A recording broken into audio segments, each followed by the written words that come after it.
I le nganga whaaloalo to e whaatalo whatua i le maleifua mai o le atunu ui whanunga le leile nei tai au fau, tātou vi ai le alofa ma le anga le leo le atua. Ia o le tautua le nei a le si ufonga le lau mua ua toi amataria fau i le nei aso, tā alofa lava. Alo maia, o le tātou sauni ngā loto le nei tai au, taita ia le sunga i le whaifi auto ina, Reverend a ufanga whaafia mawale i vau, e ka le sia, whapoptonga kerisiano Sāmoa, keno skui ki porirua. E usi maia le whaafonga.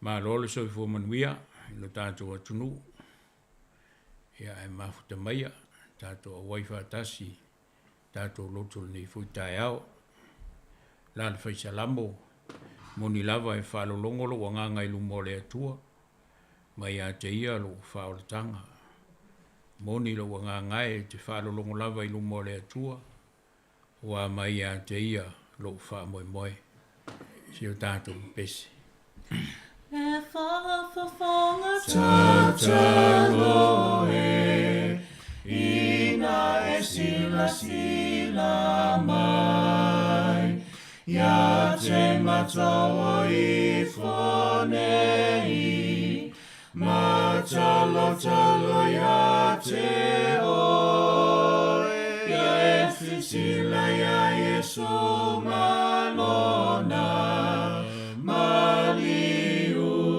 maliu tinga ia e awina ia e mato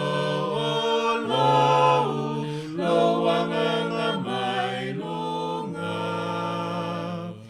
ia e fesoaso ani mai ia mato talo sangane ia tonu lava ona fai ia so lava malele ia sisila ia Yesu malona maliu tinga ia e awina ia e mato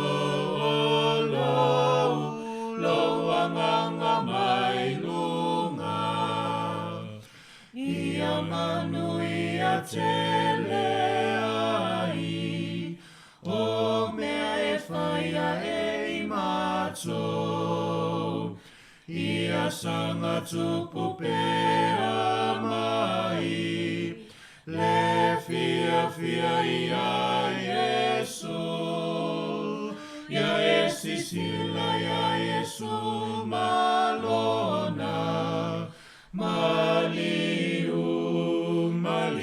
tinga ia e awina ia e mato lo wanganga mai lunga o le whaitawina o tusipa ia tusififilia mo nei fo yaso e peona whātulanga mai tu si whaitau aso le whakasā, mo mai lea i le whengengo fau, tu si a Paulo le kālesia i Efeso, i lona mata upo e lima, o le whai upo e lima e, o le whai upo e suma lima, whangata mai le lua sifuru. Efeso, i lona mata upo e lima, e o le whai upo e suma lima e whangata mai le lua sifuru, whaafonga o te whaitawina, whaafonga mai e whionga pa ia le atua. O le nei, ia whaetete o tou, nei o tou savavali ma le whautauta, awa nei whapei o e vale lea, a ia whapei o e papoto. Ia whaanga ina e o tou waso o le nei o langa, awa ona po nei ua leanga. O le nei, awa nei whaavalea o tou, a ia o tou i loa le finangalo o le ali.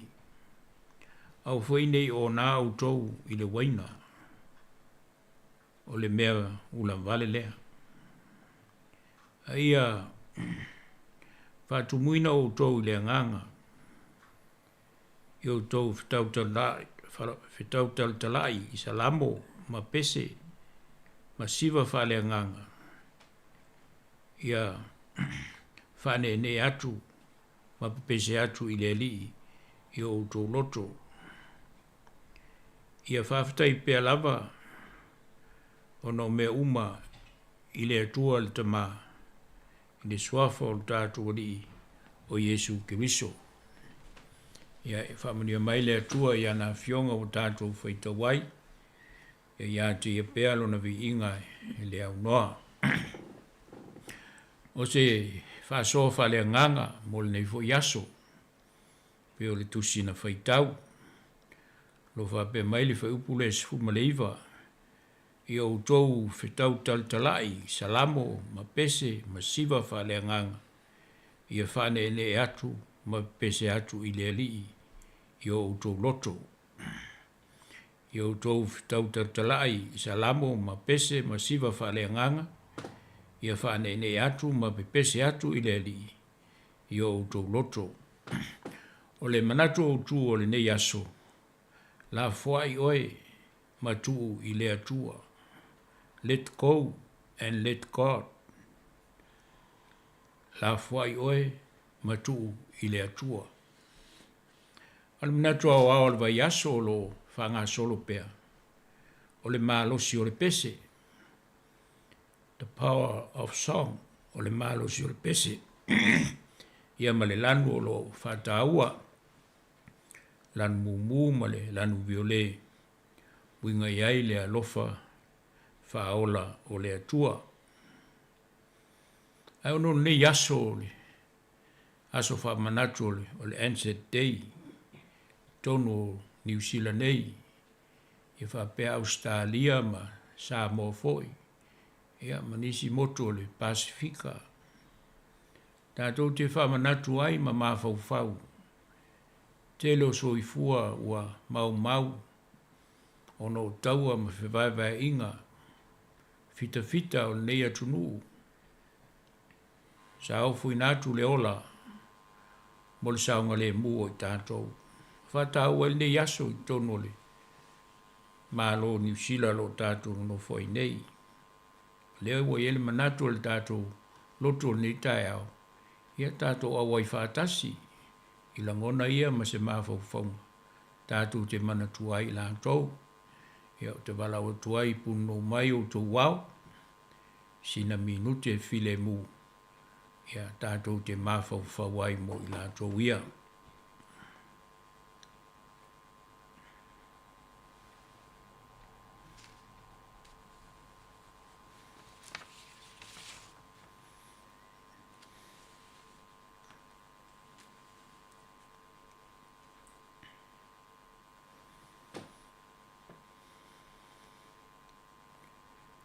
O mātou te talo whapitoa, mo i lātou ia le alie. I le ola ma le toto masaa. Ua saunga le muai i mātou i ona po nei. Whapefo i seo mātou watunu i Sāmoa ma le Vasa Pasifika. Tal tonu lava o lātou nganga. O lo i lau fiolea, malo malo e whawabau. Ai whawhitai, ona o le au unanga, o mātou sa o loto ai. Wa e mana tua pēr ngā luenga le lei, e whai lema vi inga o lau fio, lo mātou o tua. Amene. Mail matua ni yaso. Tala i Salamo, ma pese ma siva whale nganga, whane ne, ma pese le li, i o utou loto. Fōlinga mai wa tāo whai e le matua lea, la ngona whale nganga o le neiva i aso. A wao fōlinga ia o le mataupu e winga i le, tapua inga i le atua, worshiping God. Wa tātou te maua uma nei fōringa, ma nei whātinonga, I tu tonu o a tātou au lotu. O te iloa, e iei uma tātou le vasenga lea, whale tāpua inga. A mata mai le whanau, o le au talavou, le au mātutua, ta māmatina, le aise tasi e fia manofo. Pe au le taimi tātou te langi elivi inga, maofo inatu le pese I le ali.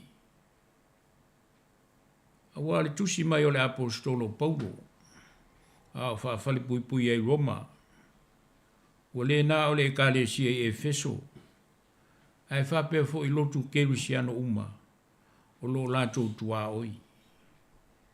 Awa o Efeso, se tasi o aitele, ma le tāua, I nā vai taimi.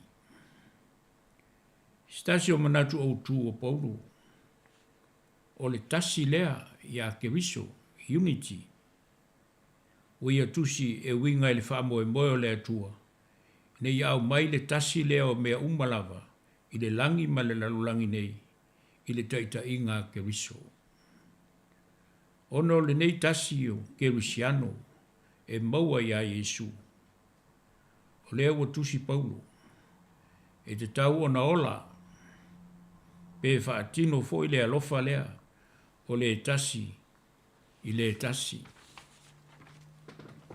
Wea tu inatu, I e talitonu le whaataita inga, o le olanga, e ola I le alofa, whai mai.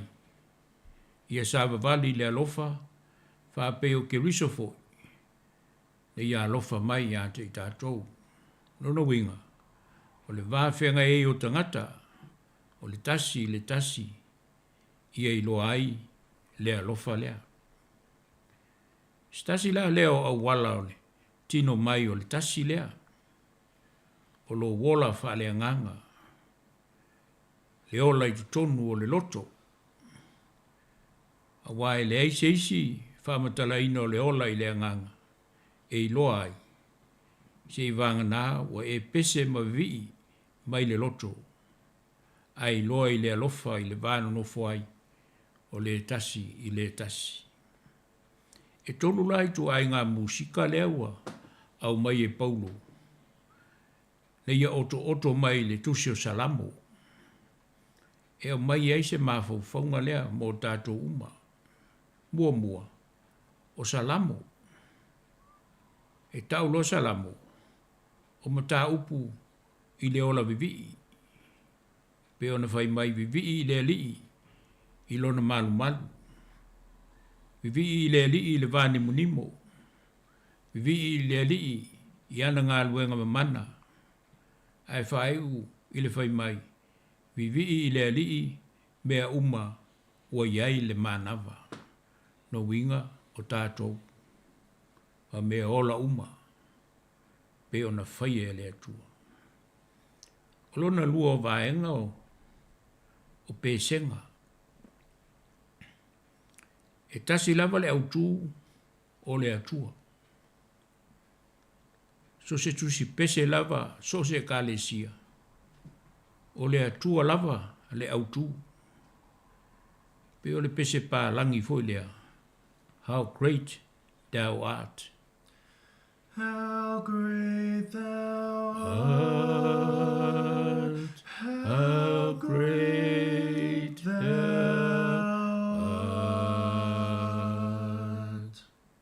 Ia malvai ngalona tolu. O pese whale nganga, spiritual songs. Pe o le pese pā langi foi lea. Amazing grace. Amazing grace, how sweet the sound. Manatu, o lo pe pese umai, le wha manatuina o le answer, I pese ia le nei fui tai au. Le au tā puai o le nei tai au. La fuai tātou, ai tuu I le atua. O whaiva whal tāpua inga, o tonu lava o lau e kāle sia e mawai. Le tasi le nā, pe o na tusi mai Paulo. Le mālosi o lo I pēsenga, o le alofa whaola lava lea o le atua. E ala ia Yesu ke wiso mana tua. O le tautala tala i salamo, ma pese, ma siva whale nganga. O le tāpua inga lava lea i le atua, ua tasi ai i tāua. Io tātou te talo.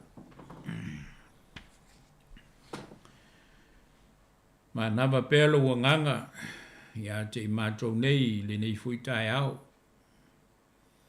Au mātou māwhau pēa i le winga o lo alofa mai, e ala ese ese. Pe senga ma vi inga ma talutalonga. Ai mai se foia mātou whātinonga, whale tāpua inga. O lo mātou wola wala wina, ma le ola tuina atu i lau fio. Pe wheo na mātou whamanatu ai le tāu o le ne yaso, i tu tono le ne atunu. Ono i lātou na ofo i nātu le soifua, mo le manuia o i mātou. Le nganga lava leo mātou atu whātasi e i luma, lau fio whātasi ma lo mātou ne atunu. Ie o mwhai ona mafuta mai, la mātou lotu, whale ainga le nei tai au.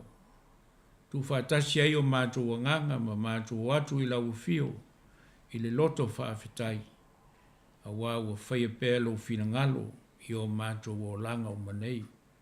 Whāwhitai mo le tala le lei o le nei tai au. Moni lava, o lo whina ngalo lea i atasi i mātou. So ta inga o le alofa pe ona e polo ai nai lo mātou wola. Ine ia whāpea ona mātou whātino ina. Ia whāwhitai tele lava le atua, ia manoa e tele o e whai mai, whai ona mātou ngā lulu e mau auna matautua. Ele ngata e nei o mātou a inga, a ia mai, ai whapea fōi i lau ngā luenga, e ala i lau tala lei. Whawhitai mo le aso e o mai, whaopopo fōi le whaitawina o aso o mātou o langa. Whawhitai le ola ma le mālosi, tino le mawhau mo mātou o nganga. O mātou fia ma ori ole nei tai au, a wāolo mātangu fie, o lo atangia lea i o mātou o langa mo mātou tangata. Mātou whawhitai, mo li mau peo le tala le lei, ia e whawhitai fōi le nganga pa ia, malona fisoasani mai, lo mātou mālosi, dilo lava leo lo tautu luaina, lo mātou vai vai, whawhitai ono Iesu lo mātou li whaola, le whaolatanga na ia Sāmoa e ala lona soifua pa ia. Mātou toi maua i nele mawhitanga whatasi malawa fio le atua. Ai maise o lo mātou wola whamangaloina. Ia whamangalo mai mātou, mea umalawa o mātou se mangasalai o ai le ilawa so mātou ato toa. Tumulawa i mātou i vai inga whaltangato nei o langa. Alofa mai le lie ma whamangalo mai o ani o mātou o leu. O ani o mātou se a mio fo o mātou whai o le tūsai malo whina ngalo. Alofa le lie whamangalo mai i mātou. Ai a vea pele taulanga na saunie Iesu i lona soifua. Toi fo ta ina ma whanau fo winai lo mātou wola. I o mātou te talo, se e whamanuia mai. La mātou nei mawhatanga whale tāpua inga. I le nei tai au, whamanuia lo mātou no fo el nei atunu. A tia e nei o mātou a inga, a tia e foi, lau ngā luenga pa ia, mātou maua pele mālosi, mai lau fio, au whenga iai whe au mga luenga o le aso ma le aso, whamanuia le ngāso longa o whe au mga luenga o fuafuanga ma wha moenga, tonu o mātou a inga e whapea le e kālesia ma le e kālesia, tofu i mātou ma tiu te mawhaiwa mo lo mātou walawina, lau fio ia te i mātou, whai ona whātau nuina manuia. Whamanuia foi au nanga ese uma wofu i nātu, a wale manuia lau tele o utangata, whapea foi le au nanga le leti o nei, ia mātou te talo, mantua pēr nei o mātou uso, lo maua i pūpua ngā le o langa nei, o lo mamai tono a inga, o whale mai, o whale o lau mātutua, o la mātou te talo, pa i atu lo mana whamalo lo, toi whafo i lo mātou mālosi, oe fo maua i whānoa noanga, ia whamawhan whanapea ma whamaise lo nganga, whamanuia nei o mātou ainga umo o malamalai o mātou tama whanau tālu sia, mātou tu inatu pe e lau fio ia mātou te talo, e pe ona mātou wheloa i eifo i nei tai au, whamanuia le tala le lei, ma le anga i luma, ia maua ni anganga, mo lau fio, walo malo e whababau, nei ho i aso o e au mai, ia mātou tu inatu i lau fio se aso malo lo, nei fi au mga aluenga o no le wha moe moe, tu inatu pea lo mātou ole ngā solonga le ufafo ma le ufale, tau tai lau fio ia te mātou te saonga le muai, i wail nei aso i no po, lo tu mau pea lo wanga le lei, ia te mātou nei, o lea le te talo, whātasi ma te talo le leoi o mātou loto whaia pea lo fina ngalo, ono lo lava swafa Yesu, mātou talo mwala awa tuai nei. Amene.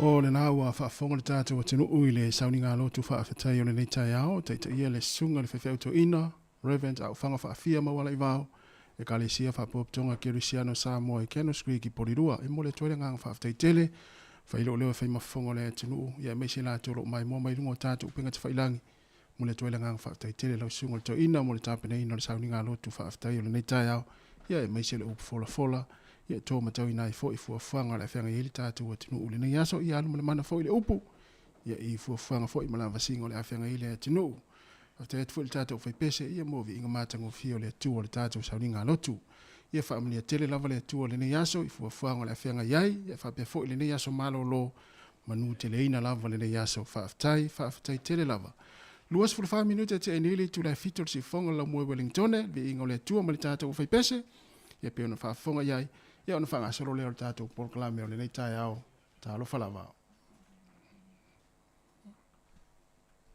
Talo e ina e sila mai ia te matao i fonei matalo ia te oe ia e sila ia Yesu malona maliu tinga ia e awina ia e mato lo anganga mai lunga ia e fesoaso ani mai ia mato talo sangane ia tonu lava ona fai ia so lava malele ia sisila ia Yesu malona maliu tinga ia e awina ia e mato lo anganga mai lunga ia manu ia tele ai o mea e whaia e mato ia sanga tupu pea mai le fia ia Yesu ia e sisila ia Yesu malona maliu tinga ia e awina ia e mato lo anganga mai lunga fofonga o le laumua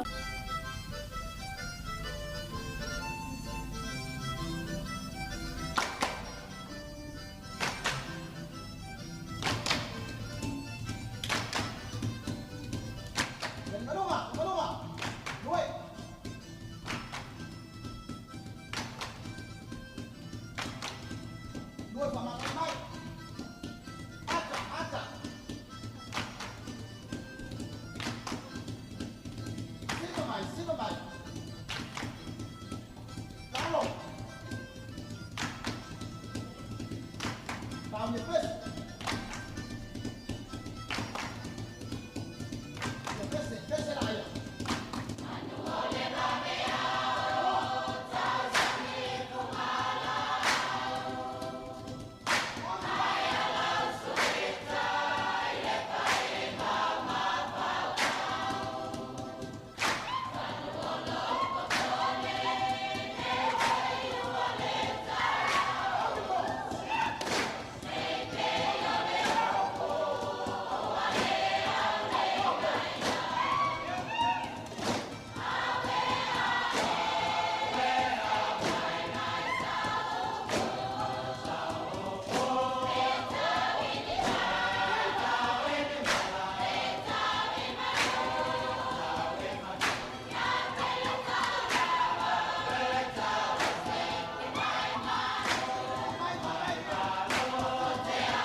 is anti-talang here.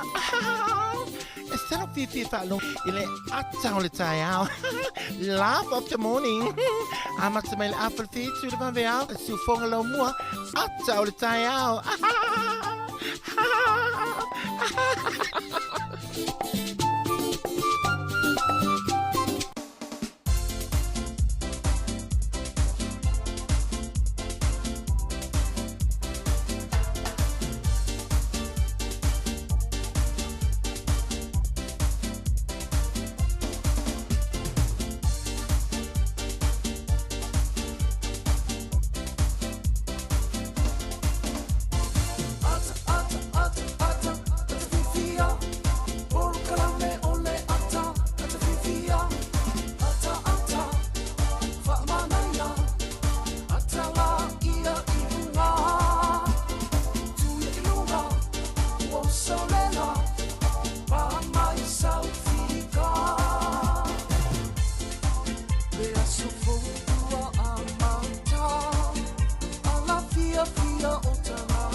Talo fo le tātou wa tenu Sāmoa le tai au fou vi ele lofa maleanga le o le tua wa tātou mafuta fo i lungo pe aunga ngano le ea ana le tautua ala wala le o le sifonga le mo Wellington le tasi ono tesi ma le tasi fa mo ye fa pe fo i le tātou mai mo nga lungo ala ata fo le tai au i lungo le Facebook mo le YouTube po le sifonga la mo ya me so le tātou app le Sāmoa Capital app ma lo se fo ma le Sāmoa ala fa mai fo i fa nunga le ne ya so fo ia vi ia ile lofa maleanga le o le tua o le astofi nei lua se fulu ma le lima o le masina o aperila o le tatou folonga o le lua afe lua se fulu ma le fa malo se fulu ma ia malo le langi mama ia malo fo ile mafuta mai le nei tai au manga lua ma le se mari fai valu ia por sunga to ina ia elda mari fai valu ia awa fo le fa wino le tatou tu o le nei tai au ia malo le se fulu ma ia mari ia le nei tai au malo fo le usu io fa talo fa tu la sunga tasi ma lor si fu monuia ia le sunga foi titol va ia le uso fa sala ia vi ele tua o leva vo yaso o leva aso tare te ba futa lita ia vi ele tua ave vo la so malo lol ensek ta fe lo i ia sa o le ia ma o ta fe lo ia ta fe lo ile aso le famna tuino tangata na maliu taua ia pe fo ringa mai o ta o ni tangata fita fo le na o le taua ia le la o ta mai ni tai ia le o ta to e mafuta o leva telen ta valvan amal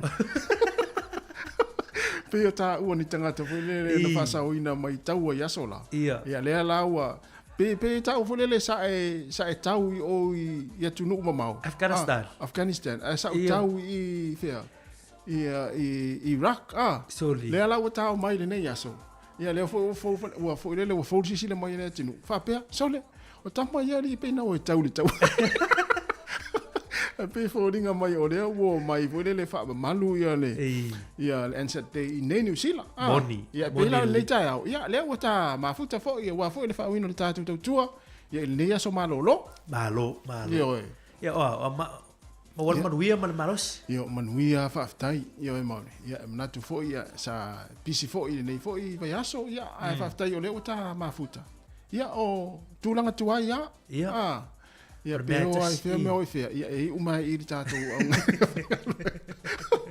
tātou te e whea loa i mea iri tātou ngā luenga. Ia, au a fo i whaau ino le tau tua le tātou atinu. Ia ai mai le vai aso mauri?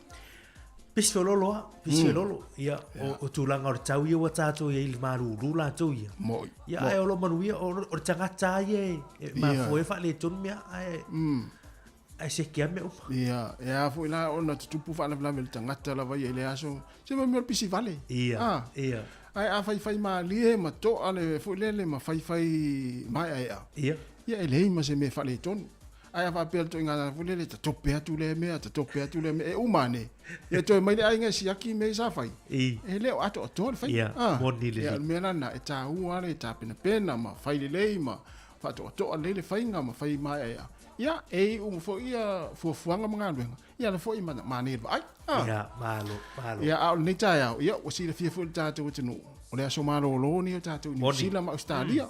Ia au tere lo i tātou atunu o Sāmoa pe e aso malo la tau. Le ai.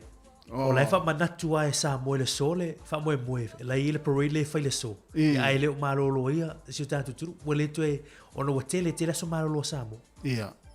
Ma na ia. Ia Sāmoa, ia ono sa si mato malo lo si foi mato. Ia ai o le ala tātou mafuta, la fai tātou fa tātou fa tātou tinu. Ia no fa ngasoro le tātou programe tele fo itala le tātou tala no iai. Ia e winga fo i dini aso wha pitoa. Ia ai le nganga wha alalo i wha talo wha tuai. Le pa ia maurunga le tātou watunu o ma le au wha fonga. Ia e suafa wha pele o le suafa manu malo. O le tātou wali i whaole Jesu Kiriso. Wha talo wha tuai le tātou watunu o le ni tai ao. Le mafuta mai fo i runga le ala leo. O le tasi ono tesi ma le tasi wha mo. Ia e wha pe fo i le mai moanga i la tōro wha ngā mai runga o tātou upenga te whailangi o le Facebook. Ma le YouTube pa si fonga lau mua. Patalo fatu ia malo so fo manuia malo fo i faftai fo i mafuta mai ia e tam fai share tato Facebook ia fa pe ona te malo lo le nei aso ia mai ngā luenga ia o le taimi le ia la nei share tato Facebook ia ona tato mafuta tu ala ia nei tau le tu la tasi to ia lui Sāmoa fai u mai le tu la tolu tato tu le nei aso la so malo lo o mato nei New Zealand fa pe fo i Australia ia mai fo ia tino la langi o lato fa mna tuina le nei aso ia me se foi se tātou atunu Sāmoa ia e le lai fai ngā luenga le yaso ua toi luas minuta na tā leo le tūlai valu la vatu tātou whaafianga nei ia ona whakasolo atu e leo tātou pokalame o le nei tai au si fonga nei o le lau mua Wellington. Good morning, kia ora, tālo whalawa.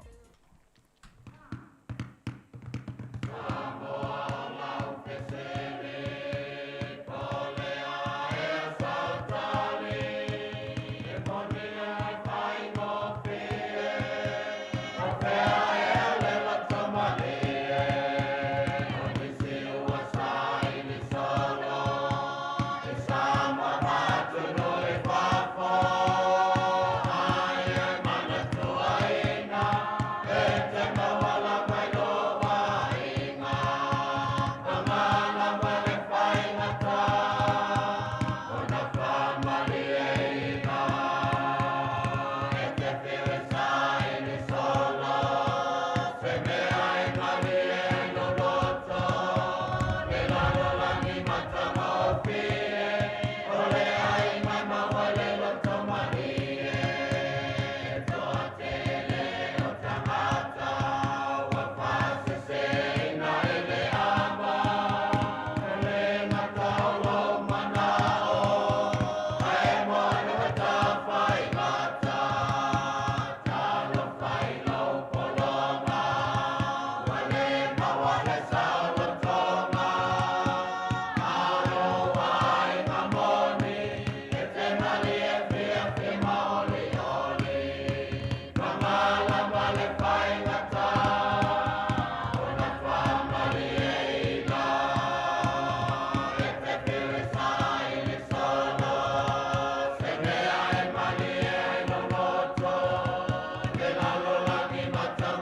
O le tala le tau mo tātou Wellington le aso e pe ona walo ia le vai tau ia o le fai mai le vai tau le so mo tātou la vai Wellington e awa le aso ia o savili ia o le a malosi ni so taimi e mesi lava le nei tai au ia e pe ona i fo i whana wina fo ia le savili pe o le nei tai au ia mo i tātou Wellington e whasolo tu le so tai au e awa ia e vai fo le mātau le lai le so tai au ia au le sto na ile valo ia mai le vai tau fa solo tu le Sāmoa le so fu le va so fo fa mai le vai tau o le a le ai se au e fa la lave le susulu le la lo inga tau le mta longa fa inga vai aso le sto na ia o le fa solo atu le motu isaute fa talo fa atu ia o lo mafuta mai to tele le motu isaute le nei tai au o ina makako e au e fa pena fo ia taninen o Queenstown o le to ulti munga le so ia o Kalaistete e va ia le la e au ni se taimi e mana le sone e au ni yaso o le malulu o le nei tai au mo le motu isaute e lua le ma le malulu o Queenstown town nei fa in makako e fitu ia taniren ia o Kalaistete e fitu le malulu le nei tai au le mo lunga le mafana le ea se fulu ono Queenstown se fulu ma le ono fo ia in makako taniren le se fulu ma le valu ia ma Kalaistete e lua se fulu ma le lua o le malulu tātou Wellington e le tau nei o le whaimele vai tau se fulu ma le tolu Wellington ia le malulu o le mawalunga le mawhanawhana le ea e se fulu ma le fitu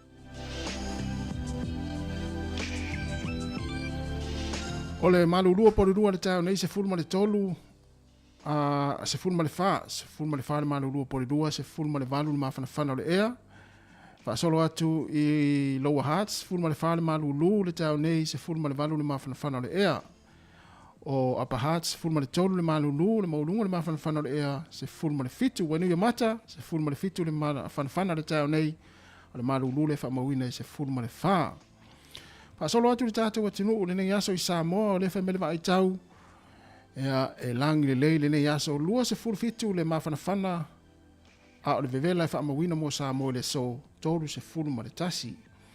O suwa i fiti, mo i lātou e malanga i fiti, le nei aso e pāpāwha i tili, lua se fulu whana ma whana, tolu se fulu ma le lua le vevela i le so. O Rarotonga, i a Cook Island, lua se fulu ma le lima le ma whana, o le vevela le whaamawina i lua se fulu ma le fitu, e langi le lei le nei aso i Rarotonga. O savili o le angi mai lea i mātū whaasolo atu ai i saute i sasae.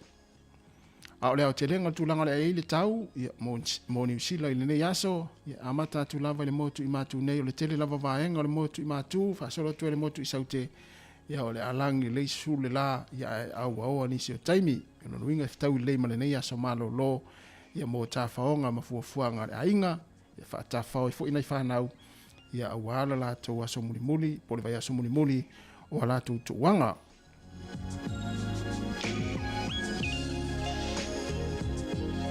O le tūlanga le aile taimo le au whangota, ia malo lava le au whangota i Wellington e se le tau le lei, tufa tau wia pe a tele, a la eiti, ia tuul pusa aisa, ia whai e mea ai le whanau.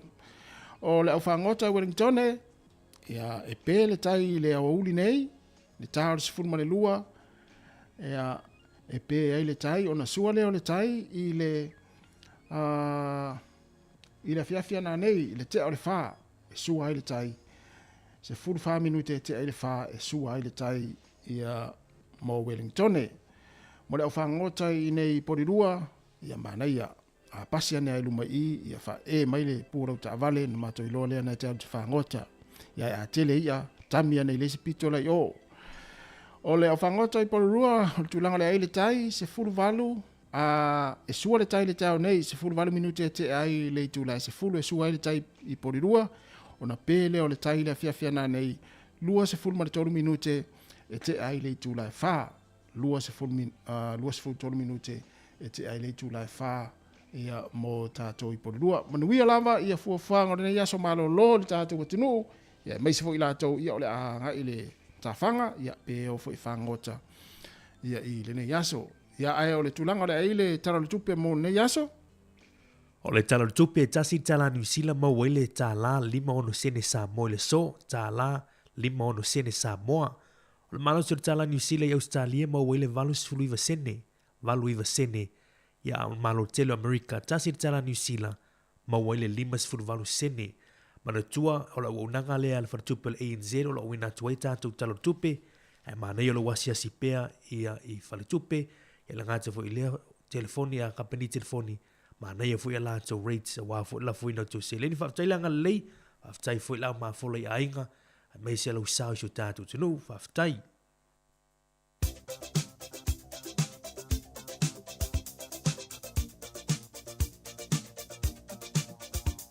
O le tūlanga o tātou as whanau, whamanatu pēl tātou imeli masani, aso whanau at samoacapitalradio.co.nz, manuia tēle lava o tō waso soifua o tōna soifua maile nei aso, ia po se aso whanau fwe o seisi o le whanau, le aso luas furulimo o le masino o Aparila, whaamanuia atu le atua ia te utou, ma ia toi whaopopo ni stau sanga stele, ia ma fo I pēle malosi, o warwhianga iai au mga luenga, ia, a meisi fo I o nei whanau le nei aso. O le mau mele fiong pa ia le tō mau maile le tui se Filipi ro matampo e lua, fai upo se furu ma le wha, ia utou whaia mea umalava ma le le mui mui, ma le le fifina wai. Ia utou whaia mea umalava ma le le mui mui, ma le le fifina wai. Manuia tēra utou aso I fua, pesen nei moutou.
mai ai whawhea, siwa mai whawhea.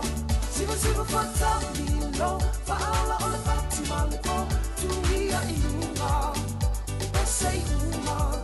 Siwa whatamati, siwa whaamatinati, siwa mai ai whawhea, siwa mai whawhea. Siwa siwa whatamilo, whaala o le pati maleko, tuia I unga, pese I unga. Siwa whatamati, siwa whaamatinati, siwa mai ai whawhea. Atala fatu le tunu usmel fa fonga le fa ai tala mena tupu le langi le yaso te usanga mai I le aso luas fulima wa pevila. O le aso te usanga tasi fitu I valua. O le tangata sua foia Nicholas Pelitia. Ia fa momonga le malo falani. Ia o le so o le urua I tangata le na fa salaina le o titu lou le ngangana. Te usanga tasi fitu I valua. Ina to inga fa salanga le fa ngai le masini. Ia faina I le ao le tangata. Falani tupu ai le sol te usanga tasi fitu I valua. O le aso le nei le te usanga tasi iwa, tasi lima. Na taunu uai le tele o malo na au fatasi ma Peletania. Tau mawhai lea ia whaato I lalo ia le nuu leo Turkey I ma ave esea mai le taua mua mua. Lea lana taunu uai fitafita le usila ma Australia I Calibri. Ia le utato whamina tuina le aso. Ia o le whaina fitafita Australia ma le usila na mali le wai. Valu afe fitu se lau ma le iwa Australia ni usila e whaafe valu se lau di malua. O le asol te usanga tasi iwa tasi ono I ni usila atoa lava na whaamanatu ai mo le taimi mua le Anzac Day. Na whai fo itu unga asol whanua o le tele o fia I no mai a sauninga o le tai hau. Te usanga tasi iwa tasi ono na amata mai le sauninga le neo le Anzac Day. Lea lava o o whaawau pea I tausanga uma. Le fo utato whaamanatu ina le yaso. O le aso le nei I le tausanga e lua afes fulima. O se mafui e marosi e fitu tesi ma le valu na lulu le nuu leo ni po. Ia lata I le iwa afe soifua na afi ai. Se fulu ono afe valu se lau soifua ia la tona marunu ai. O le aso whamanatu nei le nuu Portukale. E tsa o le Freedom Day. Ia o le aso le nei mau e fo I le saulotonga o le fide mu o tangata o le nuu leo Portukale. Ia ele o mailo le taimi po toi whaau pea. E pia tausanga te siwa fitu whana amata whaamanatu ai ele nuu le nei. Ia o tātou talana toi maua le whapoponga tai masani whaaftai lava.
E le mātutua fo I lātou.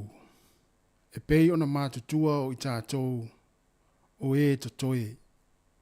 E le whaavaivaia I lātou e tausanga. E le whaasalaina fo I e tausanga. I le ngoto le la male tai au. O le a tātou manatua I lātou. Ne ingalo ia I tātou. They shall grow not old, as we that are left grow old. Age shall not weary them, nor the years condemn. At the going down of the sun and in the morning, we will remember them, lest we forget.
Le kanga fia o te toi whātalo whātua ilu tātua tunu ule whaopoponga le nei, o talafo mai Sāmoa, usi mai el whaafonga.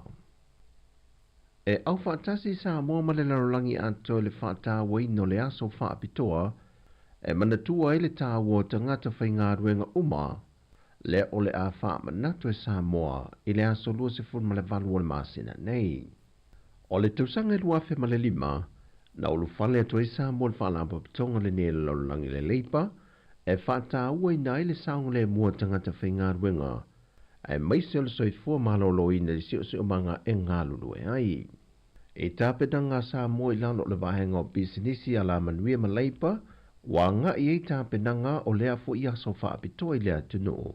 E mafule atu le whātāua ina le soifua malolo ina ma le saunga le mua tātou tangata ngālulu e umai Sāmoa, mai i suinga maa ale ale o le tau, lea e pe ona vai e le vevelo le la, e maise e mo i lātou uma, e ngā lulu e whafo atu e ese mai ofisa. O le fionga le tamai tai whaamasino, ia le tuala fiu me sepi sian lawa. O le urua i tamai tai whaamasino mō mua le komisio whaamasino ngā, wa whirifilia nei e avema presidente lango, mo le whaamasino ngā whanua maswafa. Mai toe foi o ia le whaamasino tamai tai, o loi le li o whaamasino le whaamasino ngā whanua maswafa. E lei titi tausanga o le tautua whaamasino a le fionga le tuala i le whaamasino ngā whanua maswafa. Ma wawei o ia o se tasi o whaamasino sinia, se i o ilona tōwhinga fau le ua se e avea presidente lango o le whaamasino ngā whanua maswafa.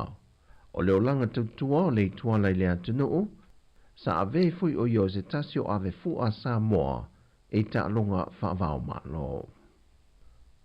E o mai de whai unga le vaiason te neila sa wharele, e whase la wono se formalitasi i lantou e le i aima se tala ua mawhai on tutongi o le pilia o nga ili universitea wa o Sāmoa i papai ngana ngala. O le to telo i lantou lea pe i on whai loe le pulenga, o i lantou ua whaingaruenga ma tau aveni pepa whaa uma le universite. Ma ua toe whetu na e fo i se whaotanga le pulenga. E toe whalo atu se isi awa no mo i lantou e tutongi nai o lantou pilia onga. Pea whai ai mai ale kuatale nei o le mela vai tasi. O le ale toe mau se awa no mo le kuatalo na lua. Ma le ma whai fo na wha amatu i ei unga o lantou tau mawhinga. Mo le kuata mua le nei. O le whase la wono se formalitasio i lantou i ele tutongi ina se pilia onga.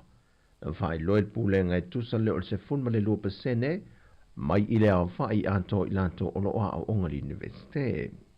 Pea whatu pe ato pilia onga i lantou i e whase la wono se formalitasi, tusa e fitu se lau se formale li mafe, vadu se lau tolu se formale tolu tā la. Pe o na silafia sa whasa la lawina le sili e le vadu se lau o tamam teine a onga, e lei te tongi ino lantou pili i le amatanga o le masina nei. A lea ua tu I titia le foi numera, ina ua whaamama avenga fo I le pūlenga o le universite, e ave ese nisi o pili ni ua tuai un tatongi, mai alo mawhana wa o ngai whaamama avenga ai I mātua, I le vaenga muli muli o lo tatoe tatongi. O le a whaaso umatangata whainga ruenga le malo I le asa whareilo le whai ua le vai aso nei, e langolango ai se mana o ngā tele ma le tā ua soi fua malo lo ina. O le whaamama ina whaatasi leo te whaamaota ma no whanga I tautu fua I le namu, e mai se lawa I no whanga I o whaamawina I lato e to tele mai e wā a fia e le siama o le fever rheumatica po o le fever o pōna iwi. Na whaeloa e Dr. Fatupaito, e le o tele se waila au olo I le soifua malolo ina le teimile nei, e whaasua I no whanga le tinei o le namu, e o le amata whaasu mai e lo tua o a onga, whaasola tuai I le no whanga o ta mamatina mā te tua in mapui whanga lele, ma le telo no whanga o lo I ele mana onga, pei ta I o lo ta o tua tu le tau sanga le soifua malolo ina I le malo mo se feso swani, I se leni pe a ma le toru se la wafeta la, mo le wha au popo ina mai leo nisi waila au ina ia ato toa le wha ati nongo le ngā ruenga I lo tato watu no.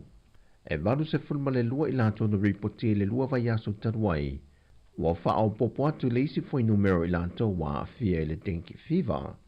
Mai o le whai unga foi o le vai aso le a wha la wiloa I se isi ripoti, mo nisi wa a fia.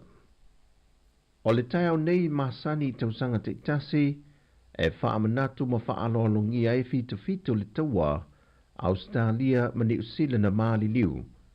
Mai o se sauninga e pe o na lausila fie whaatino I le vanveao, e pe o na poto ai taitai o lo tātu o tunuu, o komisina o malo taitasi tu tono le atunuu, o malo ma ia tunuu I whafo mana fo I fita, o le matanga ruenga leo whaalapo bitonga, ma matanga ruenga le malo, e mana tua ai fita na Mali liu le taua, e meise o fita o lo soifua pe o mai le so.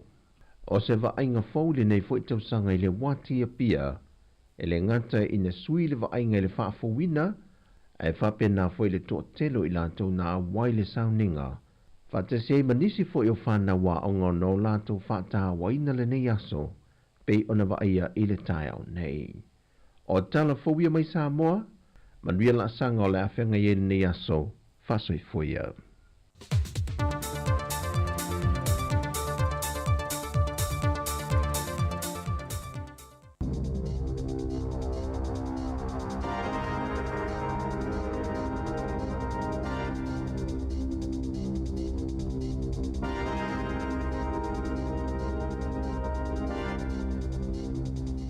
Talo falawa o talafau ma le si o fonga le lau momo le nei tau o le aso luas fulu lima o aperila lua afe lua faa. E whaita wafe sa a waisa uninga wha manatu I le atunuu, mai lava I le waweawa na leila, mo le aso wha apitoa e manatua I fita New Zealand ma Australia sa mali liu matautua I taua, ma le tausingo le file mo I le lalolangi. Sa tutu whaatasi I la tolo o soifua pea o ainga o sui o militeli ma le atunu o lau tele e manatua I la tau na maali liu ma ena tautua I ngalwenga wha militeli I le lalolangi o le ense le ua wha mamaluina I le so lua se fulu lima o aperila o lo wha ilonga ina I fita New Zealand ma Australia sa tu lau ele le penisula o Kalipoli I le tasiva tasilima le ua avea nei mawaenga o take e lata I le lua afe valu se lau fita New Zealand sa mali liwai, ma le toa lima afe lua se lau se fululua na manunua. O le matanga luenga le puipuinga ma se au malanga wha apitoa New Zealand, o le a wai wha mamalunga I Kalipoli, I se taimio le so. I le sauninga le waweawa na leila le puke aho National War Memorial Park I Wellington, sa wha awhiloa I ai le awhionga le kova na sili o New Zealand, Dame Cindy Giro. Malo ese, na o fia inisio a me pasa o malo mai whafo wha apeni sui o le palemene, ai maise o nisio wha ululunga le militele New Zealand ma au se talia. Sa sauno le kova na sili, o le autua le ANZAC ua whaalau tele, ina ia mana ia I le tautua I lato umalava sa au ona mo New Zealand,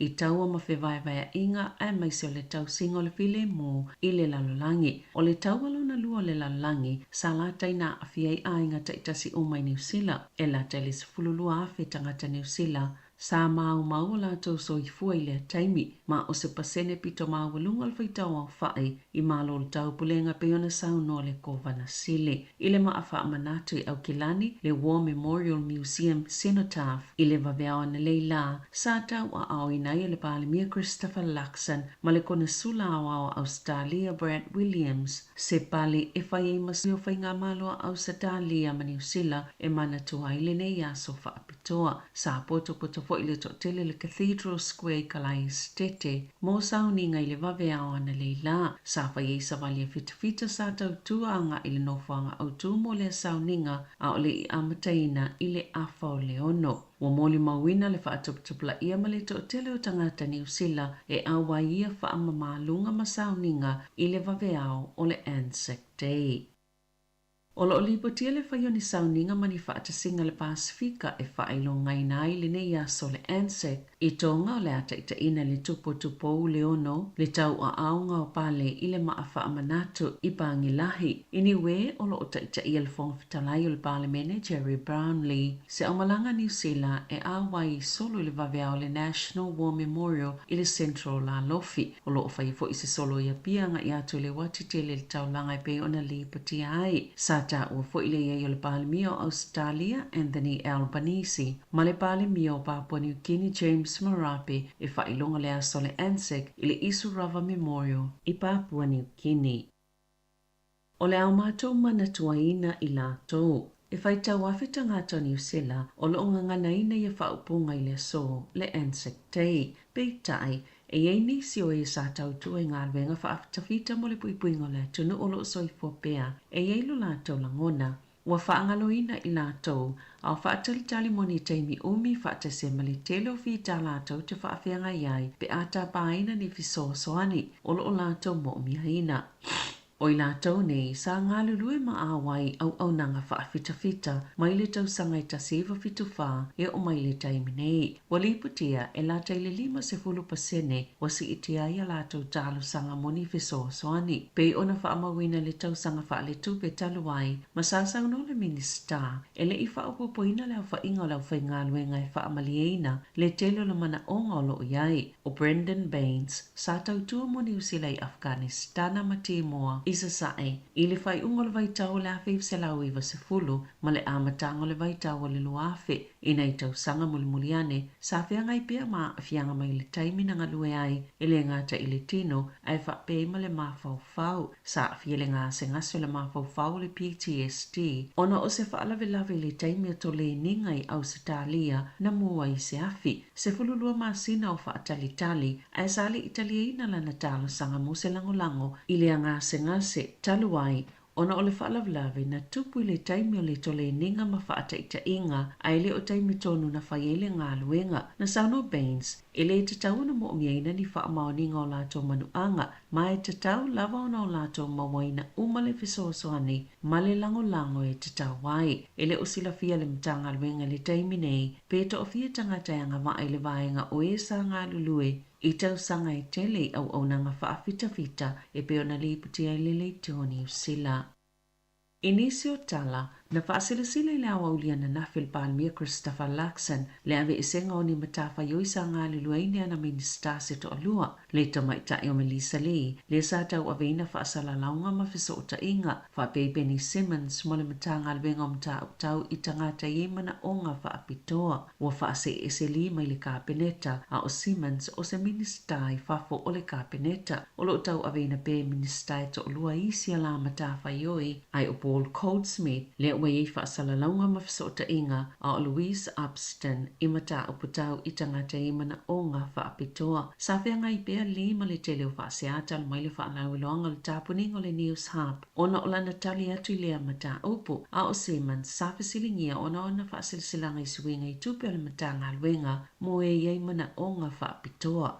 Na sauno le palemia o le whainga lava leo lana te inga peitai na te leo tua ia minista ai ona ua whaisi whainga tā te leo ia matata o le ala lea na ia whina ngaloa ia tu atu i minista sini o le kāpeneta. Na sauno le teitai o le Labour Chris Hipkins ua manino mai ai ele i le leile whai unga le palemia o lea whatu a 5 masina talo na pale mai le whainga malo e ua amatono to o uru ese wili pe ona sauno Hipkins. Ua whautuaina le matanga luenga mo whamatalanga i ele New Zealand le vai o ngā luenga i 5 ina ia whaamaliaina le mana o ngā malo i whaititi i tupe whaalu e 5 ngā luenga o solo ia e au whini ngā luenga i tūlanga taitai i le matanga luenga o lo aia ele na tā uele so upu talo mai o ke tōpalu a whelua tolu ua whaititia le numero i lato e ngā lulu e whaakone karate mai tua ma le au kone sale e o mai le aso ana nafi ua o atu le tolu a whiwhase lau tolu sifuluono leo whainga o ngā luenga ua vaea pe whaamalo lo mai mata ngā luenga ese le malo.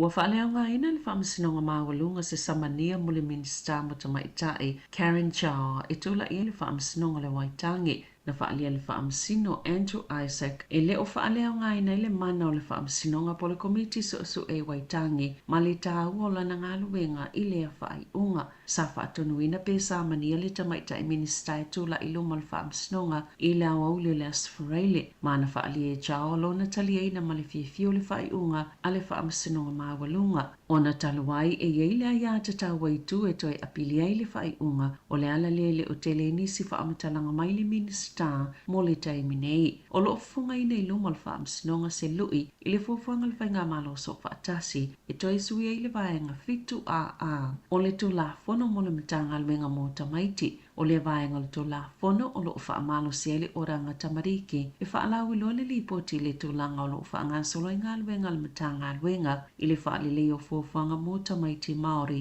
o lo i le tausinga le malo e i le pao le tribunal e samani ai mo le mau ese lo na tu langa o se komisi su e.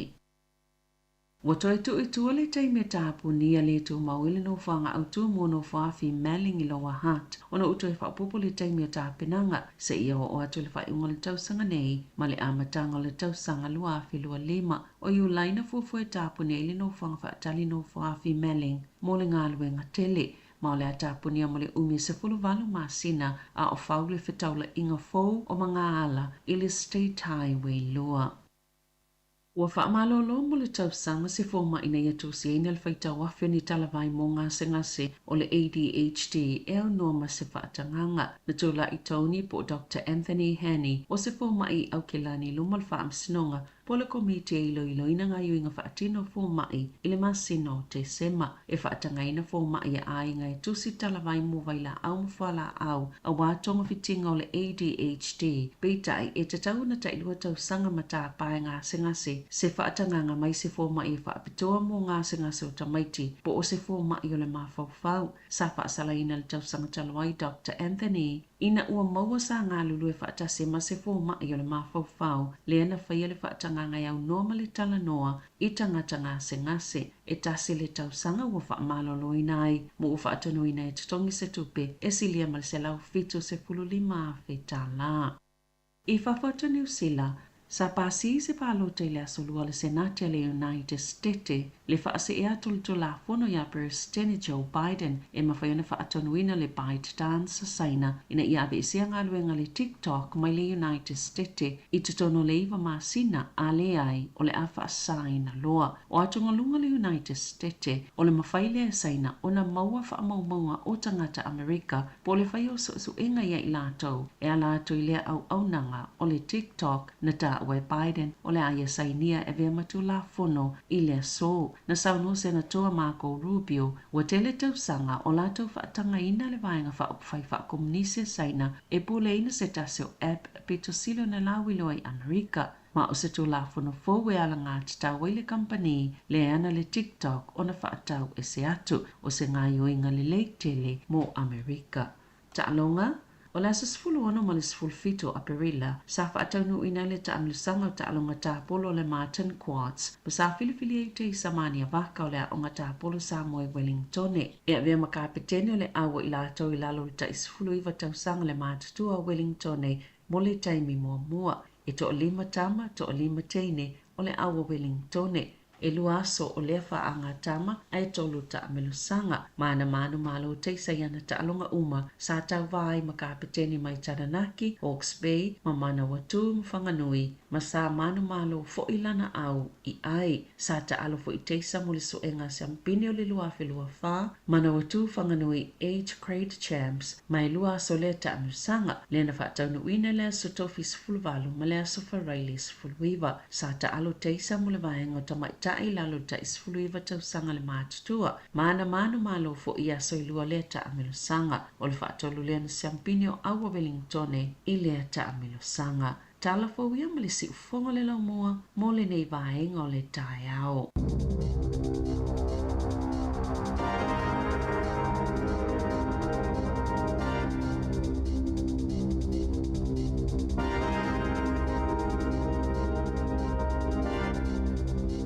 Malo whaftail tātou tunu o le whaafonga mai le taimi o le tae ao, o le whapong momona o tātou talafau o le tae ao, pe o na whangina Savelina Kasiano, o le tulai se fulma le lua i leo nei, ia o le whaafonga le whapaponga, muli pol whapaponga lo na lua talafau, ia mesi o tātou tala mai Sāmoa, pe on tu mai le tsunga ia tāse sa Lam Sam.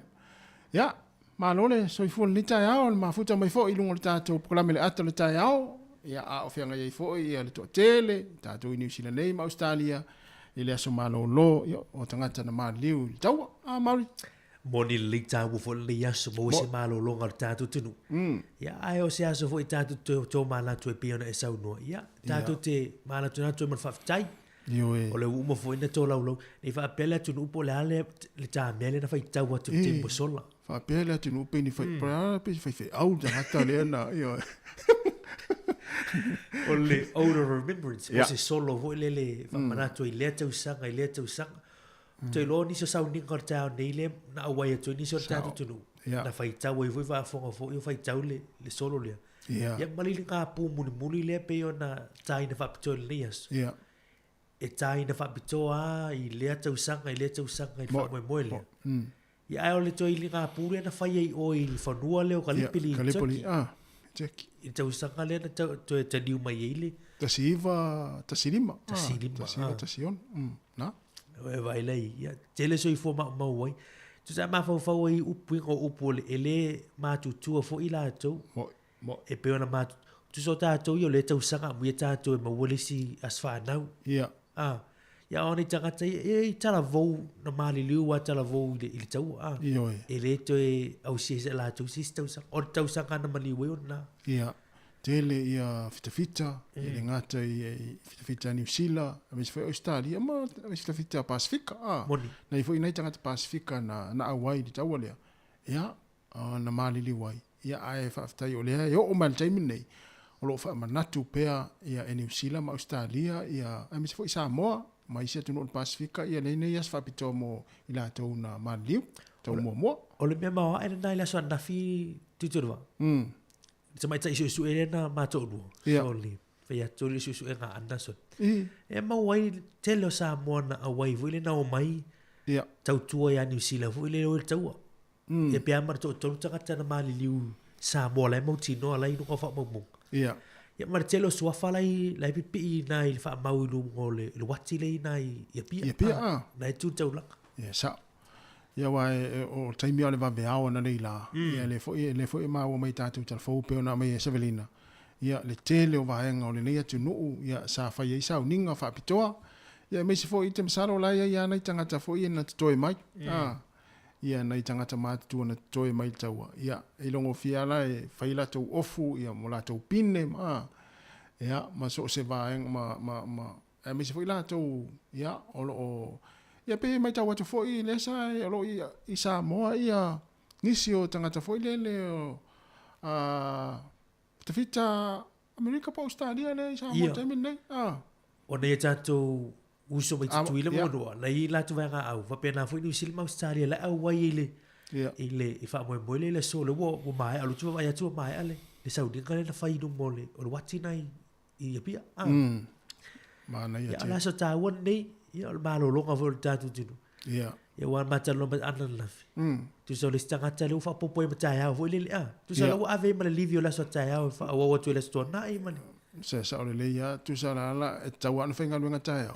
Ala la tu malolo tu e fo e matai au fa pe anu o tai au le sia so malolo. Le ai na pauni le so malolo e to e fenga luenga tai au. Ia. Fa no le ia na o le tau a. Tu sa fa no le ia na le fa tu a. Ia te we fa pe e malolo tu matai au tu ia ne ia so le na e to e malolo ne ia to e manga luenga tai au. Yo tato umala male usinga wenga tasi e ile fa amulianga le na tau no tu ora soifuole tinaya tau sili upeli a lolo fietele motupuaka ia valusu lima tau sanga ile so no ato ile valusu lima tau sanga le tina matua i mai tau ranga i puri i lunga i tau ranga ia tau ranga ia olo fa anga mai le sunga ia va mua mal fortu ia me nora fa ia ia mal fa na i puri rua mo le tinaya tau sili Atua holon varsu lima ile so. Tele na tau sanga. Tele tau sanga. Ia manu ia foi da soifu si tina matua. Ia e mo tatou ia manato le nei aso. Ia malo lo le leima. Tatou ia usu nga luenga ma na ia foi a fa pe le o lava malo lo te mi usu nga luenga le ta o le aso le moe. O le aso o le moe le aso le nei tatou ia usu fa nga luenga ia ele se mo ia o le vaso muni foi nei o tuanga nai whanau ia o tau le foi lama nei aso malolo ia ma nei ave o nai whanau pia wha pia e langi le le aso ave wha ta whao ma wha umai foi ia na tuanga nei lua vai aso sa iei ia o le sami ia wha ta ele ia mai se foi ia papakiu ia papakiu a wha pia o le la le mana ia le tau vai anto le tau a le whai papakiu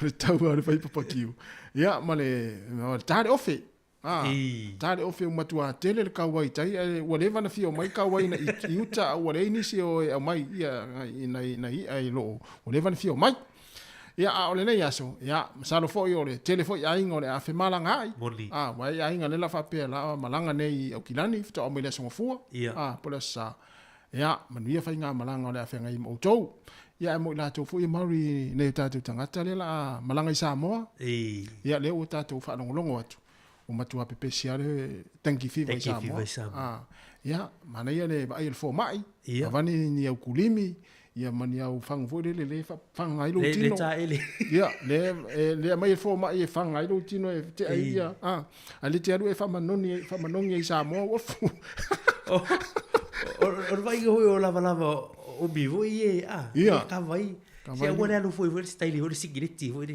se aua o matua tele na mu Sāmoa te la tu fa ali tu lau a to na le manta Sāmoa e o nam ele popole ale namu lau a to na te le na lai lo tau e u ale namu ia mo le tanki fiva ia mena fa pe le malanga Sāmoa ia ma ai le fo ma ia mai ne kulimi ma mai ne fangu na vai o le fangu mai na mai le fo mai e pui ai o mai fa mai pe o le tanki fiva ai le fa pe va tu fanga ilo ofu e fa manongi e te le lotu le ai yo ia tau tu na vai ngala mu tatou no pesi te le fa mai Sāmoa ia ina te we latu ia ele a mai se ia le fo ta pena ia e kalesia molatu fo malanga Sāmoa ia ila to fontanga ia sa o le ia te fo latu fa ali ale isumuna ilo fata ia ai u ia namu ele popole ale namu le isumuna ta ilo fata ia ai ole la tata to pes ia vai fo nei taimi ia tali mai on tatu tal no fo le ama tatu we vai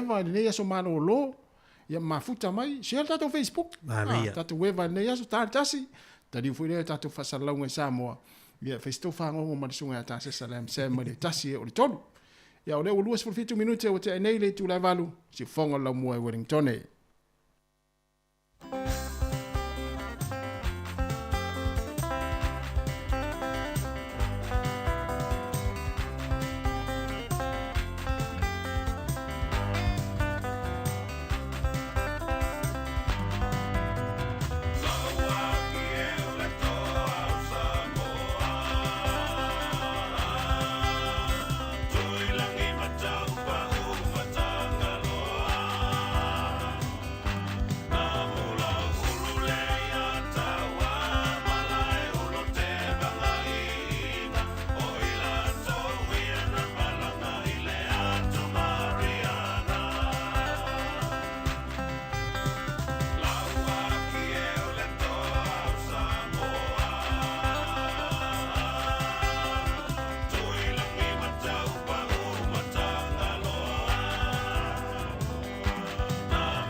Wata pena nei ele DJ Sal ni whailonga tupe e se ina ias froile te tasi mo leo Sal tina. O taimi mo lava e lafo e lau top up lus futala pe sili atu I telefoni DJ Sal I Sāmoa ma isi atu lungo le Pasifika. Pe whaonga fo ile tautunga ale ClickX, Western Union, MoneyGram, Ria, ma le Rocket Remit. E lafo e tupe I telefoni DJ Sal. O le ama wailo avroa ile se imo whailonga e lima ta I tolu se lau tala I vai aso te tasi. E lima whailonga ta I tolu se lau tala mo New Zealand. Lima fo I whailonga ta I tolu se lau tala mo au se talia. Ia marui e tele leo Sal tida I pa anga uma ale DJ Sal. E ia ia ole nei whaapitoa. Sekia DJ Sal.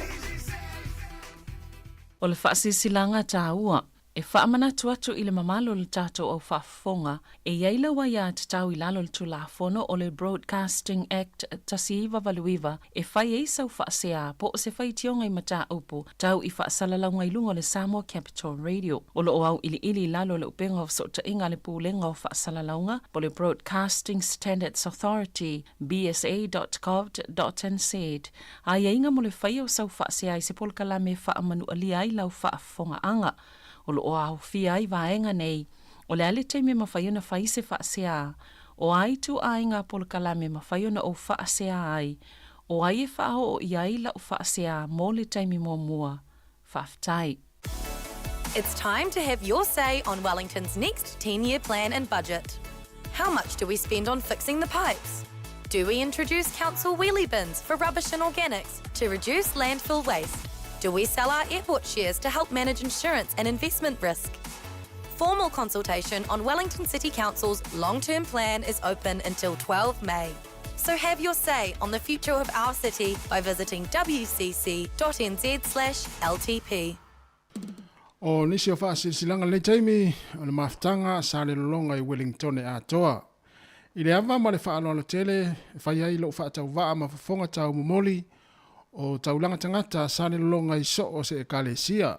Whapea li ma whaipule, ma le mamalu o soi uma o le nei maftanga, ia po le nei a fioanga. E toi whaamana tuatu le tātou maftanga, le a whaatanuina I le maota, ia o le ekalesia whapoptonga Kerisiano Sāmoa I Canos Creek, tuatusi se lausfulitasi Casta Crescent I Porirua.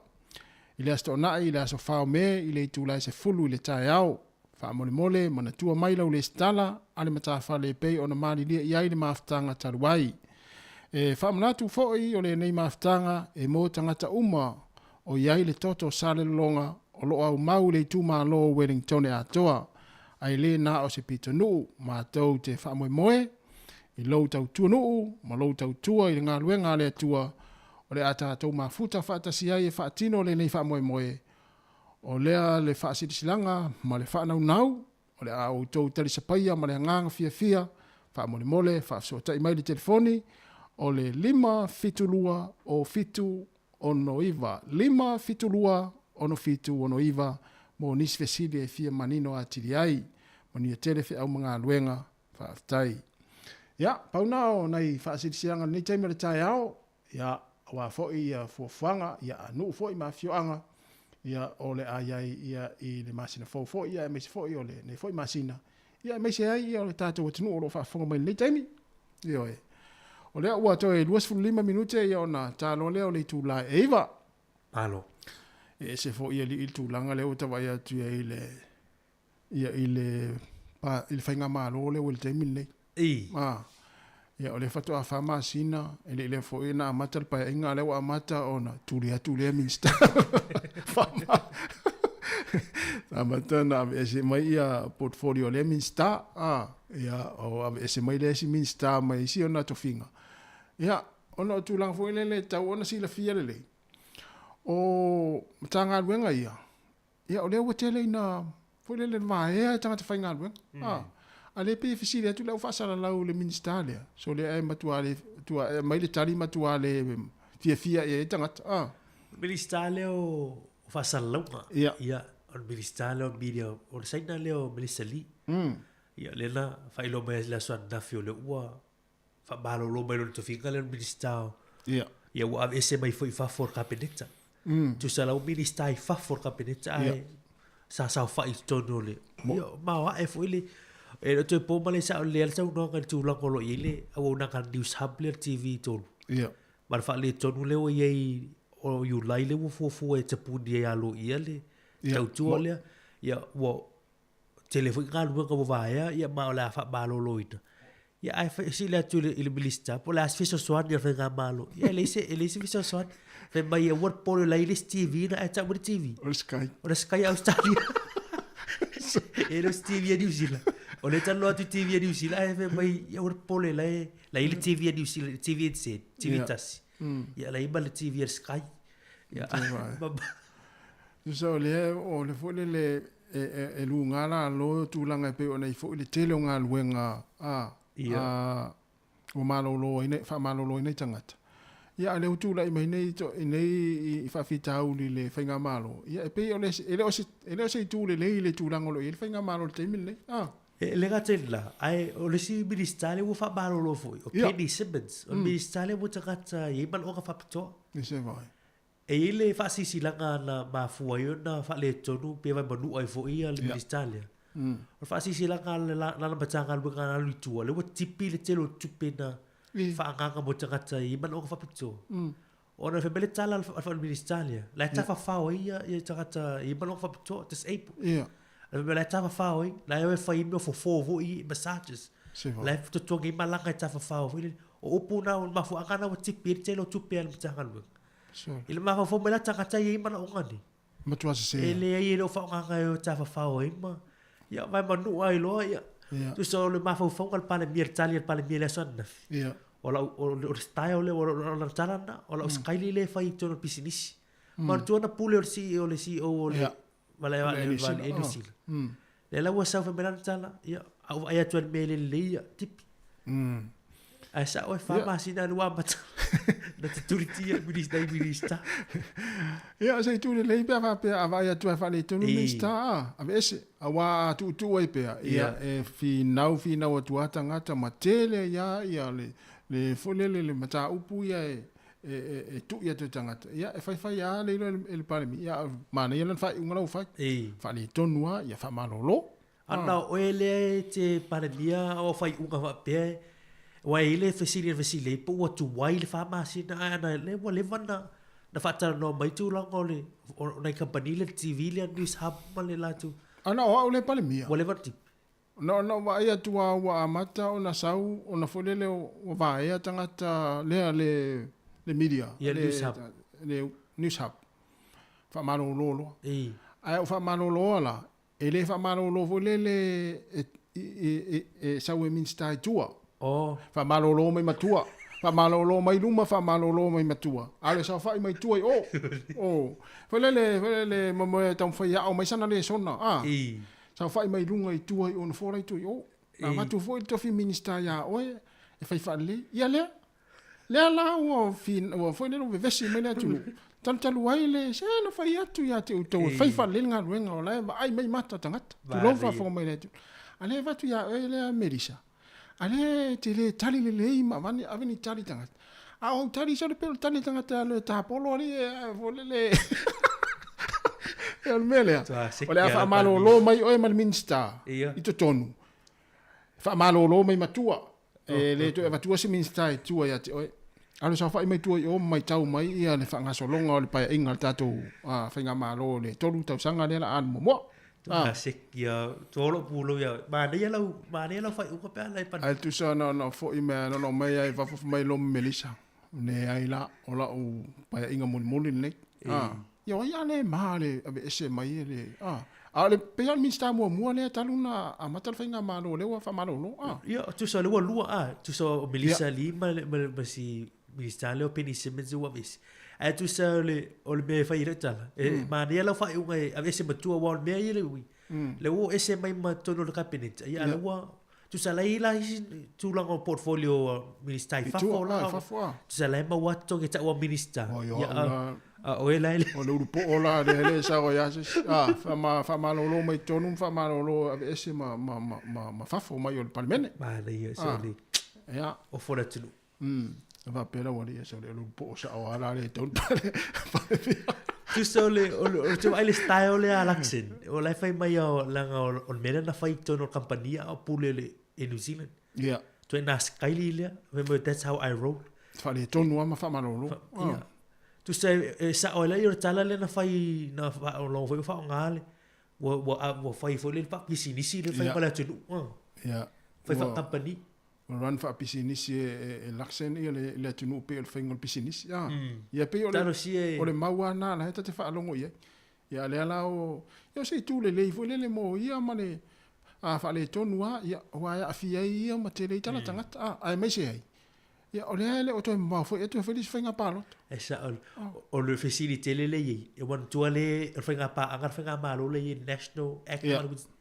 O le facility ana facility. O minister iei le vanga whawhai national. Ai pe whaila pera na style ia i minister ia Winston Act. O te iroa lai le ai. Tau te vai a tūlau a mōwho lero sala lau ele ia o le tau sanga muli o le pae inga. Tu sala po le ala le mea tupu mai minister vang whai e lua. Ia ele isa, pēr whau e. Au te iroa e tana noa anga i tai. Whaau i eilana i pe avai atu e whale tonu minister. O kure whai mene te mana o i. A whapeo lai turisa o e na ian minister. O te vai atu la o te felparo tele uma tota sala ai o fai te mafa fauli me tupu mai le tele ia fa fong mai foi la tau a fianga luenga ia i tulanga le pe ona i foi ia le ia malolo mai ngaluenga fa malolo ngaluenga o le ngaluenga ia tarsia le o a fiela ngona ma mafa foi le ia tulanga le tau tonginga o fa o tulanga umfa pena ona o le a fianga luenga i tulanga pe ona fa malolo i foi ma ma tere ngā luenga wa whamarolo. Ia, fo le tau sia le o awhia ise wa inga tūlanga peo nei fo ia le, nei fo i vai tau. Talosia. Talosia, ia e mana ia fo i whaise marolonga mō lesi pe tolu le whawa iaso, ia tu e sa i fo le o se ngā luenga. Au si via tamana, so le te loa, ia awhi o whai ngā luenga la malo e ono mau fu inisi ngā luenga. O le vai atu ngā RNZ e tolu wafe whase lau tolu sfuru wono ngā luenga leua. Wafia? Wafia. Talo mai nā mata ia te tipinga o tangata i ngaru. Tolu wafe, whase lau tolu ono i le so. Ma mai tātou telefou le version tēnei. Ia, se fulu iwa ma tanga luenga le mālo. O lo iei le lua se lau, lua afe whase lau mon tupu le na awhia. Se fulu iwa ma tanga luenga ma tua telea. O le leo ta mawhau. Le tūlanga le a, po le ase wa inga le a i le whainga pālota le la alumana ini. Ia. A me se la tangata ia whainga. A me se la tangata ia. Ia e ofo ni tanga luenga leo leo. Ia. Ia, tasi lo na nae wa amata ona to e whaifeu tanga ina i tongi fo i ona i leo leo. Ia, pe wale Italia e elva ia. Ia. Na foi la to e whaile tala noanga ia ele Italia le tūlanga le sa tala noa talua i nei ia. Man tanga luenga leo leo. Ia a e mo i tātou ia wa whianga luenga ia. A wale papole tele. Whaatupu mai fo i mai. So le au ngā fo i le atonu au ngā fo i le nei nā malolonga. Ia to e sa i le fo i sisi ngā luenga. Ai au tu te Australia. Mon mole a au tu te Australia. Ioi. Leu fa mo mole atu pa bi. Ia leu fa mo mole atu lu po ole le sin tu. Ai sa o le o ma nei sa so ni. O le mea la e whato sina mai tātu tangata i Australia. O ia le fia ri Australia i te tongi na. Tu sai e se tongi a. E se fwet pōne sine mo. O ai a le fia lupe i tūlanga la e ofa mai Australia.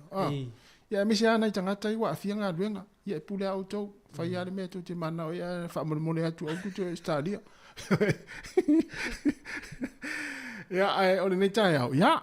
Fa vela ane lau kofe, ia o lau koko, ia po sau koko a leisa, ia po sau ko pai na fai au ata maiti. O le ko pai a, o le ko pai a le tari o le aso le nei mo ta maiti. Ia fa atu moane uro ko pai, fa tele puka, pa peto fitul fa nau peto ono, ia. Fa ini puka se fia, se ono sfulu, ono lima. Ono lima, ue vai. Ia na. Au te rovo tui ngata hewa peri tasi, a misi ata tate ma whainga luenga lu, malo lo me le soi. Le wati arfia, le la taliva. La taliva. La fi wata me te whanu. Le wapea. Wapea me. Pat. Ana e ta angu. Simuti. Ua fu ile, ia vaini tangata sa whainga luenga. Le usu whainga luenga. Mana ia na wha malo lo pea, mo moe pea na i tangata. A tātou ia no whare waita moiti. Ia, tātou na tauna. Whaiko pai. Whaiko pai. Ono lima puka a. Ono lima puka, pea whapea to fitul whanau. So, ai fa pena to lua fa na u na vani puka se lu fu lima. Io ia tai tolu le tamaiti e whaatele tau sami ima tamare ainga ia puka ko pai. Ia ma, nei aso, ia o le saonga le mua tau lava foi ona wha mua. Moni. Ia e pia wha pia o le aona i ainga wha ta whaona i whanau i whea lava se mata anga o se tūlanga le anga e. Ia ma wha ta aua i foi o le nei aso. Ia o tangata na maaliu. Taua, leo toi sifuru ona minute. Sifuru wha, ia ona tāno leo le tūla e iwa. Tasi, e le live le wa a mata mai le leita au nai porurua le wa ile. So fine ia ana whaasolu. Mana ia. Nei lunga le tātou Facebook pa e fia mai moai. I le sau ninga fo o le, nei fo ia sol Anzac. Ia. Ia mo le, nei fo tau sanga nei porurua na wa live mai le tu fine ana. Mana ia. Ia, sila iai mai mo iai, po a fo ia tūlanga o ia. Nei nā fo ia... O le ala tūlanga nei... O le Anzac. O ia. Sau ninga whai tele ia le pule ngā nunga porurua. Mana ia tele. Ia, nā lo iai tātou si whasalau le sunga e tamaita ia ana whaasolo. Ia o lo whasalau sa o mai ia tātou vaenga na nei tai au. Leo to e se fulu tolu minute ia ona tāro leo le tula iwa. Si vatu sina whaafia fianga le nei. Ia, na whangasolo i tuele tātou pokalame. Ia e tātou oi, mauri. Wa ngalo si tātou tunu, la tātou whaatalo whatu. Ana ia. Ai mātua i tono ainga le nei taimi. Mā lo lava le mafuta mai. Whaftai te tala, whaftai te fo i tāpuai. Ia e mesi fo i nei mātua i tono mota ngase.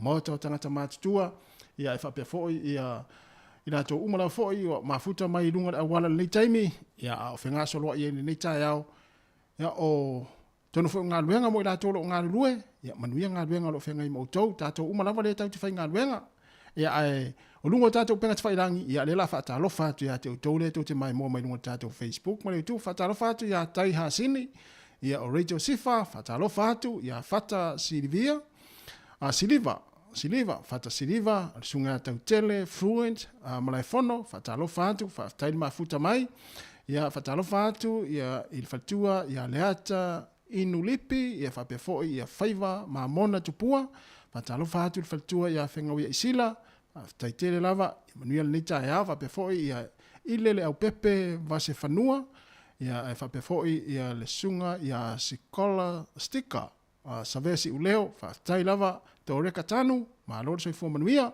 ia sulesa, ta faonga, fawolo, taini mafuta mai, sai folau a fele a liva, taitele lava, ia tarenga seu ngalii, kapeli, ia malo seu, manuia le ta yao, fa pefoi fa fowina tanielu, Erika Maoe, malo lava Erika, ia sunga e wini sasa, taitele lava, ia antele a liva, i po fele a inga le inti le ta yao, ia fa pefoi ia le sunga a Paula a faea, taitele lava, mafuta mai, ia wapefoi Simon Saena, whatalo whātu, o Keleni Tangwai, ia malole mafuta mai, ia o Simona Manawa, whatalo whātu, Aaron Sila, ia wapefoi ia le sunga Maretta Kennedy, ia o Menora Avamua, taitele lava, sunga ia Sefo, malo Sefo, ia o le uru, le ulunga, Tabili, whatalo whātu, ia wapefoi ia Aloma Mano, ia mai se foi ia ma fo Eric talo fatu ma fo ia solo nei mai Yohane fa tele lava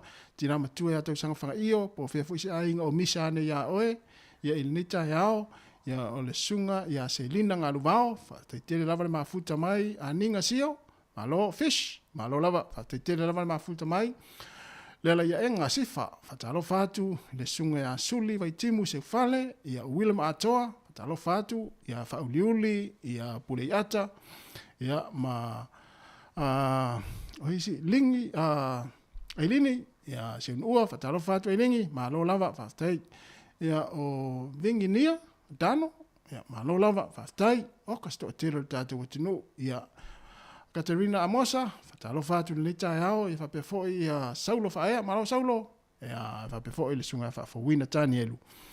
Ia, la tata washina pese. Ya vai fo le tai. Ya ma lo lava le mafuta mai, fai mali le tai au, e fa vesia.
Whawhiwhianga mai tamo le vai aisa I na ua toe 3 minute ia ona talo leo le tu la heiva toe whatalofa tu le taimi whatalofa tu le meta ia eve te fola ia o te whawhau mai o Australia sunga sangata urungia ia whabefo ia le sunga ia Anora Lutelu whabefo I mata sala ia whabeta imane pusa te tele lava lautafi vili fiti e fa malu lua tu ai swafa ia o faiva fangu fa te tele lava le mai mo mai mafuta mai mari o le vaso le nei le ana amata ina ona fa nga le o fainga luenga ia le Woodworth ia mo me po ata ma le ia e fa pi off ia ona le nganga o le company ina ia saonga le mula o fainga luenga ona ua mai taulia mai tauina le tele tau sanga ua mavai tele na fulele na fulele na afia na ia tangata whainga luenga le Woolworth I tangata whaatau.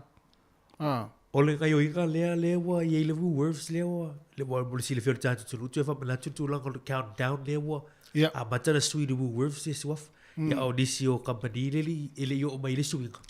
Ai mania o te lango malo si tu inga tu sa la peo leo le kai o inga tamba ia. Na o me pu atala ia po ken mo ia le fa pi I lato o fu fainga luenga tu lo fa fonga mai ele fa ola le temi a to la tonu le fa fainga I tonu fa lo fa to a fa o mia le fa ma vole le on o le fa ola le ia le camera pe a o ni temi fu le la fi na uma sitanga fa tau e po e uma le camera ia tala noanga nei ia ona faingo fie su nga malo ma na ia te so tu sa wa ave foi la le fa ilo tu ranga le wa tai lo ila tanga yo inga fa tono fa lo a wala no tala tu foi le a wale ke we ne wa la lo ya tu la la camera ya ta fa lu ga Woolworths tu sa fa pena foi le tanga lu ga le le America fa pena foi du sile ye foi la to e au ka mo fa mo ka foi le na wa to su pe sa no to su bu li woni ale ala ini fa mo ka foi fe so swani e tali tu I fa fitauli pe atu na tonua faingo fie foi su nga leo wana na mai le me pu ata le video le mo wa mai ata na nga le fai le taimi le vesi mo wa mai ata tangata le fi na mo tangata le fainga luenga pa le lo o va pe so le matua ma na ia tele la ma ne pe fai I fainga luenga ai a tu le situ a foi tata fega luega le e tau foi la fai sata wa le lopo le tsa o la se ser tata fega luega na e tau foi la nei sa fa mo ka foi le wa de ia tai lo i e fai sa kem o mona fai sa kem tau la su ta kem e wa tau foi nei ta fa mo ka wa de wa fi na mai na a mi se al tau tu fa fo tu yo so mai tanga ta voi le fa mai po ta o ai ma wa mo o mai kem ia me se foi tem foi le ia mos fati ta inga wai le te tu puta to fenga lenga fa te inga pe o mam tu fue ma mai ma misai e lo me le tunu ala sa fa bo la I lo ele e foi le e te o ma su enga le po la vea se si po la vea ia tu fue ia o vatu mai lo le mos fati ta inga foi le ele ia mo o mai ke mo ia tala na fai ai su ene e tau imisa ke pua au te ilo o le si me alo fale le ia le tono rungali ma na so ilo I ma na ia Faise ke marta ma, faise ke marta ma, tena ma, tato tala noa, no le utale ma, tato tala noa ma, na te lem ta upule langa ya ngai farfenga wenga uma, pe uma tato tala fo, tato tala mai Sāmoa, ia pe tala fo il tato leina, pe au ngai ainga, tato we vai va mal tato tu le fasilina, e pe au ngana faini ken mai tonu, mai kane sia. Misa la ulotu, eu si mai va fora e sa tato tala mai Sāmoa.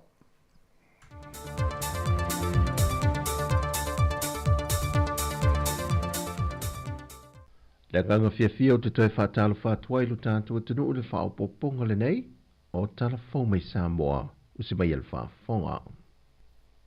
E au whātasi Sāmoa ma le larolangi ato le whātāwa ino le aso whaapitoa, e manatua ele tāua tangata whaingaruenga uma, le o le a whaamanatu e Sāmoa, i le aso lua se fun ma le valu o le māsina nei. O le tausanga lua fe ma le lima, na ulu fale atu e Sāmoa le whaalapa pitonga le nea le larolangi le leipa, e whātāua i nai le saunga le mua tangata whaingaruenga, e maise o le soifua malolo ina le sio sio manga e ngālulu e ai. E tāpedanga Sāmoa i lano le vahenga o bisinisi ala manuia ma leipa, wa nga i e tāpedanga o lea fo i aso whaapitoa i lea tunu. E mafuli atu le whātāua ina le soifua malolo ina ma le saunga le mua tātou tangata ngālulu e umai Sāmoa, mai i suinga ma ale ale o le tau, lea e pe ona vai e le vevelo le la, e meise mo i lato uma, e ngā lulu e whafo atu e ese mai ofisa. O le fionga le tamai tai whaamasino, ia le tuala fiu me sepi sia lawa, o le urua i tamai tai whaamasino mo mua le komisio whaamasino nga, wa whirifilia nei e avema presidente lango, mo le whaamasino ngā whanua maswafa. Mai toi foi o ia le whaamasino tamai tai, o lo i le li o whaamasino le whaamasino o whanua maswafa. E le titi tausanga o le tautua whaamasino a le fionga le tuala i le whaamasino o whanua maswafa. Ma wawei o ia o se tasi o whaamasino sinia, se o ilona tofinga fau, le wa se e avea presidente lango, o le whaamasino o whanua maswafa. O le olanga tautua o le tuala i le atunuu, sa ave fui o yo se tasio ave fu a Sāmoa e ta longa whaavao malo.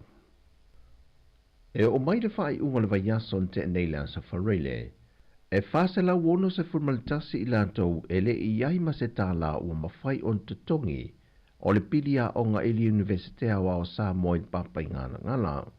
O le to telo i lantou lea pe i on whai loe le pulenga, o i lantou ua whaingaruenga ma tau aveni pepa whaa uma le universite, ma ua toe whetu na e fo se whaotanga le pulenga, e toe whalo atu sa isi awanoa mo i lantou e tutongi nai o lantou pilia onga, pea whai ai mai ale kuatale nei o le mela vai tasi, o le ale toe mau se awanoa mo le kuatalo na lua, ma le ma whai fo na wha amatu i ei unga o lantou tau mawhinga, mo le kuata mua le nei.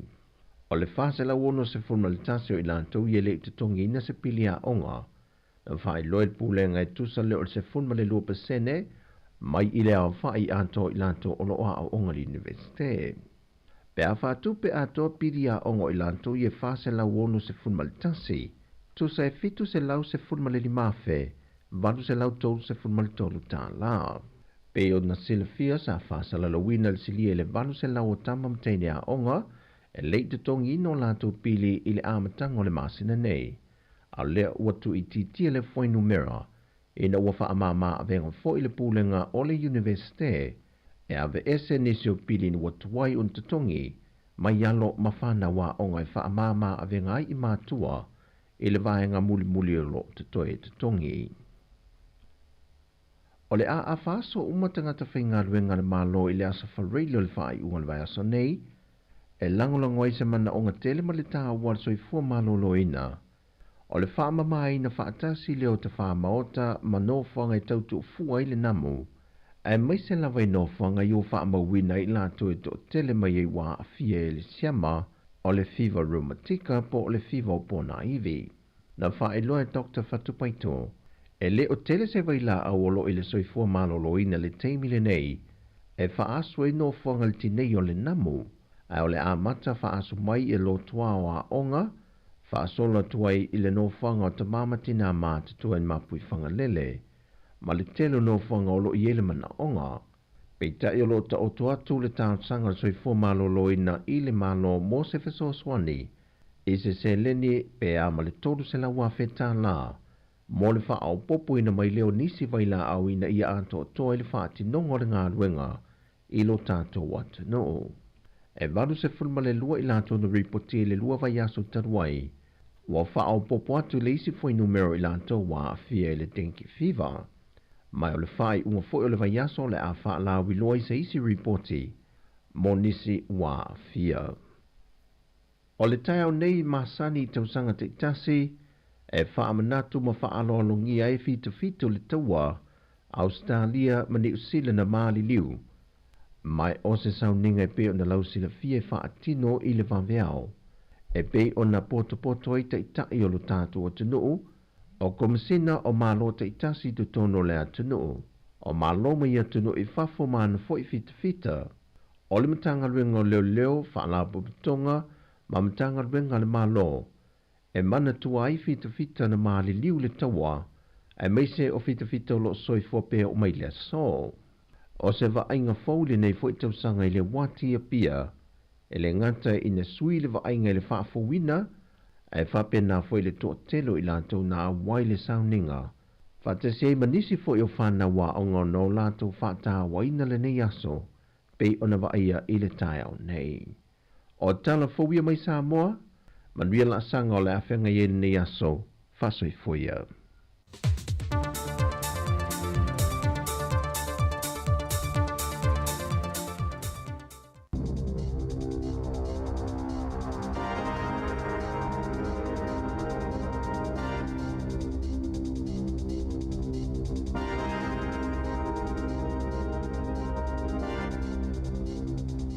Talo falawa o talafau ma le si ufonga le lau momo le nei tau o le asolua sfulu lima o aperila lua felua fa.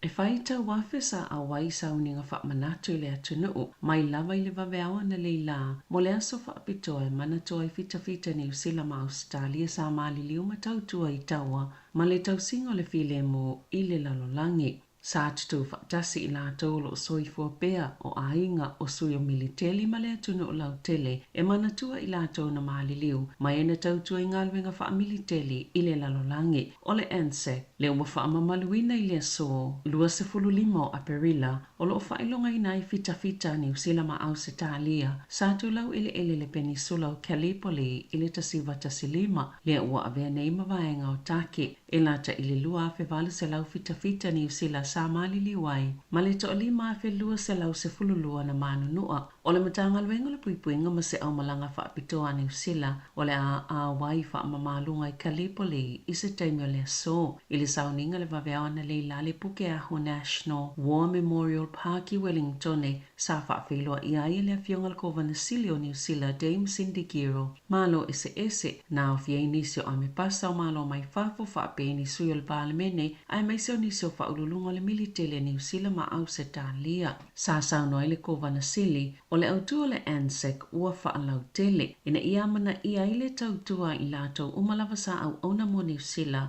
i taua ma whewaiwaya inga ai maise o le tau singo le file mo i le lalolangi o le taualo na lua le lalolangi sa lata ina afiai ainga taitasi umai New Zealand e lata le sifululua afe tangata New Zealand sa mau la tau so i fua i le taimi ma o se pasene pito mawalunga al whaitawa o whae i malo le tau pulenga peona sau no le kovana sile i le maafa manatu i au kilani le War Memorial Museum Cenotaph i le waweawa na leila sa tau a au inai le palimia Christopher Luxon ma le kona sula awa o Australia Brad Williams se pali e whae masio whainga malo au Australia ma New Zealand e manatua i le nei aso wha apitoa sa poto fo i le tele le Cathedral Square Kalai Stete mo sauninga i le waweawa na leila sa whai sa valia fita sa tau tuanga i le nofuanga au tumo le sauninga a o le i amataina i le afa o le ono wa moli mawina le whaatuptupla ia ma le tele o tangata New Zealand e awa ia wha amamalunga ma sauninga i le waweao o le ANZAC Day.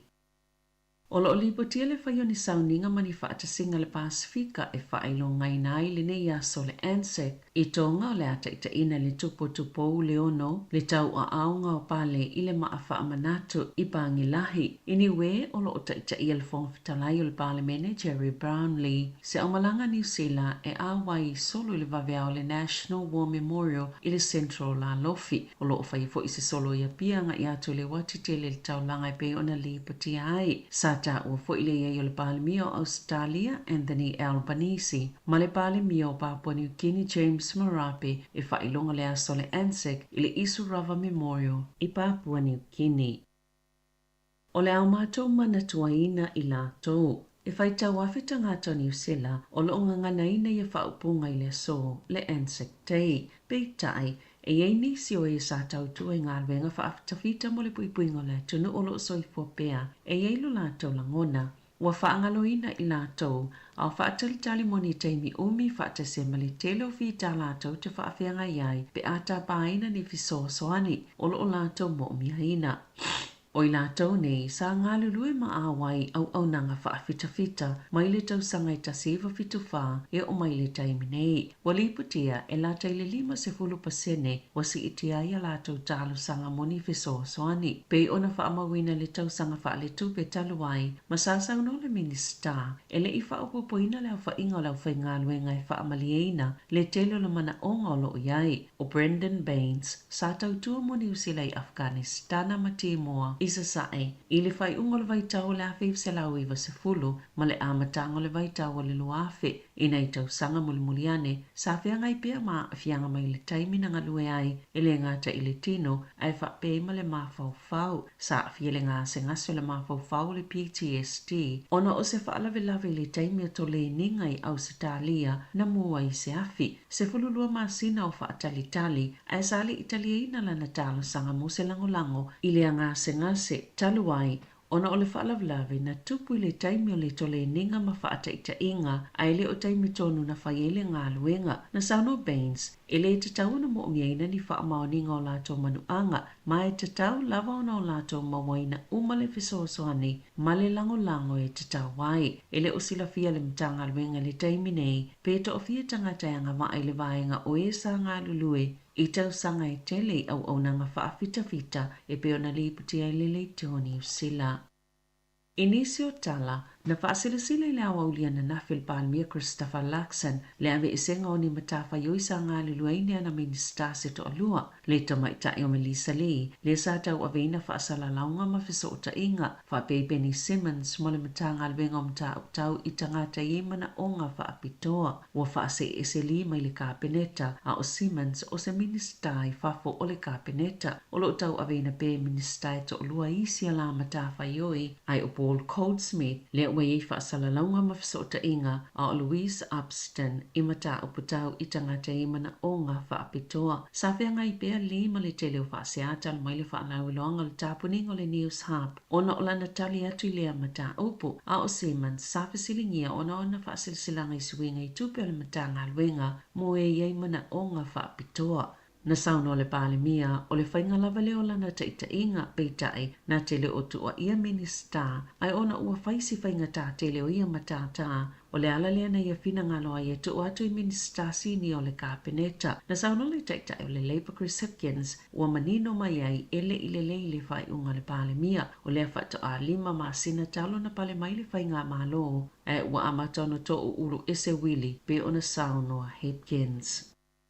O whautuaina le matanga luenga mo whaamatalanga i ele New Zealand le vae o ngā luenga i 5 ina ia whaamaliaina le mana onga le malo i whaititi e tupe whaalu e 5 ngā luenga o solo ia e au whini ngā luenga i tūlanga taitai i le matanga luenga o lo vaaya ele na tā uele so upu talo mai o ke tōpalu a whelua tolu ua whaititi le numero i lato e ngā lulue whaakone karate mai tua ma le au kone sale e o mai le aso ana nafi ua o atu le tolu a whiwhase lau tolu sifuluono le au whainga o ngā luenga ua vaea pe whaamalo lo mai mata ngā luenga ese le malo. Ua whaaleo ngā ina le whaamasinonga mawalunga se samania mo le minista mo tamaitai Karen Chow e tula i le whaamasinonga le Waitangi na whaalia le whaamasino Andrew Isaac e leo whaalea ngai nei le mana o le whaamasinonga po le komiti su e waitangi ma le tāua lana ngāluenga i lea whaaiunga sa whaatonuina pe sa mania le tamaita i minista e tūla i luma le whaamasinonga i le awaule le asfareile ma na whaalia e jao lona talieina ma le fiefio le whaaiunga a le whaamasinonga mawalunga ona taluai e yeile a ia te tāua i tu e toi apili ai le whaaiunga o le ala lele o tele nisi whaamatanga mai le minista mo le taimi nei. O lo funga i nei luma le whaamasinonga se lui i le fuafuanga le whainga malo so whaatasi e toi sui ai le vaenga fitu a. O le tu la fono mo le mitanga alwenga mo tamaiti o le vaenga le tu la fono o lo whaamalo se ele oranga tamariki e whaalau ilo le lipoti le tu langa o lo whaanga solo inga alwenga le mitanga alwenga i le whaalile o fuafuanga mo tamaiti Māori o lo o le tausinga le malo e ei le pao le tribunal e samani ai moli mau ese lona tūlanga o se komisi su e.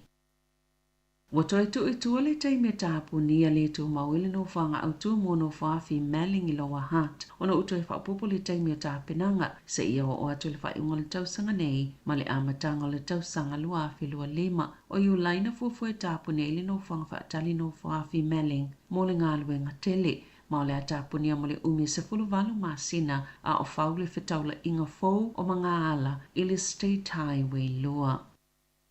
Ua whaamalolo mo le tausanga se fōma ina ia tūsiena le whaita wafio ni talawai mō ngase o le ADHD e au noma se whaatanganga na tūla i Tony po Dr. Anthony Haney o se fōma i au ke lani luma le whaamsinonga po le komiti e ilo ina ngai uinga whaatino fōmai i le masino te sema e whaatangaina fōmai a ainga e tusi talawai mō waila au mwhala au a wātonga fitinga o le ADHD peitai e te tau na tailua tausanga mata pae ngase se whaatanganga mai se fōmai e whaapitoa mō ngase o tamaiti po o se fōmai o le mawhauwhau sa whaasalaina le tausanga talawai Dr. Anthony ina ua maua sa ngā lulu e whaatase ma se fōmai o le mawhauwhau le ana whaia le whaatanganga iau noma le tala noa i tangata ngase e tase le tausanga ua whaamalolo inai mo ua whaatanu ina e tutongi se tupe e silia ma le se lau fitu se pululima a whetala.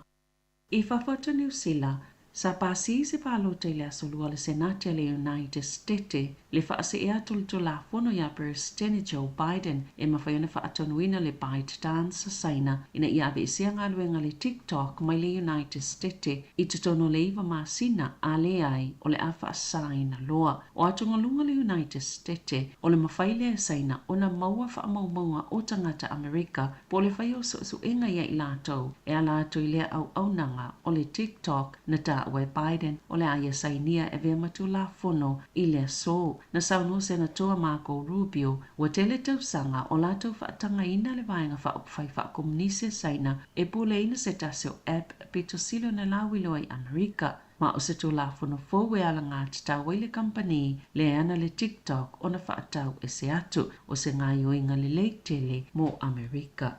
Ta alonga o le asasfulu ono ma le sfulfito a perila, sa whaataunu ina le ta amilusanga o ta alonga ta polo le Martin Quartz, pa sa filifili e te isamani a waka o le aonga ta polo Sāmoa Wellington. E a vea makapetene o le awa i lātou i lalo le ta isfulu iwa tausanga le mātutua Wellington mo le taimi mua. E to o lima tama, to o lima teine o le awa Wellington.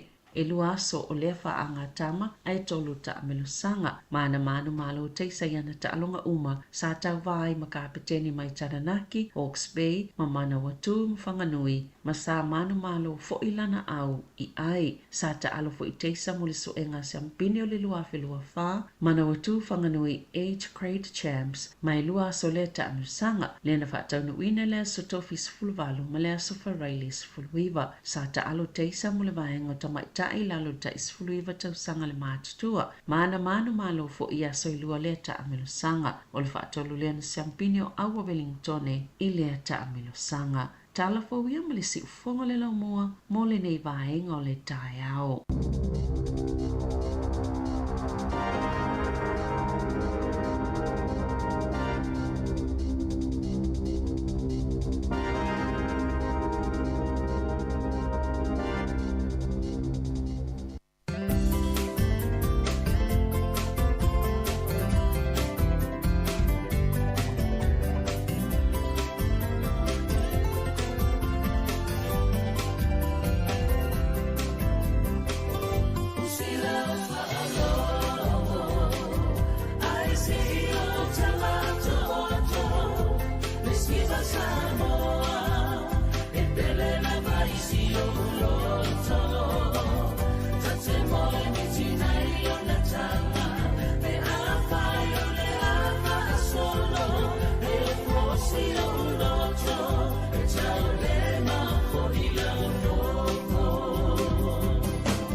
Whawhiawhianga le taimi o le tai ao I na ua 2 minute, le 2 minute te nei le tula iwa.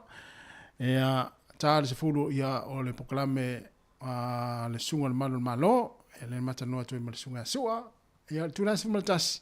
Un tātou to eva fo ilea, tātou mafuta I whawhiawhianga su I filoi se pa. Ia se fulu lua, o le whapoponga o talafau, le la tāpena meisa vili kāsiano I tula se fulu male lua. Ia musika o le uli, tātou eva I fo le nā taimi. Si pa ia le tula tasi, tali fuele tātou whasalaunga I Sāmoa. Ia le tautua mai le sunga tā sesa lam Sam. Ia pala fo I se whainga I Sāmoa le nei aso, a Māori. Māneia tātou por kalame le nei aso mālolo. Māneia, ia ai, o le nā, o le tātou whawhisiri nā pei o na fola atu. Ia ai le I watuina tātou talafou ma tala mai Sāmoa le tula iwa. Ia o le whangaina o me poe ata I tono whanawhainga luenga. Ea, a whapeo na te whainga luenga. O le hale, e te mana o e whaini me po e ata fwele le tono whainga luenga. Te pei o le tūlanga le ua whaonga e le whale o loa leo le Woolworth. Ia, e whaonga e le whainga luenga me po e ata. Fwoi e whapipi I off. Ia, waran pui ngā la tōle taimi e tupu mai eini whanawilave pe fi nau fwoi mani tangata whaatau. Ia, alae whaingofia o na maua pe a yeise se a fia. Iwa e sia ke leo ia me poe atana pe a whainsu e suang. E te iloa mauri a te awa ia. E au ngā tere la tūlanga whapea I mo me o whanwhainga ruenga. Soas whanwhainga ruenga. Ia au tere ilo pea ngā I kalesia ma. Ma tono la inga. Ma tono la inga maftanga. Teimi o maftanga a inga wail. Teimi o lele whameile sao ala e vevesi ilo la inga. Te walu ni vainga fo lele vevesi la inga ala e whai atu. Ala e o atu leo su e ia ala e maua le ia. Waila ia a whape o te iloa a whape e whaongai a inga ia me whape na. Ma maftanga me kale sia. Mai se whainga luenga. O le matua whaingo fia o su e ngā mtanga luenga o leo I vainga whapea. Ta fikala ye a vio le kali si se lau mo tu tangata I lotu ai ia to fu tangata malana o le telefone na mau fu I fa mau ni ai sele ia a me se la tona fa fenga lu ngai ta u telele wa wa tata no fu le ta u fu lo fa solo ne ru worths ia e wa le te wa ga le company le a lo tisu e te pe fie se ta u se camera o le male me ia o le ta u le tu ai te lo living va lo suri va ta la oi le tau gofi le va o fusile tu il tiro tagata le camera na I ta mai camera na I te GoPro ia va lo suri va ta la ma na ia e ma o le tu le foi ma na ia amata wona amata mai le Woolworth ai au nga foi tangata I to atasi te foi le o ye fai fa tau wa ia fia pe alu foi ta vale ala vel ta vale ia fi nau mal tangata le la vel ta vale ale tu solo fa mau bonga me ta wala na tonu wa wai wa le si tu tauna lui tu le awa faila le fa na le fa mo mo camera le ta twenga lu ia ala le ta tau tangata le fa tau ia na wa te wo fi na o le sa o le tangata le fa lu ale lo le sa o tangata e ile le mo mata lu o Facebook ia va ta tengo o li malo a America ia tu sai le vai nga le tangata ile camera le leo o le sele tangata le tio mal leo ia a leo le ai wa nga fu camera la pi mai lu ngole ai loi leo na ma foina na vesi na mata le fa la vela so tuna e tuna ia eu te lo pola le tu nga context o nga li ma tono le kale si au te loa ma lotto telele au te loa tono farfinga luenga ma fo lele ma falo loa supermarket ia pe fa nga kemno tawa ona ki ale taimi la a mata le fina wainga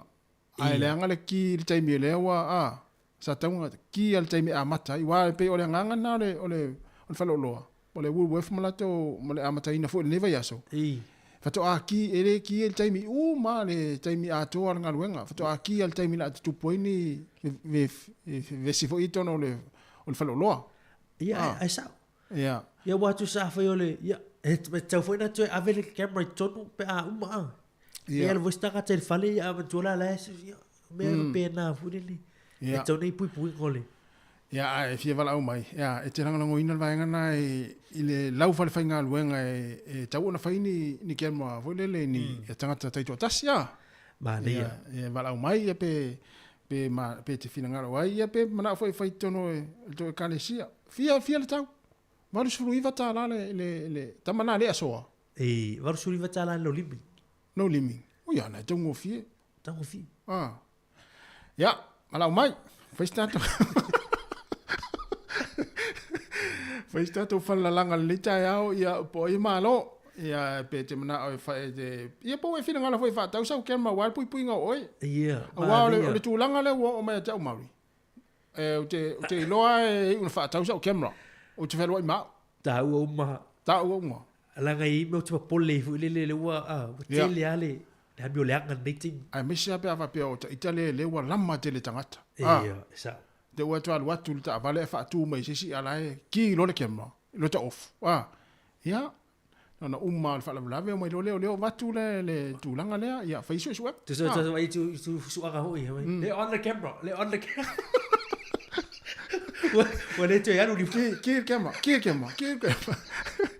aso tu leo le mafu anga la ta wa misai fa ausi sa ele fa ta nga fa ausi tu sai wa ga foi la camera le tu di lima le on the camera le camera e mo le leia o lo ai u me ai le ya na ya bala mai tatu we ba vam tatu tel pe a nga fu tonu e kale si te mi fono wa ya fono fo ya lo waf taw e fusu te tu pe male mo fe lo tus pe yo le si bisero ai tu le lai lu on Facebook so le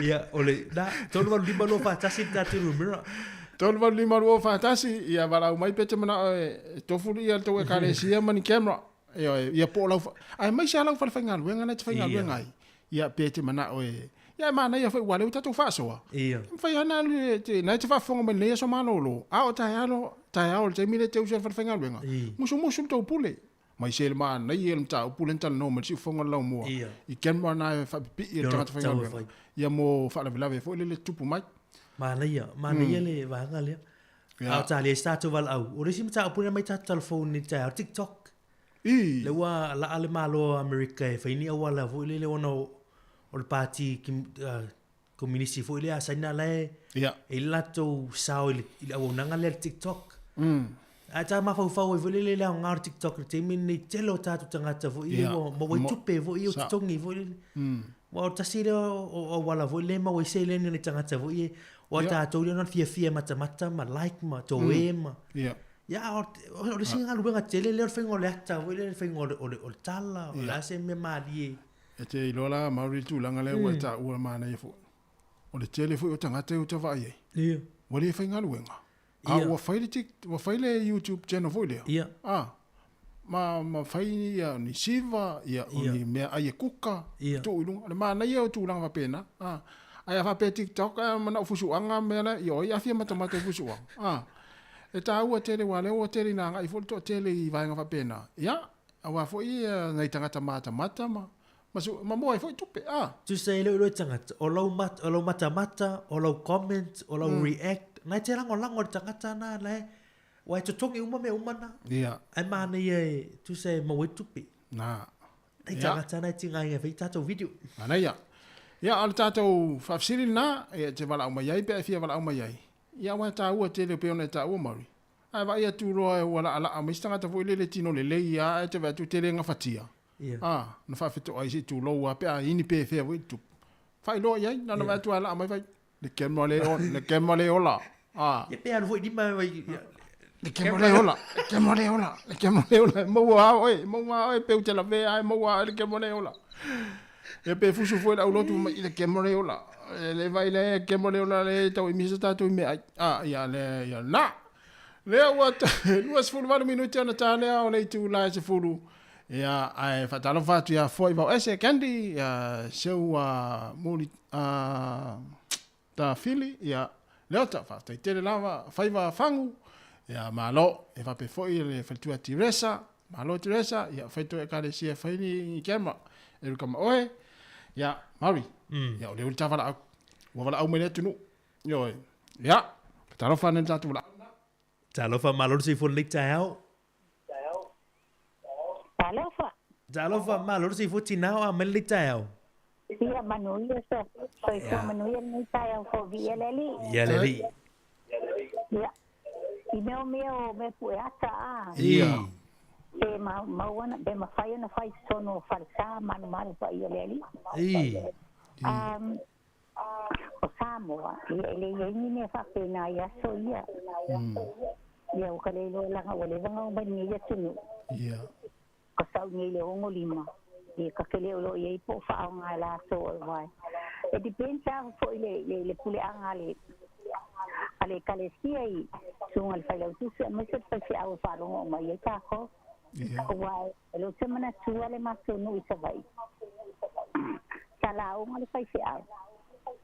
Ya lo pamala se ai te sala wale ko mai o ma tu le ba mali di ai ko la o ngale sai se au se tangata a la o sa ai le la o sa o le tuska ia ona fa pa si lo le bala o swalo mai ila lo le milano foi la o sa o le tuska ia au e la o tangata ma onda o le meu tu la o ka o fusu ka kai fa fo ai ngai e lua le ko pa le la o ngai sai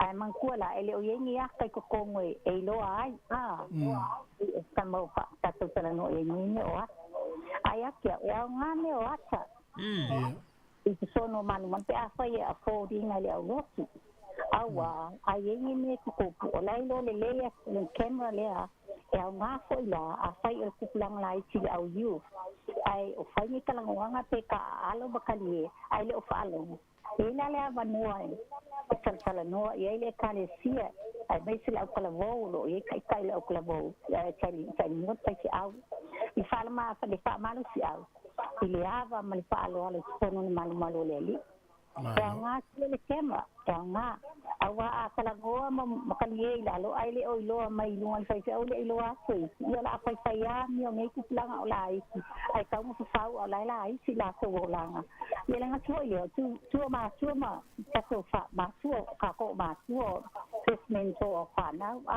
mali awa ma tu ya la so no fa ya o nga mo ale anga fa ila le so tu ma le ma tu ila na fa na e ave ya ma fa ya lo ko fa ko mo desi ya wala nga kale awala malele fa lo ya o ma wale lu mana ya wala nga yelu nga e nga le tema ya e nga va ai e tanga ka a uma kala ngola ile au mai kan kai e fa tu ali awa pa pe kala ngoa le fa na au nga le lo ku la fi fa lo ngo iska ka wali di uli ala kala ngo ma pisam kali ya ele o no ai le ni kema e ma su ai lo le ya winga nga ka mala so winga ai ka fo ia ka ala ai ka nga ka ko lo le winga lo fa tai te la vatina ia nga kele le ai me po ya ia awai kele aku pe kale si Sāmoa awai sai la fonga me fa ma me ka wasina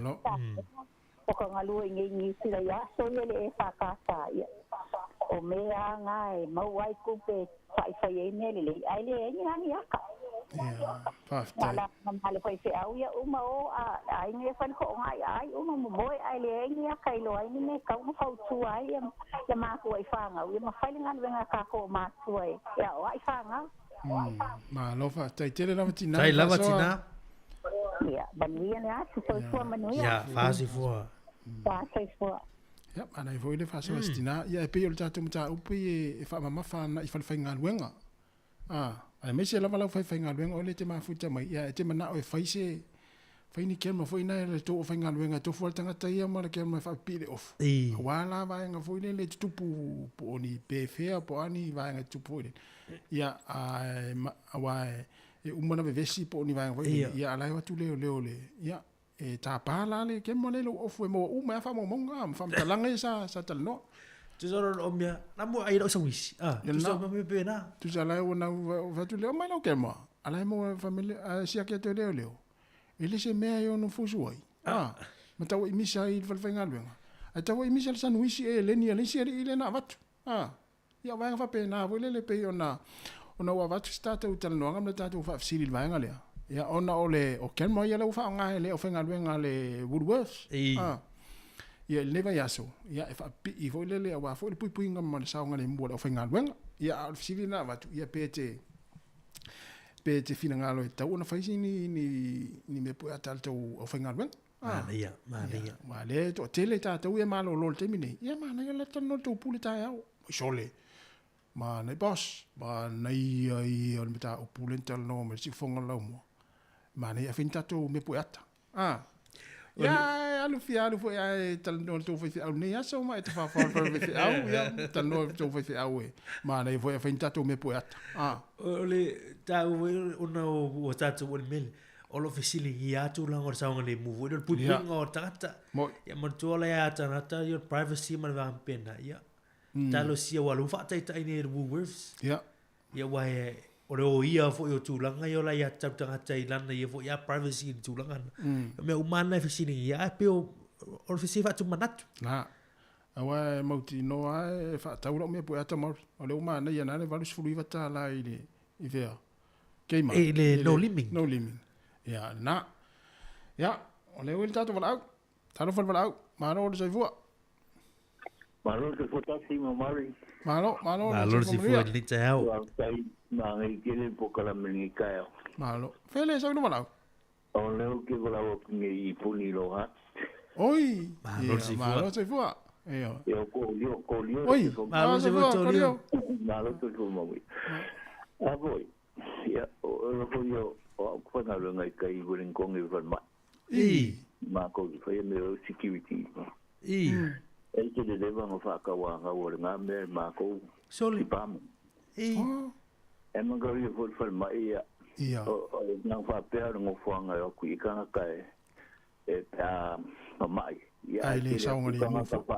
Na ke le kanga tapale ko mulo ngā kamama. Ia mali. E o ke le wala ma ko whanga wenga ke le ngā ACC e le mango mu aila I te onga ngā. Ia o mai vai lei. Mo o mai ko I o aku le fisi o umina ngofo ia nga ko le security ia ele mo fai e la ke mai al falma mali ia ke le foi me kupu yo il falma I fafo ia ele mo le engo ke manga ponsa moni ia nga mako ka sanga lora I ke mai ai lu mo vist ia mako le ai mai o ia le hecha ia pule ngal falma I wala ngal falma yo private mo me o ka ko na mai le ka ngai lo kema ia e o melanga ku pungi ya fa I se ma ko ma mangi o nga ma mental health ia ma local people ai ku yo fa be si o falma ia e fa ai we se ma ko wa le ia se vai la ia tua ia I uto ia mali o le mfainga mo se fa mo sa o longo le mo o me e fa o nga le pe un kalango I le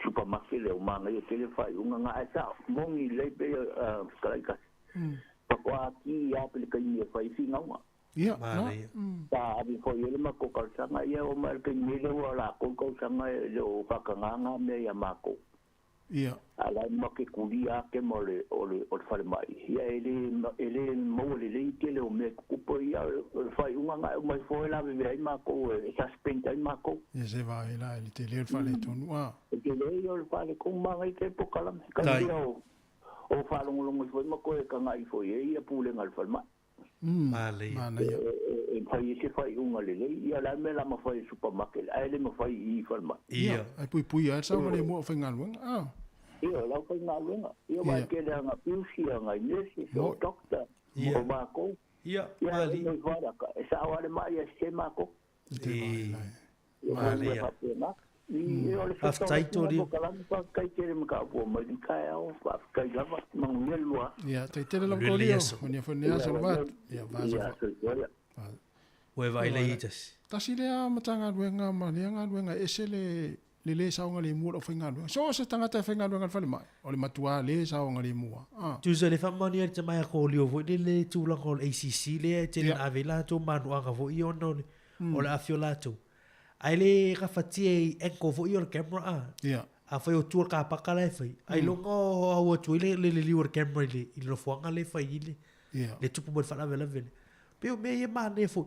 ai a fe le pe a mar tu sanga talun a ver tal sanga ya le wata tu tu sanga ni lo fa ai wa mata na sui tu la fo no fu mo faina na ta tala la no mo fale company le Woolworths ya ai o le ile fa so le lu ko ta tu Facebook fa pe ta fu fa lu ko ta vali pa ye ta vali dash cams or tu pe lu nganda wa e ta vale wo la tu fa ta le la tu camera fu le e fu lai te mi fu ia la veta vale ia le au ngabul insurance e company insure fu i e la tu taro sanga e faisau camera na ia nga i fa mo ngana wa o la te mi fu le te lo vesi ma tanga te na so ala ta vale ia le fa mau ni ko o me umani so me pui mai oi pui mai oi te mi fa la velambe ya mesia ya fa pe fo yo fa pe ai mesia o le fo le la te lo la tu ala matia o e tangata ia tu ala matia ta una faisau kema faisau me pu ata vo le fa piro off o fa fo to no falli ia vo le mare tu te fa for fa to le si camera pena camera na e se foi la no mata fa yo i fu ia mana tu sana te falle ala te vai tu e sa o lo so tangata ia o mi wa ile e camera wa ile sound audio tu se pu e tu e sa fa for ma speaker vo o te lo il falli ia no pena na te lo falle o il falle in store tu sa la ti to lo falli ala so le so le se o anu alo ma fa me pu ata le mauri ona o le matang fa nga o verso ne le na matang fa nga la fa nga le Woolworth o le tu taua na fa to ki ale taimi a matai vevesi me si tanga fa tau ya fa pe na na uso tu al tai o to fa pe o le wa mata to na fa nga to fa nga lu nga uso tu le tai o le fitu ki lo inga o anel taimi mo folele wa mata vevesi e o ma yo ma o me o ma na tau nei lo isa ele fa pe fa va no la kem isa ma ni to aki ale taimi la o lo wa mata ona lua tau upu folele lo vevesi po wa fa fo ni lua tau ngā upu se i tū lau man tangata lea te lua whafsanga. Māle, ale mea ia, le on camera. Ia, on camera. Ia wā nana vai atua api, ia na matano atu mauri. E tau le, nana vai atua, fuere lua tupu le vesi, la e whairo ei, tō vai mai tamare wa emo. Le emo atu i lumoro tau au. Le ala le te sui, le upu e le leia, e te o mai no e te au maua le leia, o e le kemua lea. Ia ol pala ia ola umia mauri mai ni. Ia tana tatu laina. Ia te mala uma yai. Ia ngai fa fainga luenga uma so stanga taia o te loa. So stanga taia nga yai. Ia ngai tona lo ta vale te mi te luai. Ia so se ole ala nga luenga fai. Ia nga ia oe. Male. Ia lo tana pe tatu laina. Ia le lava tu nei fa fianga nei. Ia wa fo ia le fa fonga mai mo mai tatu. Tu fa talo fa tu a Livingstone fia ba ai tu ivasa fa te tele lava o haini swafa. Ma lo lava fa tain ma futa mai se isia kene le lautara po lau wifi po le o motu haini. Ia. Ma pe fo ia fo va ese e fa fo in Tanielu. Ia. Ma le fatua ia Petro Susi Tyra Petro fa te tele lava Susi ma nu fo ni tai ao ia ke leni tangwai ia wala mai pe fia wala mai ia ma o le FP tau fai sina malulu mai tai ao Maria tato fai sina malulu fai savili le tai ao ia i nei por le va vai atu savili li saudinga la fai mai ia wo mai a for saudinga la wo lunga saudinga le por le civic service ia na le wi le tato la o le tau fai mai tana fon wala ia se fo manguia ia nga foi lai te sami te mi fango tanga ia mon meu camera ve si lu ia tongi le sita wa ile a ve le si di aris ma wa o ye e nga lu wa sami wa e nang ska ka ku fa o ye ku fia ka ia Malo si fu la ilua. Si fu la ilua. Ya, si fu muia, ilua sa si ilua. Tai. Ya. Ki ya bara wa kari ku la le. Awa kang pueri Le on camera. Eri lo le on le ke mai ku pa ku. Ma tai. Tinga. Kwa banga ya so. Ia. Le wi no la kala. Ka sanga ni ma o yo skadia. Ia. E la fanga o ka songa o rai ko rea i keninga. Ia. Anela mo ke o yore i le fale o le kiki le mo ke o e fai mo e asi. O ke i aso le ngona makukua fai kukua. O ke i a fai mea ka awana. Ai anko sila. Mui. The camera. O fa fenga i loa mai e kamano. A fai mai nung kamane ai o feli kua langi e wa ele kai na ke i loa o mai long. Ai a foi lai kongo le fali. Ia no winga ma kwa ele kangwa se me ker moi wa ki ia fi mai o komai. Ku dalo me moi. Ai no por mena na fai atu isi o nephew ya o vai atu se o nephew e tano piki runga na masini ta alo volele. Ango vai la ta masini na na la foi la alu mo e te ia. Lala o ile fai una ore foi a da makanga ore to pakanga fai kokoa. Ia. Ai la foi ia nesa ko e fa pogo mai foi ai ore mi lo ore ki te fa luanga mi milo a. Ia. So, ele nga ora o kala nga kwa nga kaningi. Ia. Ai mashala kanya wo kwa sang goma le kelo nga o se bro. Mali. El longa fa ngo fie foi sai dinga de o reoma. Ia. Au manga ia foi ngai kongo fa lo lo. Ia. E fa la kala kongo fa lo lo o ngo ila ko lo fa nga me. Mo. Ia wa se upu ia yo kako kangaka ia. Ai longa fainga fai o kako kangaka nga me kongo fa lo lo. Moni. Mai o kako fui makua ia wa o kakfa ngau ta. A kako un sangi e tango media sangi e tango se mea. Ia me fui ngai le ngo aku si makua ku la ko fa ngau i le kavale. Ia. Ia ngo pui nga me ia me onga. Mo. Ia ai pio kako fa ngo foi. Ia. A kung foi a nga ku kongo fa. Ile. Il kanyo no. Ole ana le me pu ai. Pamba wa fa le ia ia la ka karen ka fa po a ko la mo fa. Ojo rai bue. Ia makama ui le fai mai ale la unga voi deu. Ale mo kwa fai le ia ka longa ke fon. Ia, we le mali. So se me wa nga ia ke mingi. Mali. E nga vo i ku la ka vale ta ka lunga wala wa pui nga loka. Me share po. I pio la kai kanga ku lu sunga. Ai te loe le au nga i tono malu tapua i lupe matsila. Langa o kemra ia fa pipi i le ofu.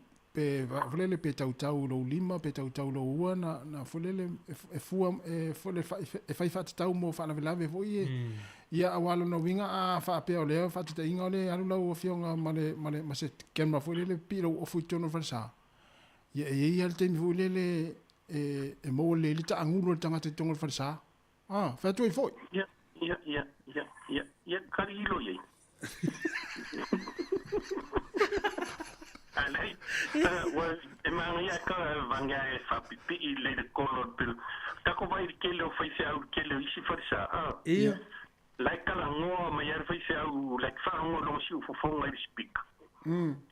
As ka mai mea o le mic line e te pisi fa maura maulunga of lo ia nga mic nga kau kalai sa ngo mai ai e le fa te ka ko ai le mic nga fa sa le fa nga ele lo or camera ele lo or camera si me le lo mai ai nga le puer foi le au me esa me din fa e sa se nga ku la ia ai pule ir ka nak o le ala fo fala na woi fai camera ia le ala o tam fai fa tau se camera vo le se lo ma la ngai o ele nga na kia lo so ipu ke tele la balamba ga dala ele de feeling ngai lama la o ta tawa pa sa kema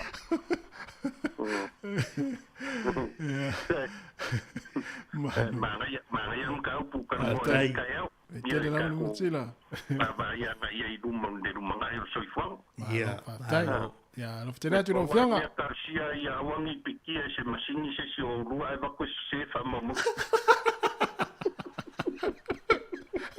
Tasi e foi atu.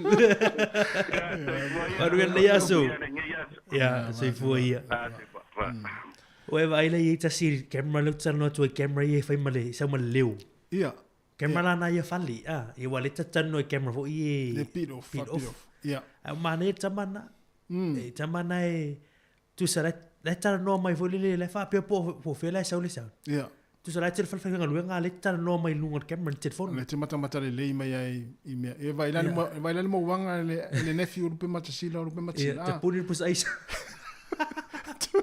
Arba to me aida la arba. Lai vai mista mai titi mai o le atu no le no foi. Ko le I tono la to fale. E le tangata tino le leile fa ofi ofia se vai ona se vai vo le. Ti nga na fa ofi ofia tu le ofi. Na wa pa mai se vai. Ala wa te ia le fionga le lua le fa pe mai o sionga nef. Ala wango so le pa ta se vai na li ya. Ya o tino fa pe nga vai tu o siona nef le tano no mai o ia tu no ma.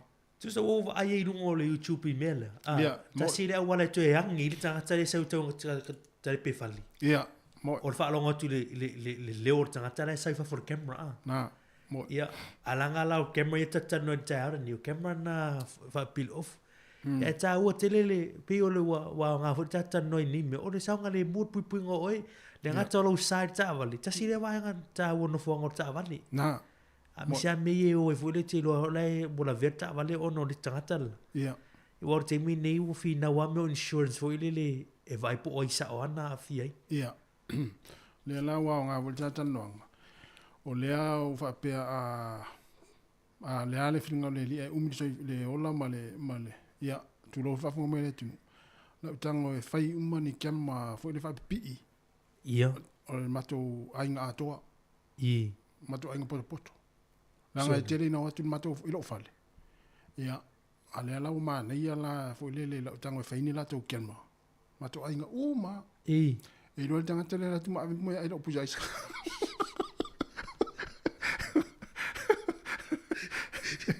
Wa te mo tai ala I. Ya, ma na yo fa ma ite mai fa amata mai le Woolworth. E nga foi tata wa inga. Ia. Tangwa e fa isa me alo fa le Sautina. Ia. Wa le wa sta pena me la Sautina. Ta sina me alo fa le fa. Fa ni kema fa le tina fa pilo no. O le ufa longo o tu ai atu ia aerobic le fai mai na te la ngono ina le fai o ni camera un ngali ele au wai ai lai le te po la wing o la se a se ma fu angai ia sao e mo wai e si over o te re a wai sa o le sa aerobic o te re a wai fo la tu la o le fai un ngali me fai tele fai ai ia o fai un ngali ai ma na o se fe lu fai ponga o fai na me o kema fai kema tama alo mana fe siro kema fai kema stasi ia ai foi le a mo wa ia tal no o roma o le to futanga tamuna na ke ma wa e desi ia o va desi ia ona mo tsi fa fo se ele maftanga su atu le ole wa sa le ole su ele me o misai ia fa pe fa tau va ia mai le fa tau va le mele te lo misai ale vile tu next door le pe se tau le mele fa ia tu i lo fa sorry ale sa le su sorry e ai uri si fala ele ni mo mana ele se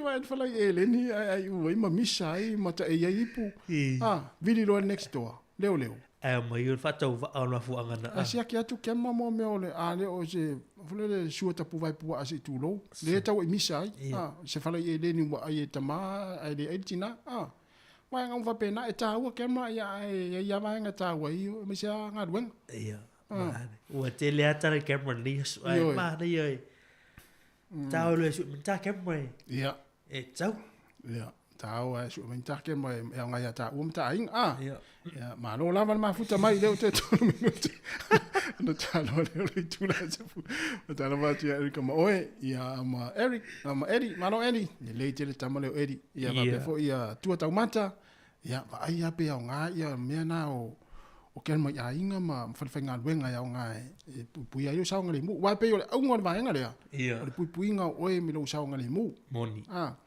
ia patalo fatu ia na fanua le au loto ia ati na ese montafa te tele lava e keleni ma no te tele lava le mafuta mai Ia, whapefo ia le sunga ia, oizole, Vereniki, pula. Ia, alo idini, ia, vaipe, ono whaia ini, se kelma le ekalisia. Tasi le ekalisia to tire taun whain kelma. Ia, ono ta taimi tas. Ioe, wa mai al tatu taimi. Tai mani wit atali tai au ia. Whain kelma. Tātou toe tala noa ma tātou e vai vai tūras fumartas. Ia I whaafia whianga sui whilo I le whaila o se ma le tūras fumartas I tātou e vai ma tātou tala noa ni aso malolo. Ale la tātou nei pese ia. Ia na solo le ma pokala me le malo. Mana ia, whaftai le tunu. Whaftai tātou atinu. Ia, manuia fo ia la singa o le nei fo I tai au.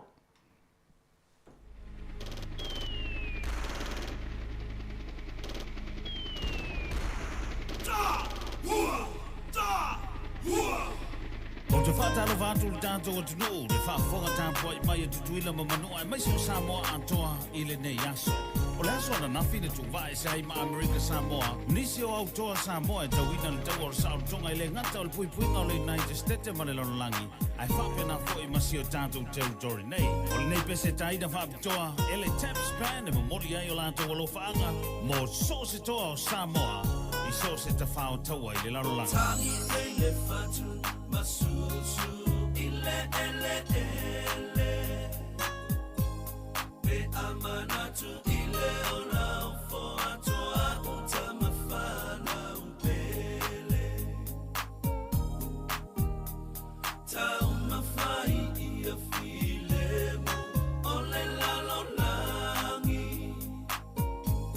Imalo uma ae maise ai ngamatanga tata Tasi El folo uloto ila utonga tu uoti A ole atua na te faa atoa ina lo malosi Le ao malepo ilo uti te faa fita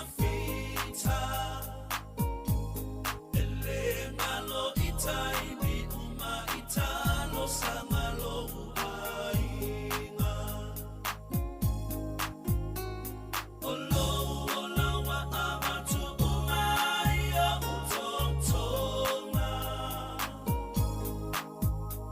Te moiloi mata ola utatalo ile atua Ya e ola Tot Samoa utetu Tapuai Ia e toe fo I mai ai ngaro ono fo whaatali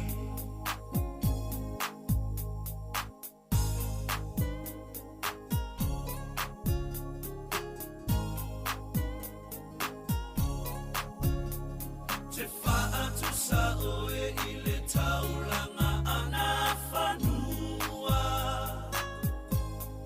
Tau mo Samoa umama le tali tonu I le atua Watali mai le langi le sa olo tonga wai ai nei Samoa e le ingoa lea ua whai ai mo usei Lava o se boe ilo umana tuatu Pe e te toe fo I mai Musu e pe a ilo ufatu Te talo I le atua Alofangia o soulangona Ya awane I solo le falu te pe se malailo ola Olo ola wa amatu umaya utontonga Te moiloi mata ola utatalo ile atua Ya e ola Tot Samoa utetu I pe amata pua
fa mai pele tau tua le si fonga la mo nei taimi o le uli se fulu lo minuto te eni le tula tasi ya pe ona fa ilo atu tato proklame o tula fono ya tai masani se pa ele tula lua ya fia la vale nei fo i vai ngol tato proklame mo nei uli ya o le ua fa tsi mai fo ile sunga le malo malo ya su pe tel sangato ya poles after fo ya fa mo lalo ya awa fo ile tato proklame pe ona masani ai yes freedom vai tasi ya ile nganga fa lalo ya fa talo fa tuai la sunga le malo ya su peter sangato ya il nitendo le la uli malo lava la sunga e fa malo fo le sai fuai la sunga tasi ma yava titolo va ya pa talo fa fo le nei tu la le malo le office fa salau le si fonga la mua I Wellington nei ya te role ya pe fo no fa talo fa tu ile pa ile sidasi fa fonga nga Sāmoa ile nei tu la I tupu mtamali fa ila unga I fa tu mtausi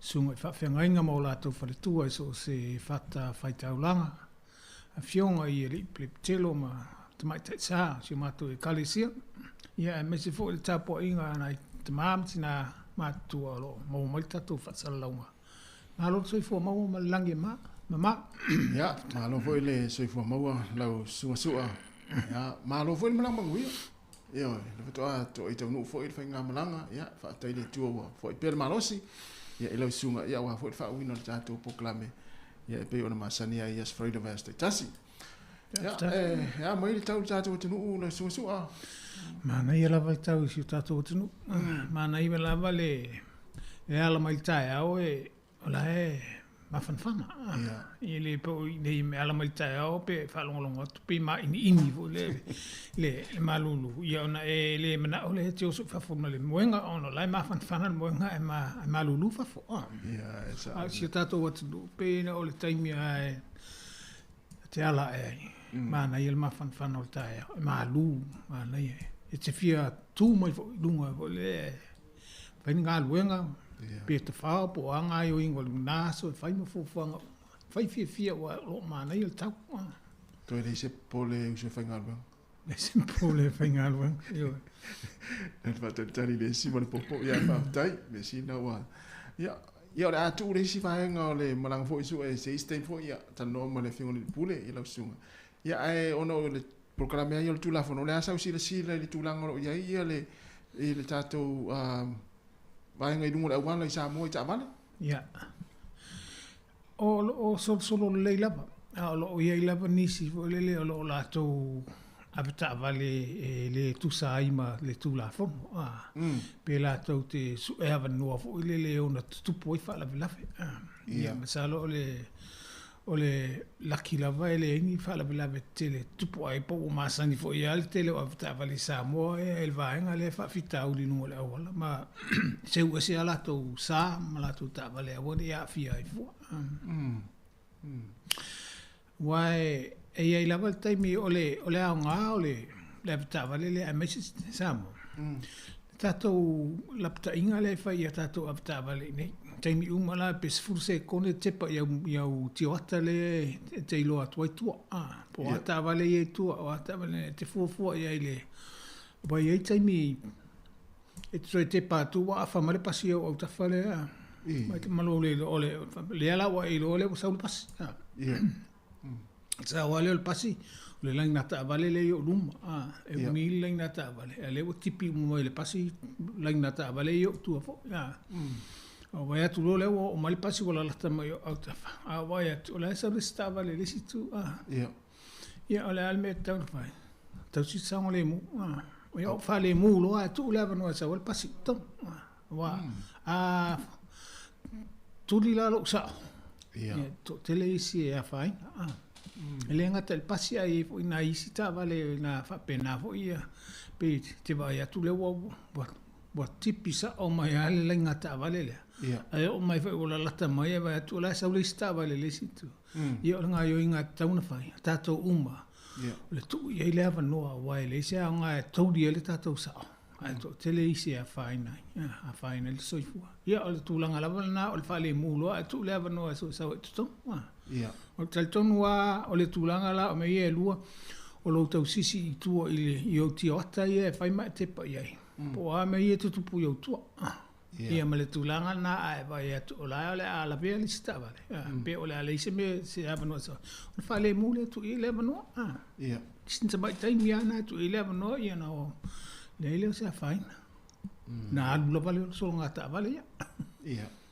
Wa na fu esi de fia si su ai awala tatu tunu Sāmoa na ala tasiale le tu na le tu ale na tu lista vale ia saule sta vale le si tu.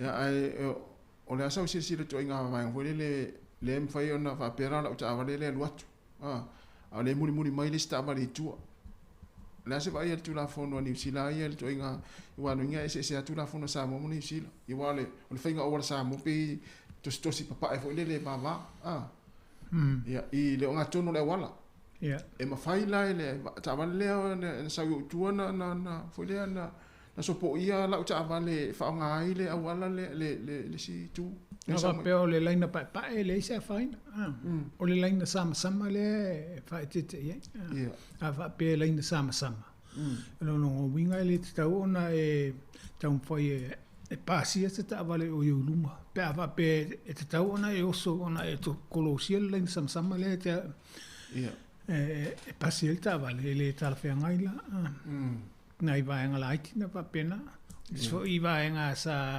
ye ole tulang fo ia tato va pe ole le mulo ta vale ia e to le o polo ka mai ta vale tu ta ona e fa tafa ona fa sa mai lo ta vale ia ona to fa o ile lo fa nga mala ni fa le mo tele yo ta to va nga te ta watu si solo nga ta vale mi la vai fa sol ai ta o ta vale le mo la fai maria so le fa ina pa fa pelo polo canta vale ora ma fu anga le na tu point fa la bela ono tangata ye tu o le la valole on sa ia la ton fai lo a fo e pasil ta vale le ngai on pasi ai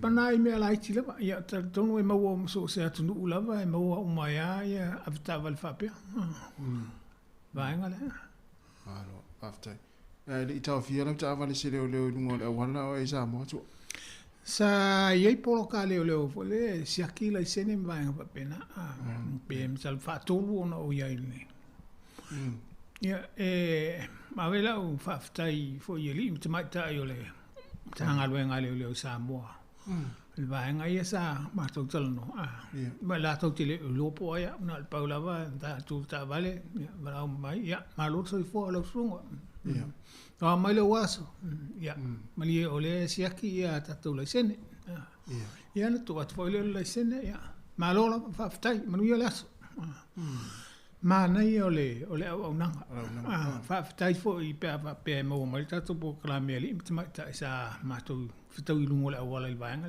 e la tau te le lolo po fe o whainga luenga I na o paula va la tu sa le whainga o tangata uma no polo o sila mai te mine fa pe sole o mai tangata le tatu tau fia la son te ni lanta vale ale o le leo e moli fa tai ma na ia la e matango fie le wa una ngali mai ta ia ai malo si tatu o tinu wa ta si le vai nga e se ta wo le wa sa no su mo le te fo le tala no ai le leo ma le tangata le ta vale Io te mantua so io tato lo Sāmoa ta sia pula le e fefelo ia na fo ia la te mi ona I ti ai fa fe tato e ma tu o le leo la ma leo ia ne ma na ia I leo I li mai ta I o le mtanga luenga pole ufisale le Sāmoa sa ma to felo I la I lunga le awala ho le ia la to tiute nga luenga o te tolo polo mana yo le una matango fie mana ya malo faftai ya le si va nga ya stemi ya tal no ai ale la se milta tal no nga ya tu la fono fo il tato tinu ni New Zealand wa fo ile a fo mai le tinu o le va nga fo ile o fa nga o le masini fo ile le su o le teisa o le ale taimi te tau ai ona wha o ngai le leo I al masini lea ia pole au penga lea I le tangata fo lea e wai o whai atu le tala ona lo matua lea na ua maliu e stadia I le sa I le fale o tangata matua. Ia lea o lo whakasolo nei whamsina o stasi o Madon Malo i Australia. Ia tūlanga na tupu si lo matua na nofo I fale o tangata matua. Ina ua whaongai le Madon Malo ia le masini lea e fwere le whana ia si lo matua lea. Lea wai na mawelo na soifua. Pole hale winga o le facility o pole hale le taimi e aranga tawai o na whaongai le leo le masini lea mo iso astangata. Ia ole e fua ia le whaonga ina I le whawhita audi o lo tūlai mai. E te su ea lava ia awala e whaonga le malosi e tala whiangai ma le whawhita audi. Na whapeala e peila whataita inga whapeo le tina lea fia vatasfu mo tupu tau sa malona soifua. Ia ole lai wha penga mai lea ile anga e se le sai ia po se nei foi le fa ngale muka tu lo vai nga pena e te fua la e awala ele a foi e fa nga e fa foi ele fa fita ele yo ole fana wila le ele si paka ele tangata ta fa nga la va pe o matu isi awala ele fo ia fa fita udi le pa pe wa e fefe ile lo saunga le mu tu ole e anga I maltanga tele ya o le si awala mfai ona e fa fo ia ile fa fita udi ona fa nga lo le e lo lava tal tonunga o uma isi awala ele fo ile tangata le pele ele tu ole fa fita udi le ona fa nga le ia wa fa pela ele o yesi suta o le taimi tu poa fa mtalanga ia fa pena o se lo matua stina ia ele sangata malos e yesi e o le faina ta o fiai ele yo le fofuanga fa nga ino le fana wila le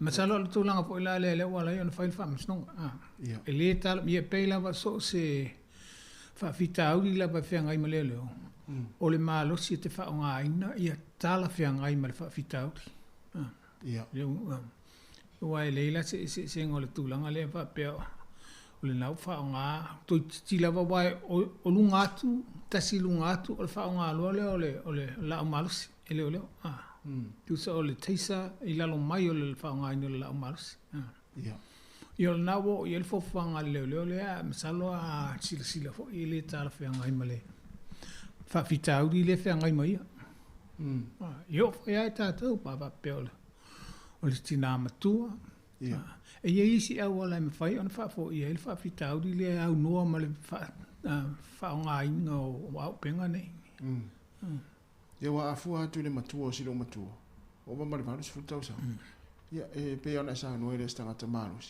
e pe o le fa ngai o penga le pe wa nga tele le pe no le o te tono fo ya fa pe o fai se a fo o lo mo li le po fa mi no lo no winga ta mai e le ta le fe ngai fa ia le fa ngai no le o le vaenga le o le au penga le o te le atu ia le malo si le ana fa fo ia il fa fitau sa le tauna o le malo si fa pe fa fo ia il fa fitau o le tulanga ia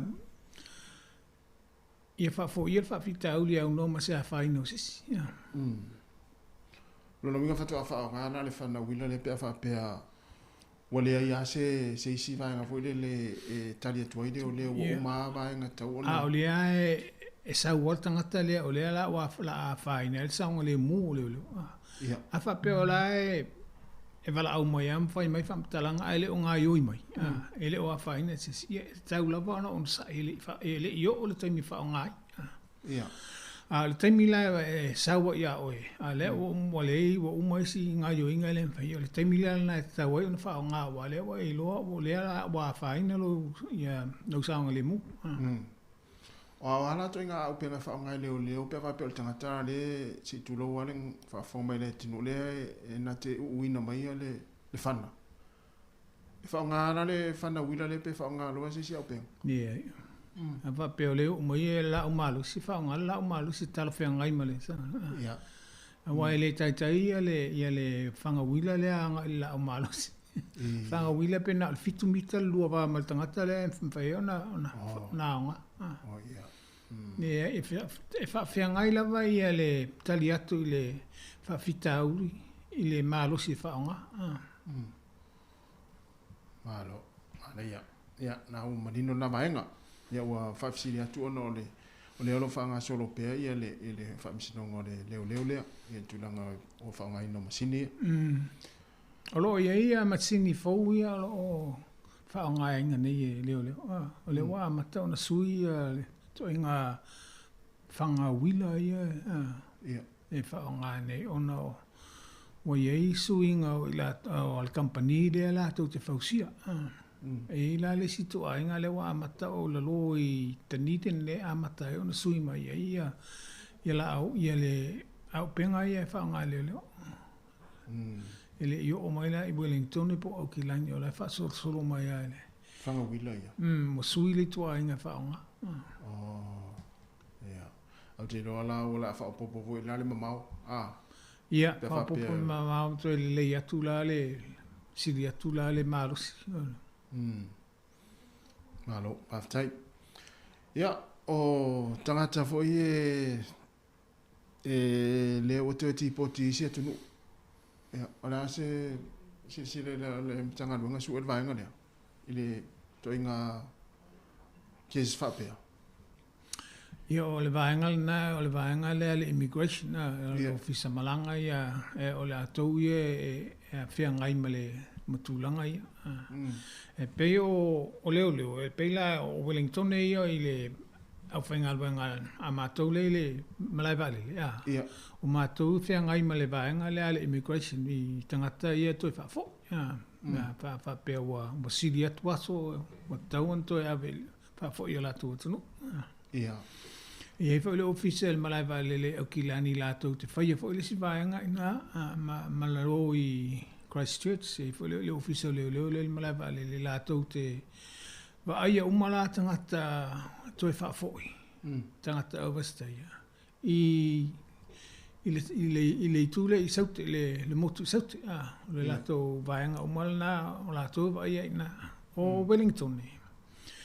E wa aia le official leo malai vale le Wellington, e watua nei Wellington e tau lunga Hamilton. Lunga Hamilton le o le vaenga ala na o so sesia e whape e toi whafoi o latu atunu. E le vaenga leo le immigration. I o Wellington la e whaui mai le whaita.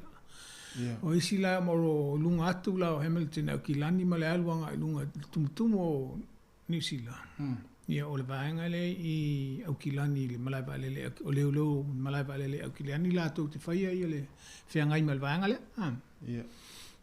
O le tūlanga la e longo mai e le ofisa le malanga le immigration ia le e mātou pe awha pe o isi tangata o tau ona tipoti.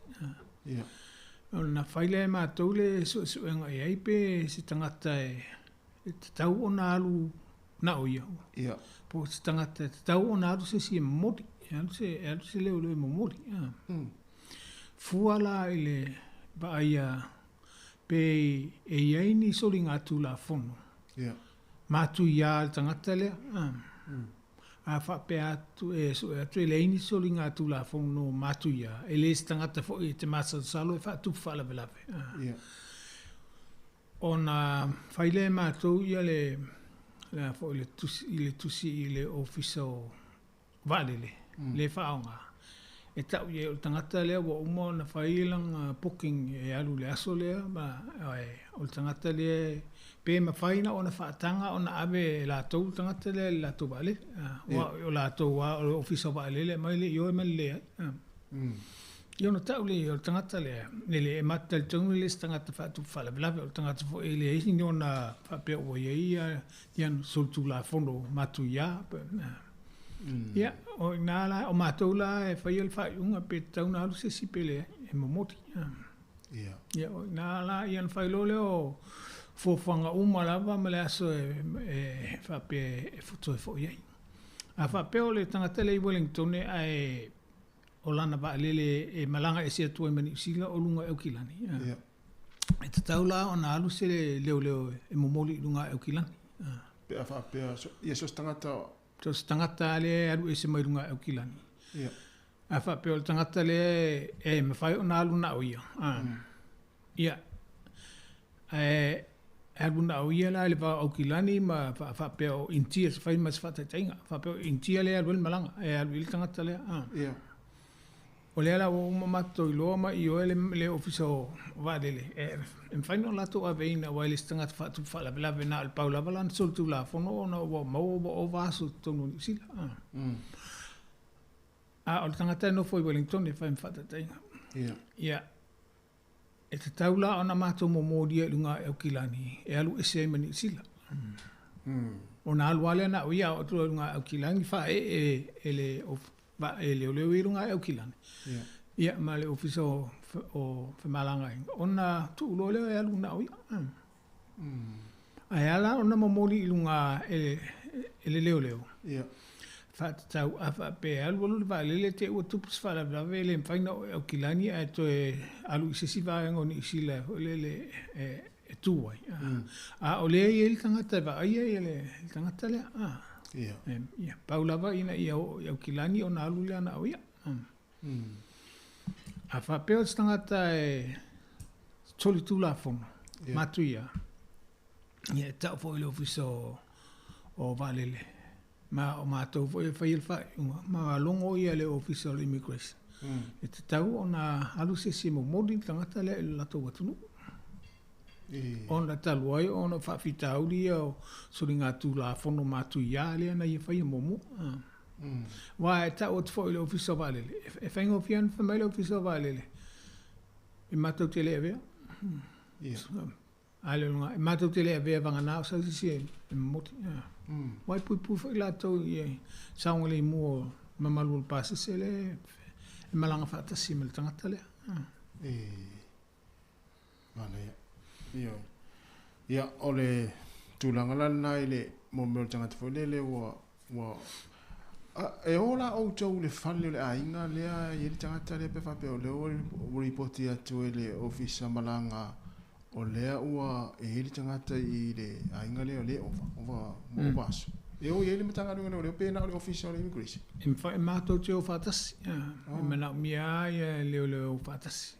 Wa ye fo malo si anga mfai la towaia ona sai mal tangata le ai pe mana o mia la vale e se si le ofisa le tonginga fo le va ai mal tangata le e mamalu le atu ale tanga le o me mo ia wa o si va pe so le va nga le msisi o fe o mai ai ia o ne e mi masal salonga ia vale ia ole e wai e telefo ita atu tangata wa afia vaanga lea so ia ai mane ole o fa manino mai lau sunga ole isi vaanga e masalo fa peata to masalo na ole fainga luenga fo il vaanga lea o tele malama fo ia ta towa ia matangata Pasifika o tele tato mafafa na o tato lava le tumo le ia tangata overstay matangata to e fa fo ia I le tai o le tātou numela I le au whae o istangata mai saina intia mai se tunu patu. Sili mamau atu to tele o tangata nei o le toi whaafoi. O nai o tātou tangata Pasifika, to la iti lava. To la iti lava le numela o le toi whaafoi. Ai vai le lisi o tangata e ame uma e tausanga e vai o initia o saina o foi ai Peltania o Amerika. E whapena o na to tele I la toi whaafoi. La sa masalo ona o le tatou ama fauna o tatou le tatou te whaalongo I tala fo I e whapea o le e wa ave ia whapea na o tatou le I tai o tatou I numelo o tama te tele I e to e whafo sa ia wau te no po wa ilo sunga I to inga mata upu fo ile mo meo o va fo ile le feo ai va te fo ile le feo I merisanga le so lai tangata stowaway ona fo le taimi o fainga luenga I lungo le vaso na tupu le me fa pe taka so la fo ile fa fela ona ona ole mta upu tonu ale ole mta nga lewa sa no ia mta nga luenga ole mo immigration ia ua taunu ui lalo i le motu i sauti. I le vaa le tae aona na. Ia ai mau aistasi o tangata tātou Pasifika lava, na sola mai. Lei masa i rohe au vaa o lai foi le lai lafi si tangata le i te tono le container foi le ia. Se tonu mua le container? Tono le container, le container foi le o lai matala, e leini o loa. O lai o container empty foi e leini o loa tono. Ia na mau ai le taimina taunu e le vai le roi kale stete i nai le wafu i Littleton. Ia, o le mena fai, ia ua mai le immigration. O mai ma leo leo. Na whaapela mātou ai ave iasi tama lea Pasifika. Voi le i o le immigration e toi whaafo. Ia ai le ai. Na loka mai tono le whaafatu toi watu ai si leo i Neipia. Ina utau nu umene wa ai Neipia. Ia au mai si tama lea mai lalo le waa. Ave ese mai lalo le waa. Ia mo te rilo pole le tūlanga na whai ai. Pen toi whaafo i ai le atinu Pasifika le sa ia. Rali minga foi le tala su o le whapea mātu ai ave iasta mai le asol na toi whaafo. Ia wa o le tūlanga ai. Leo wai tūso o leo wai lima o leo ma le immigration tangata lea. Ia. A tu ese la mai le vaa mai la le lopo fe o to ia. O ile pa u ia ile ta sia le tala ale na o to no fo mato te tala le tama na o yo to lima. Ia. Ile tala ia u ia ile tala fe nga ile na fa unga na fa. O ko o le o tu mai o to va va ile tama le. Ale sto ngalo. Masalo na o le vai fo le wai o tonu ai o vai ai a po tu e lokai tanga ta fa pe. Ia. Ai ua si aki mai leo ia e le po tu fa pe tono va. E lokai tanga. Na mai lo lokai stama na i na. Ia. Te le fa le tomu. Ana fa pe mai pe o to. Ai te u so e tu o maliu po le ati ma fu anga ona maliu. O ma salumia. Ia mo. O le ia o to le va va ingole. Mo ila va le na sa o va nga na tilo ia. A tu po se fa le lave. Ora pawa na mai le o mantu le male me ko sia to no fu ma mai. Esa o le mo ile sa. Ta sia va el tu la fu ala almento to tala ina ila na wo yo to dima. Ia pe ana fa pe foi la ma to tanga te foi le o mai lo si wa fu ma to ta vi fa sola. Oi la tu ia. Oi la tu ia. Tu ia va nga na. Ia wa e tu ia tanga me ngole le wala we la to lima. Wala to lima ia. Ia o to mana tu no le ma nei le wo ila sa no. Ia na mato mai ro i nei pia le wafu le nei. Ia wa tu ro maleo o mai lalo si tama ia nga tal mato va ai te mina mai lalo. Ia ele ro i pento fa fo ia ia sona ile. Wa sa te taulona ma wolo te mina a velo lato. Lalo lato va vai a mana e mai nei pia. Fa ia lato le wala e sa uli le mo moli mai vai nga fa pe un tatal no ai.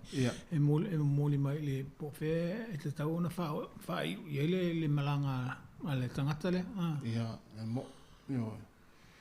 Ia, fatu o funa lo tau langa to vai to ia tangata fa pe wai se asa tu pu Pasifika. Ia tangata so lai nungo va. Ia na o tu nu ai fa fo le va te tele so lai tangata i va te tele voi. Ia wa a fa pe nei la container wale fa putu container lungo le container. Pe e maua a fa pe pito e la el container le ai. O le tu foi na o tata noi foi su. Ia o le container o sa o container ia e foi le wale popuni e se container. Ia le tapuni. Ia la foi le la e pito mai fa. Mo le ia. Le mo e sa we fa. Ia wa no mato fa tata no anga le uso. Ia o te ta ua le tu o Pasifika. Ia. A wale le ala fa tonga. Ia aisua ia si tata pese le vai foi ia ai fa mai ele tapo kala me mata tata no atu ena foi ia e tato kala me tu nai lua le tape mai ia ole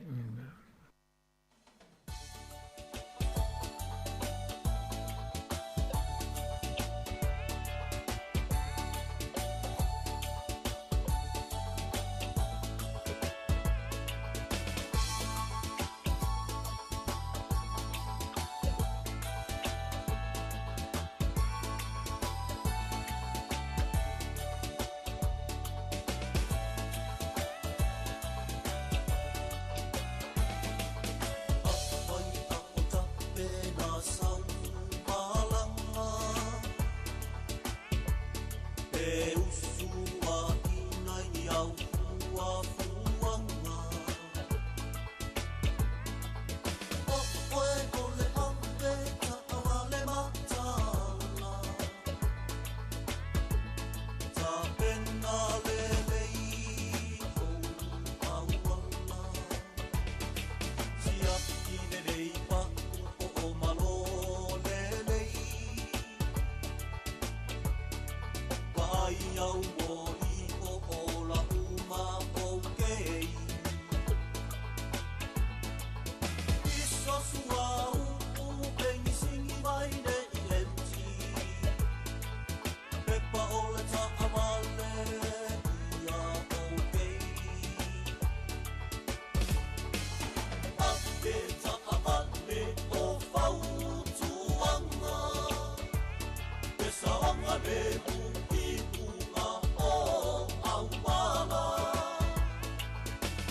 Le whafonga me pele tau tuane si fonga la mua Wellington ua to es 45 minuti na ta leo le tulai lua ya o lo ma tanu at pe mo le sunga malo malo ya sua pe te sangato ya wala foi tato proclame le foi ya uli tu o le tele ya tonu le fa ina lo fina lo pe o fa fili tu va ngala no le tele o ta proclame e foi le la e ina mai le fusiua alo fusiua ai pe o te mo le o va va ya tu foi ma si le mai foi le tinu le ua foi le ua la e me lo fusiua e se ni va enga ni foi le ni tulanga po ni vai tau sanga ma vai fa pena e fai fusiua malo pe le va ona le ya so ya ole e tu la fono le ale mtanga luenga i ofuia tonginga ya e le vanga ta o le tonginga le vai taimi o le tau mafanfana le tonginga o le vai taimi o le tau malulu o le tau malulu a fa pe fai le ofu le o te ofuina le tau malulu le tau mawhai ma le fusiua a o le tau mafanfana ia le fai se fusiua o le tūlanga lana le o le vai taimi o le amata le tau malulu le taimi le ana sui le taimi le asofia asofitu o aperila le taimi la e sui lola le taimi le tau malulu taimi la na e whaonga e lo le fusiua of tohinga e wha malusia e te tau ona whai i oe a wha pea o foi la il bola tata il fa ya si tema mo to o foi vai taimi o la sui foi le sui tata taimi na alu dumo tata taimi mo tau ma fanfana ia ona sui foi la ia le tau foi la fusiua e langa ia le va ngo to ninga e ole tanga luenga te tau la na fai fusiua taimi uma pela o pelau e le fa ngal pelau ia tau la fai fusiua taimi uma malo fatai Ia, o na o ofisina atu ona te mo mo le ia lana o manino le o le vai taimi e tau ona fai o wa o le taimi tau malulu. Ia. Ia, so masalo le vai nga muri le o ta pokalame. O mai tau ina tele le pitonu o ki lani le tele o ta mai titupulanga tala vau o ngā oi o so fai fale olo. Ia o le vehaso te nei le ana mai fo ilunga ma moli mawina fo ima ilunga wala televisi ma tala o mai fo. Se fulu tasi tau sanga o lista mai titi na la vei le kengi ale au talepe fale. Ai o fatu utula tau talepe ile fale olo e fata wai le vape. Le asu le masini vo le ula vo le. Ile afianga o tupulanga le tulanga le wai ai le ia le foi masini fa be. Ia le wa mai tawina ia se fulu tasi tau sanga o le ile a o le primary school.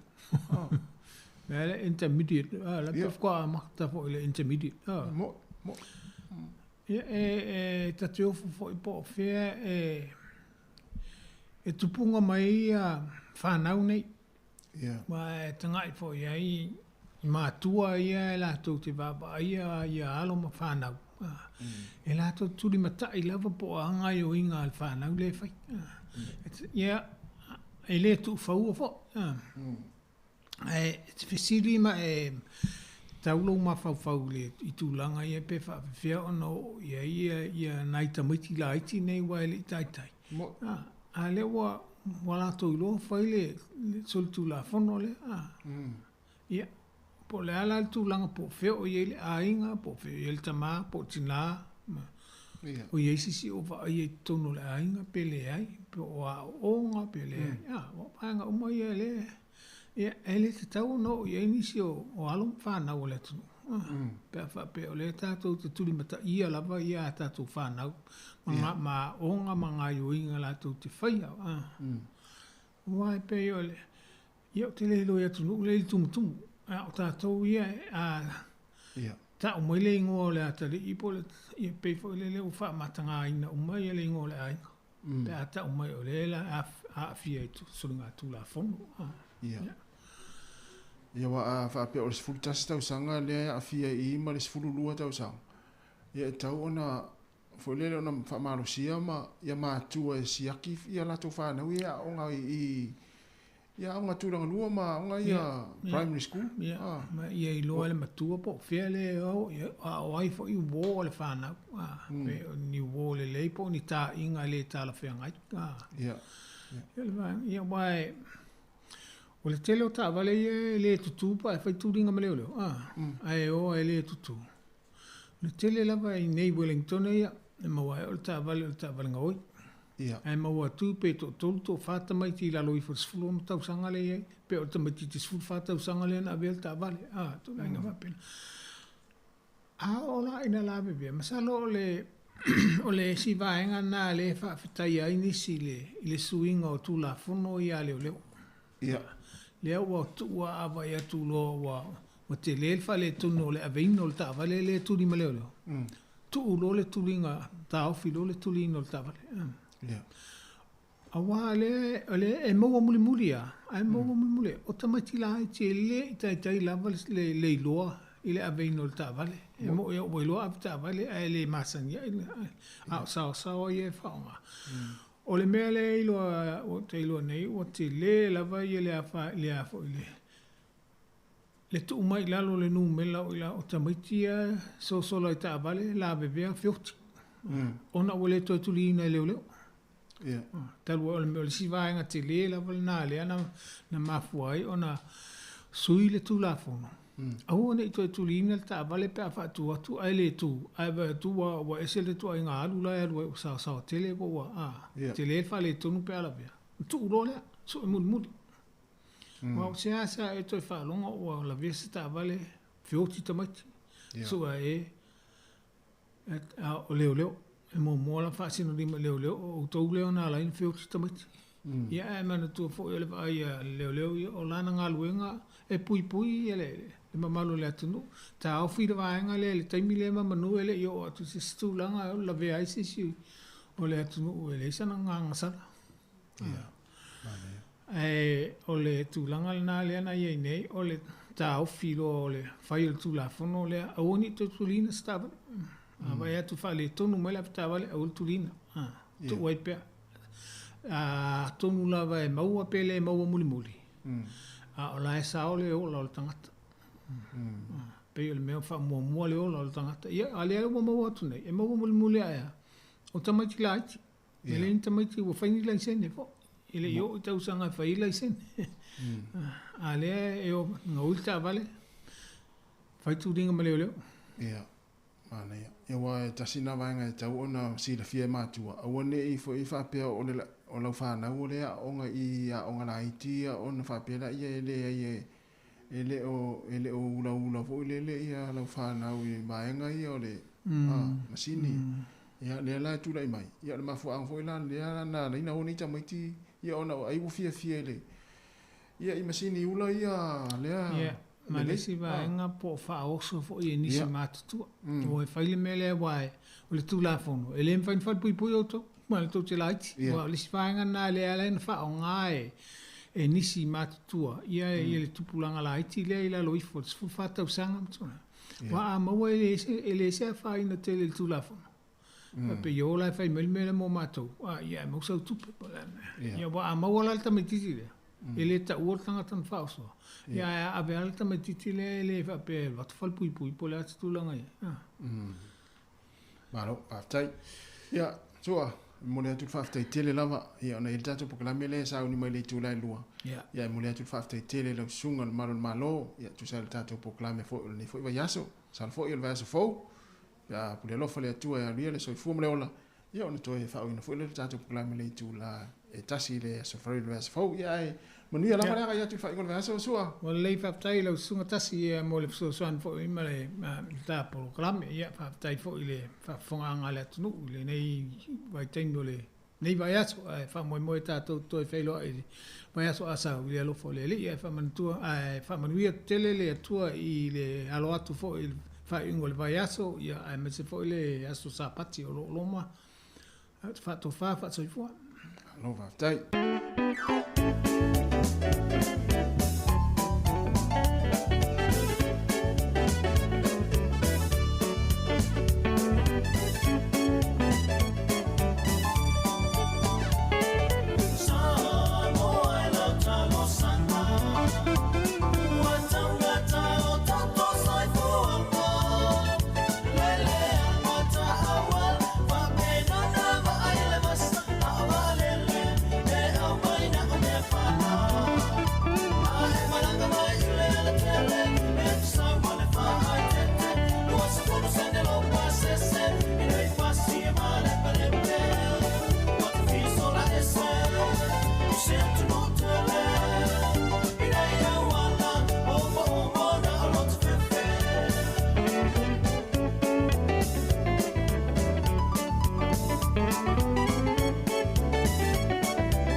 tele tau sama o tatali pei o le vai o le nai tulangi Sāmoa ele nei wa au mai whaali ali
Tele tau sama o tatali pei o le vai o le nai tulangi Sāmoa ele nei wa au mai whaali ali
fonga o le laumua.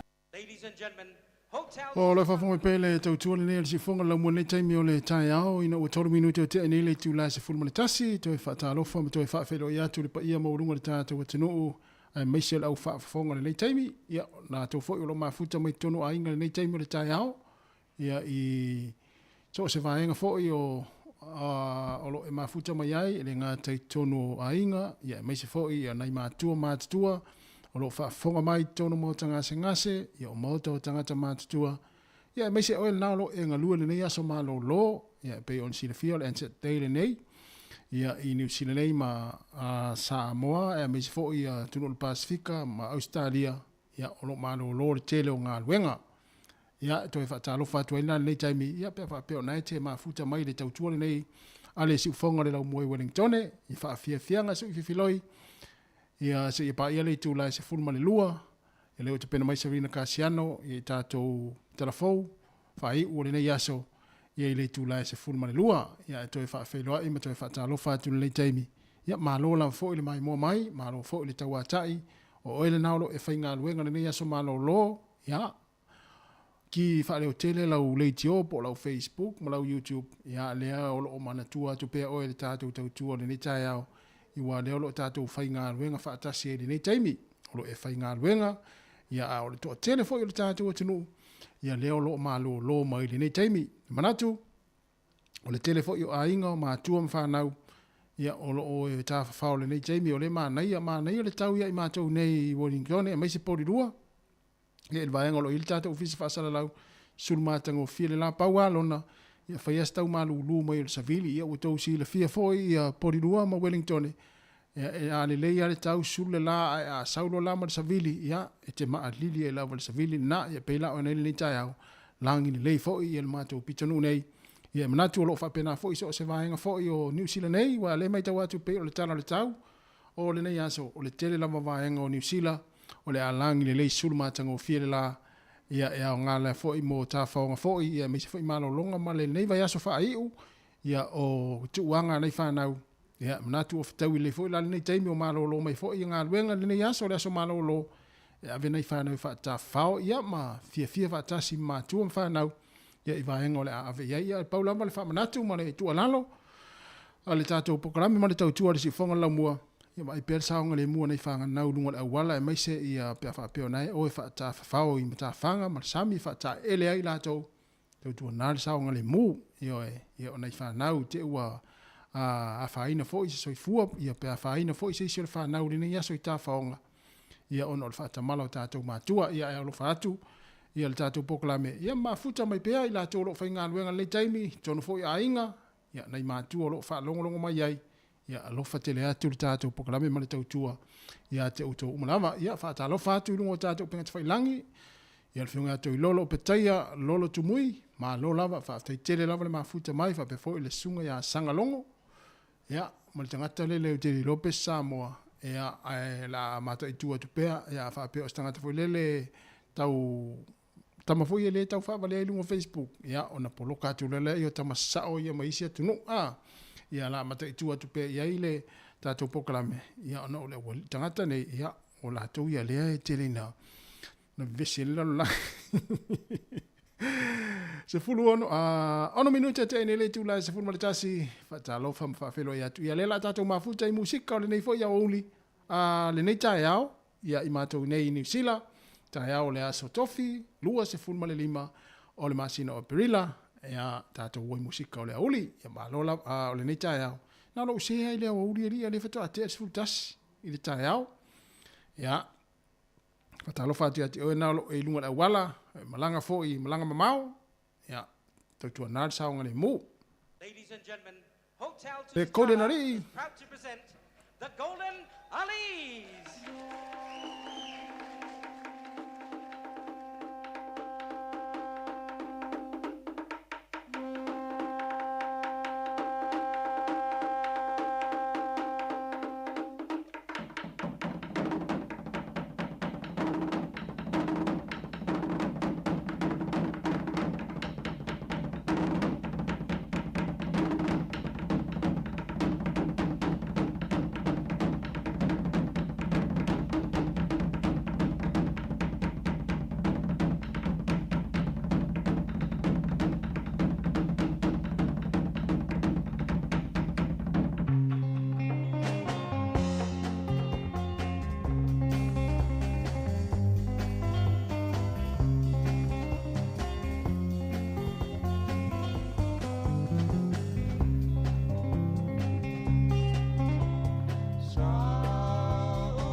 ina tama sani e o mea, se mea ina atina.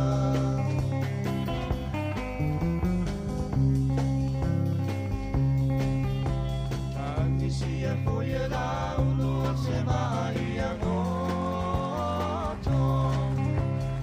Ole la male na sina o na uanga se toto. Olo upale uale so.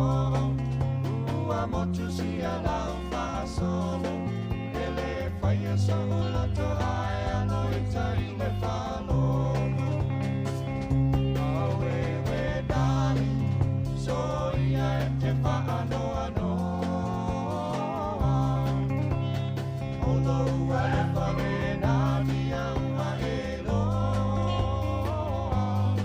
Tasi lua tonu fale alofa. Ai li mai au tau tonga.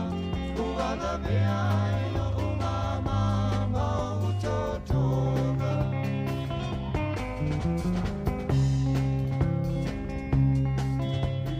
Motu le vai o le sega o i kalo fai Sāmoa. O le sa fai mapo i le nei ngā luenga. E mai mau le ngā luenga sa pele i loanga. O le tupe lau tele ua fai le amo whaona. So pele to pea oi ai no au tau tonga. O si o tau na mole o pisa o. Ele pai no tale nua mani. Pili pili so manatu. Tau ina o. O le ana o le atu.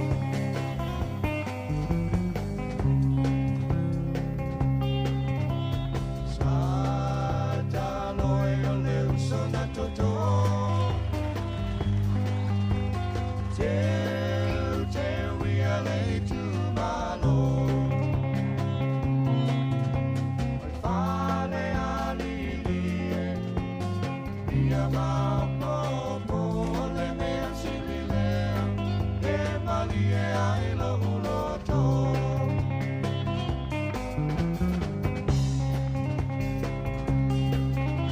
Oi la ulupe o le ae so langa whaai whane le tawha.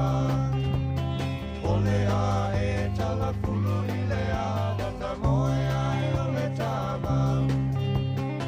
Ai ai o ni a walo whatu mai a whaso poia. Malia i mai ai. Olo solo solo e tofa. A tamuno ma tavalea. Ai le se sue sue pea. O se pua o se la au aina. O se la o whasaina. Le o la ngai o le malapala. Talu oe e malo tau tala. A tamu e po o fea e au. Wale se ua la ua mi oe.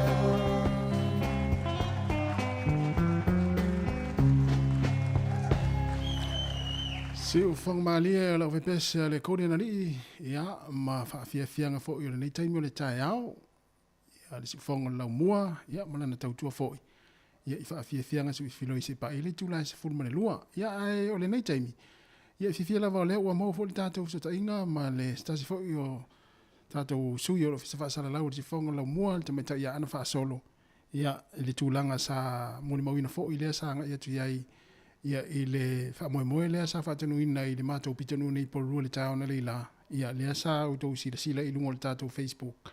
Ia lea sa lai mai ai ana i lalo i le senta mātou i porua. Ia se whai fo i se ripoti po laltulanga sa moli mawina. Ia le whamoemoe sa iai fo i le tāo na leila. Matalo whatu ana mālo lama le so i fo manuia le nei tāe au. Talo whatu na stonga tasi, talo whapo i le malo tato au whafonga masani nei vaenga o le tai au, malo lava nga noe, te olo masonga e amari. Malo fo, io e. Vai atu pe ua aru lo mafau i le pese le anta tua nei pese tua i le kore nari. Ia pe fore le ua. Ia ai malo. Ia, io e malo lava foi. Titi lava foi whanongongo atu foi le lua tautua i le lua whaitauina foi ma le i le solo le na lua whaitauina na leila. Ia. Ia, ai fifi foi mana ia watu stato li poti le wha mui. Mana ia. Ia, sa taitaina foi le pulenga anu i le tai awa na leila. Fea tonu ana fuanga le sa iai ana na leila, le sa mai el tatou live na leila. O i lawa i tawhatafa o le whalita alo foi le Te Rapara Arena. Ia i le Te Rapara Park, o ina le sa potu ai i le tae au i le awhale walu. Na lata loa i le awhale walu ngā solo loa i o mai i le ofisa le pulenga nuu po le vaenga le council i Hackley Street. Le ele mamao lava ma le le Pizza Hut ma la ina whale o loa ia. Ia o ina tonu a lena amata toa le solo lena mai mua mai lungo tato wala ata. Taita ina lia le wha ilia le Red Hackle Pine Band a Wellington. Lena mua mai luma ai muli mai etua le to a tele le mamalo le atunu. Tasi e te loa pe lata i le afe pe sili atu fo i tangata na matuai wha atu muli ai ia te paka a Te Rapara i le tai awa na leila. Moli mawina fo i male pataua ina fo i o nei aso taua i le ngata mo i lātou ua mau soifua i le taua. Ia i lātou fo i olo soifua mai pia le taimi nei sa tautua ina fo i ia New Zealand, Australia, ia whakawai tata Sāmoa atas. Malo whaftai. E ana le ase sau e wa ai ma se wa inga fo ana le lana ye ni tangata sau e mai tau ye le matutua nei tangata nei ne tangata fo le matutua e te iloa sa o lo tutoe mai le i vai tau le taimi le taua sa awai ana le la. Moni le pasi e ai nei tangata matutua pio le iwa sfuluanga i lunga. E na ai ana le la e tau tai o matutua lava la tau fo i lea pui fo i savili. Pui fo i savili ma le tau. Peo le mafuanga tonu le mana ia lau facilitasi ona le wasa i lunga i tatau ala ata o talafou a le whatau no uina tau ninga le na fuafua mo Wellington le tai au nei tai le Wellington. I le tu lai sfultasi ono le tulanga o le malosi o savili. O le puipuinga foile ai mai se lava le puipuinga mo nei tātou tangata matutua ia i le painga foile o soifua maloloina. Mai si wanga whapina. Ai tasi o le mena piki mea na leila le tai au. E ai ia vi ingo le atua o le How Great Thou Art le salangina e le tusunga ia pati tai i o se tasi le walo Sāmoa.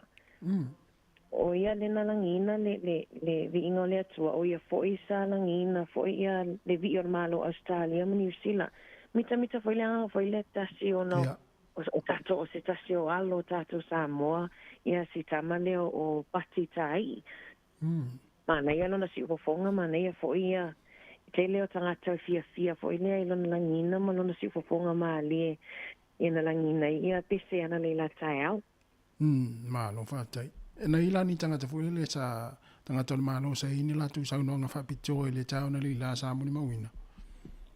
No le susonga i le pule no le tamaita ia Anita Baker ia o ia le sa na o ia la vale sa fa sa fa filo ia ma fa la na sa no nga fa pito ia ai ile nisi na fa ni la to nisi male malo ai sa ia tangata fo ia sui mai i le RSA masui mai i le tupulanga tala vau fo ia le le lato malafutupotonga e train ai o vaenga le tau le New Zealand Cadet Forces ia peo lato ia na tele tau la mua i le tai au na leila le na mai mo mai tasi ia tupulanga tala vau ia na tutu la i pito i luma e le ma se seminoi i la lo tanga vai ia o suina lo vaenga na lato fo ia na faitau ina le lisi o ali ima tamai tai pori rua la vaia sa maliliu i le taua ele to atele ko ita to i po rua tasi le sa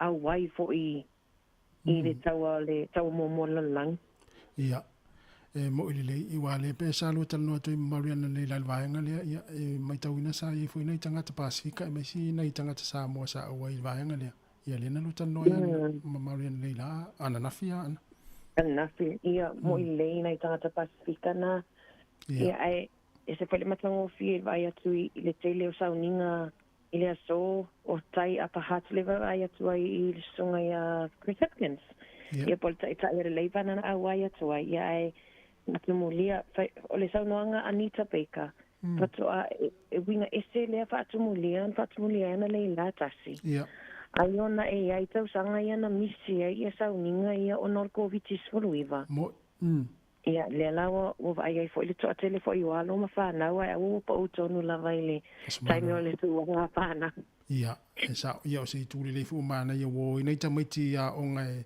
o le moli mawina fo I wa te no le tele o tau sanga ia po ia le tamiti te le tai mo le nei wa wa ia sauninga fa pe ona la wa ave ma tu fo le wa o tau le fo male tu wanga wa moni le a so no anga ta se to telefoina wa lompa na e pe fo ile ai la to sila ono ile masani ai mana yo stulanga fo le fo ile e ole o nga wa e mo ile ia tala anga fo I tono a onga le mesele history mo lompa na ma tu wa mutino ai mo ma wina fo e mutino ai ia nei tamiti fo ile le na fangu ma tu ana le ile tai o e le I solo ia ma mo ma ia la wa watu tama ti fo le tai mua le o vai me fa pela ofisili anti ole ala winga ole a sauninga ia ole tu le la na tango I loa anti po anko ia fa matala alu le mala mai ia isi tai mi ia ma vai nga fa pena ia ole tu taua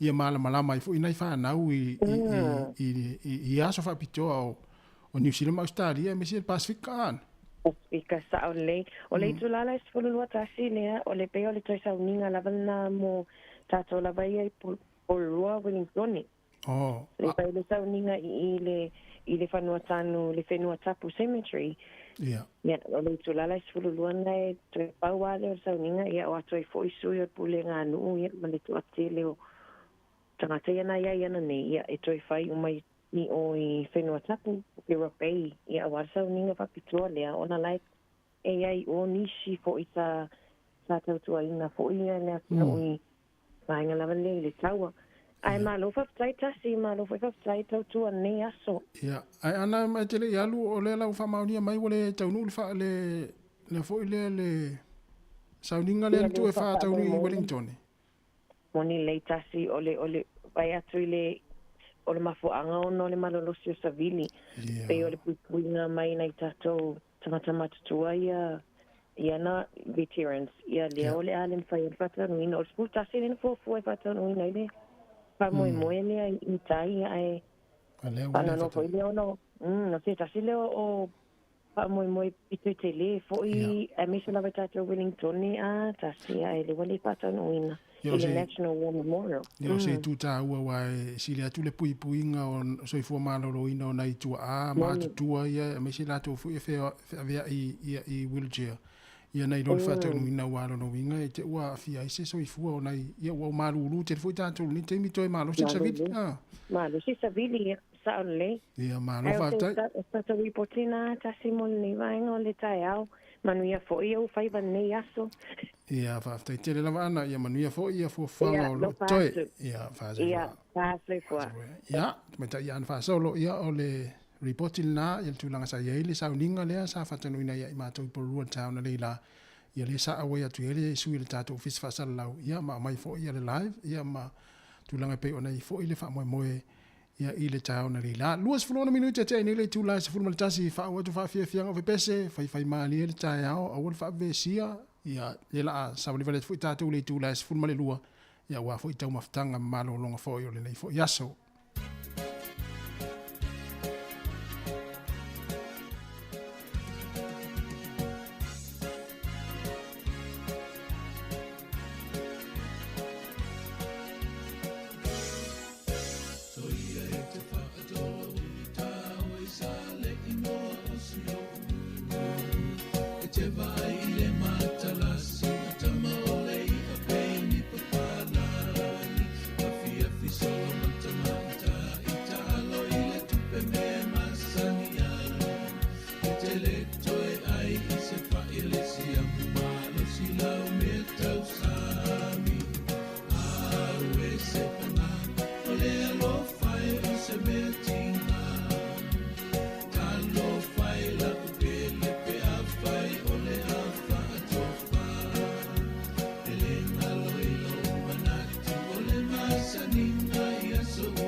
ia o le lau mua.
Se fonga mare ia o le fionga ia ai ono ni usale le fe unati ia mle pese la ufua rosa ia o fitau le foi male neita ia o so malo lo ia e te pese ia le pese tuaile na ia i tonu o fale ia e te rua pese ia mal to ina mal lo matua matamaiti ia mafaile tala po le tala tau on faile ne ia so mafaile tonu ia le nafo ia mana ia le nofo le fale mfa fonga mai tatu fa fianga ia e moli atu a foi lau fa fonga mai nei taimi o le tai ao le ngata i lungo le ala leo le tasi ono te si mali tasi fa mo ia fa pe foi lungo tatu penga te fa ilangi lo mafuta mai ia le tatu o tunu au tu te pole tatu fa fiang le ala a wa ia tu pe pa ia la vali tu la sifun male lua al watu ai tatu telefon le ta pena mai sa vilin kasiano le tu la sifun male lua ia le fa poponga muli ma tatu tala mai Sāmoa ona tatu tu mafuta foi le musika o le uli se pa ia le tu la tasi te lu tatu fa sala ngai Sāmoa ai se vatu lava le fasilanga nei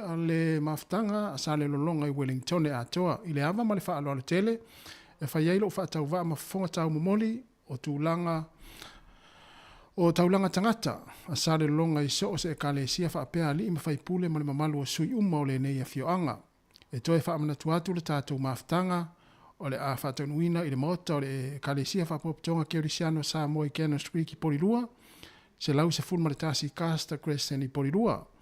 i le asto na i le aso fao me, i le tu la se fulu le tai au, wha mole mole mana tua mai, le stala le mata fale e pei ona malia i ai le maftanga taruai.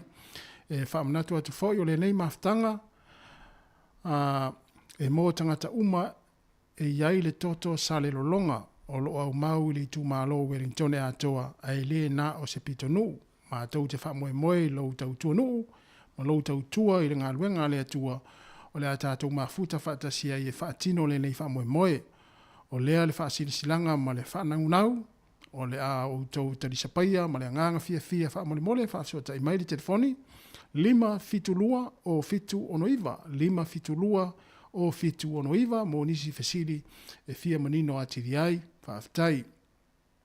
Toi luas fulfa minute ona taloa leo le tu la se fulma le lua le tau tua le nea la wala leo si fonga la mue Wellington fatalo fatu ya perenise o sovale ia fatua Amelia Famoana ke leni tangoa i whaaftai tele lama te meta ia sina leo ia sanga longo ia male to tele o lo whalangolongo mai i te tonu ainga, te tonu maota o tangata mātua, maota ngase ngase, ia po te tonu fweo lau ngā luenga, nei te whai ngā luenga ia i le nei aso mālolo, ia mālo rawa le wha mālosi, ia mo i la tau leo o la sao ni malanga i Sāmoa le nei aso, ma le whai unga le nei vai aso, manu ia lava whai ngā malanga o le awhianga i mautou. Ia la tātou woi wha fia fianga le nei tai au, le si ufonga le nei o lau moe Wellington, ia awa fo i ia le tātou tautua, o le nei fo iaso.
Solo peale malanga a ofai peale leitama Waila na wha atonga atau ia wha atalianga Awale wha awhao ina ne ile ino mai o na whonina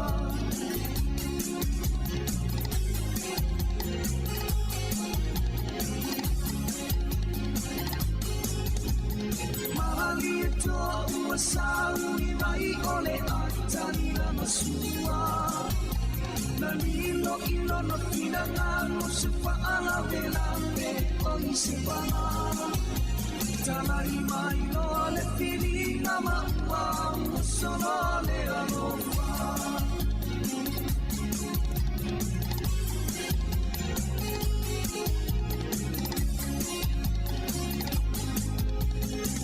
Solo peale malanga Wasavalia lea ea Nemealena ei moa o matenga na matea I oleia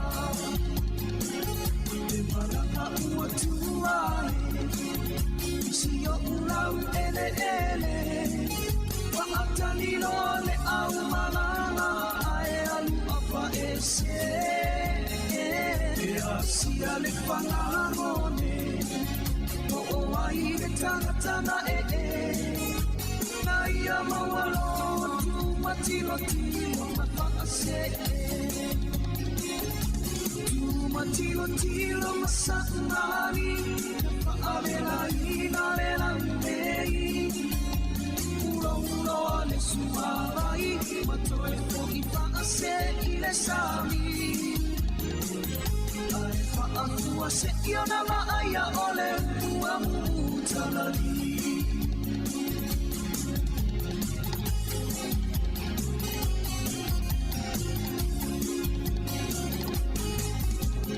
Ei ai fo I le tasi upu e fai isi o ulu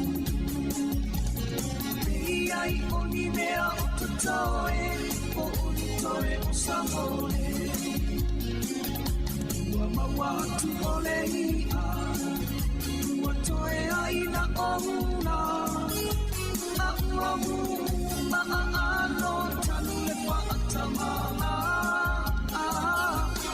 Si whaalave lave O tangata sa ngole ngole A ua sui nei o sano ngelo unu Whaapele pele Matilo tilo masaumani Wa'avela ina le langmei Ura ura le suawai Matoe mo I wa'ase I le sami Ai wa'afua se io na maaya ole ua mutalari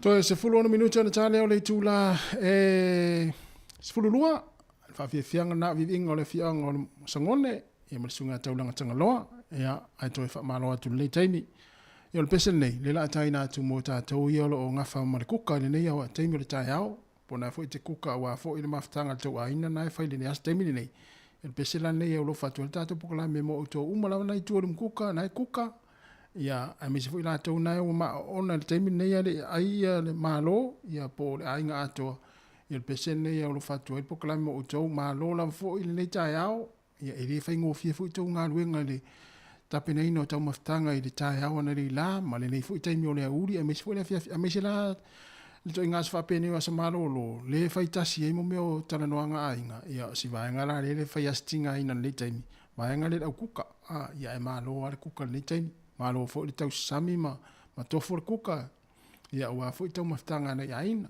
Ia o ila tau fo i o loo, na iainga fo i o loo, fai maftanga nei taimi. Ia lofa te lea tuli tātou pokalame mo tō umalama, ia meisi fo i kalesia. Ia pona fo i o le halau ngā ruenga nei fai pona fo i tū te mafuta o tō ia ma siau whanau ma siau tō lua. O le maftanga le le iana nei taimi. Awa fo i le whiawa i o le te reina maruru mai le taimi o le tai au, nei tai au. Ia ai siriale nofo le fale mafuta ma tina ma le whanau ia pole ai ngā tō. To is full 5 minutes on the tale o le tula se fululua fatalo fatu ya sangalanga fatai Chris malo Chris Charles after tele lava le mafuta mai manuia fo ia malo longa fo le taimi al pesene ia o fatu e kuka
wea se aua whaia I te whapea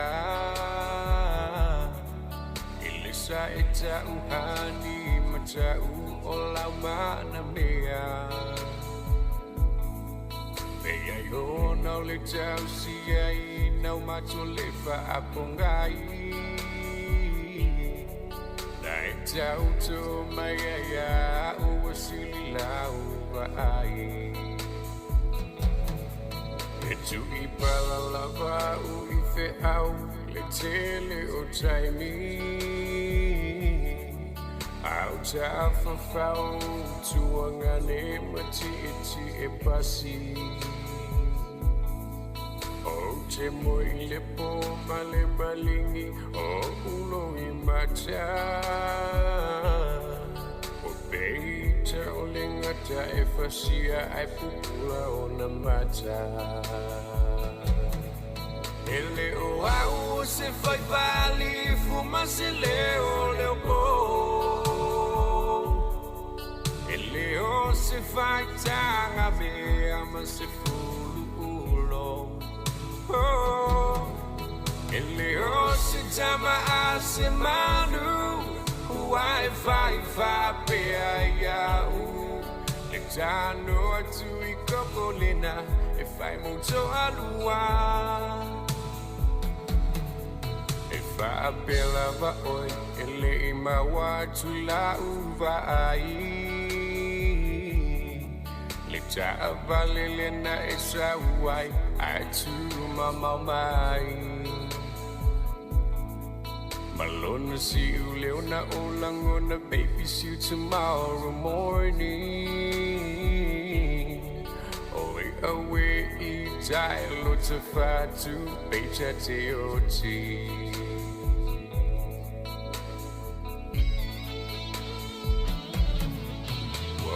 Maua tai tai ni mapoi Hila tuli manu Au tu atu waina o au Malau wha malu O te leiloi no wai ai Se isi tangata Taluna e apalai le fai ulu ale mala Ele o au se fai pali fuma se leo leo po Ele o se fai tanga mea ma se fulu ulo Ele o se tama a se manu Uai fai fa pea iau Lexano atu I kokolina E fai monto adua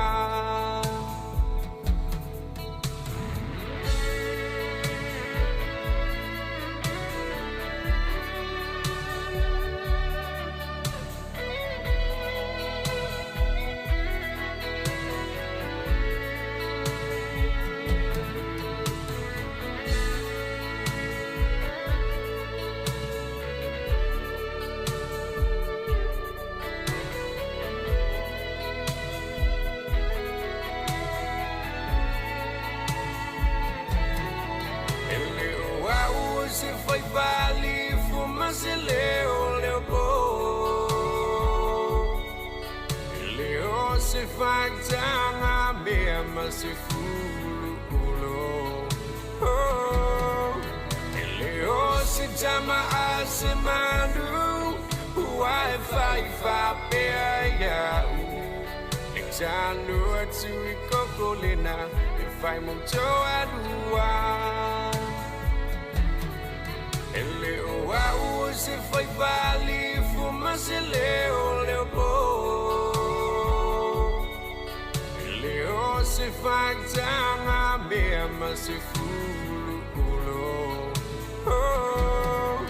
Ele o se tama a se manu Uai fai fa pea iau Lexano atu I kokolina E fai monto adua Afifanga marsinga Sam Tiuku ne wala fatuai mole au kukale nei taimi ole tai au le la charge fululua toe 5 minute charge fululua ya manatuna wata pena lei ya vela lei tau maftanga ya nafo wa tele na ya po nafo wa halo tau maftanga nei taimi ole ya uli taimi ole tai au le uto 3 minute ya ona tale ole fululua taimi ni sila ya manatu ya telefo ya inga na wa mata tau maftanga nei fo I tai au ya ai fa malo tira te o tole o kuka il pesena o lo fatu il tato proclama o tole o fulu ulo ya waile ya se kuka ile fulu ulo tau te fulu ulo uma ele ya mse si ele ro fulu ulo e fulu ulo uma tato ya fa pe mai nei ya te o tele fulu ulo o te wainga ya talo fai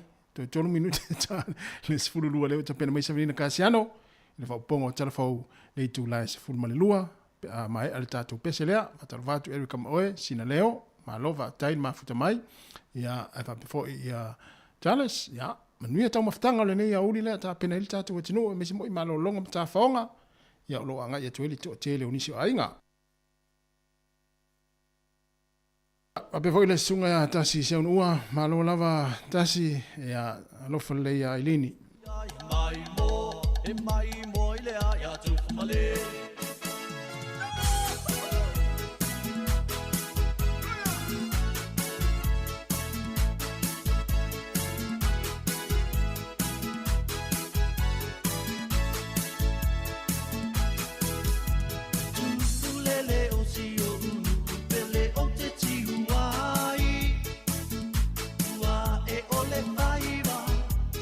Malo wa fa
Tui whaatalo whaatolo whaapoponga o talafau mai le si ufonga le langmua mo le nei au auli.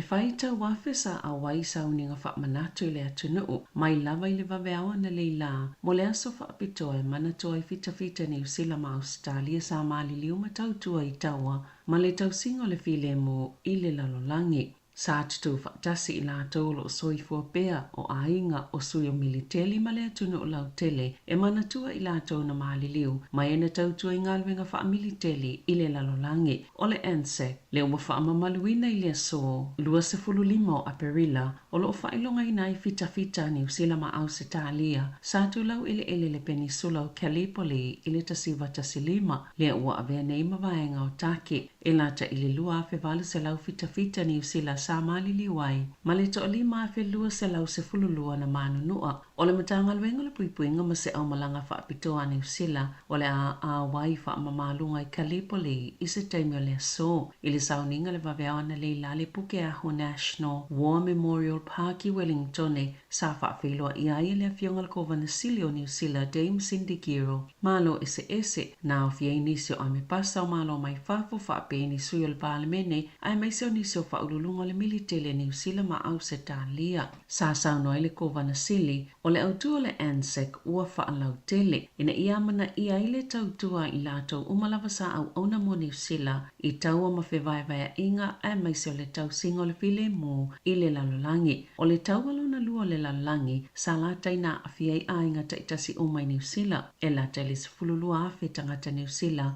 sa mau la tau so i fua i le taimi ma o se pasene pito mawalunga le whaitau au whae i malo le tau pulenga peona sau no le kovana sile i le maafa amanatu i au kilani le War Memorial Museum Cenotaph i le waweawa na leila sa tau a au inai le palemia Christopher Luxon ma le kona sula au Australia Brad Williams se pali e whai e masio whai ngā malo au Australia ma New Zealand e mana tua i le nei aso wha apitoa sa poto fo i le tele le Cathedral Square Kalai Stete mo sauninga i le waweawa na leila sa whai e sa wali fita sa tau tuanga i le nofuanga au tu mo le sauninga a o le i amataina i le afa o le ono. Wa moli mawina le whaatuputupula ia ma le tele o tangata New Zealand e awa ia wha amamalunga ma sauninga i le waweao o le ANZAC Day.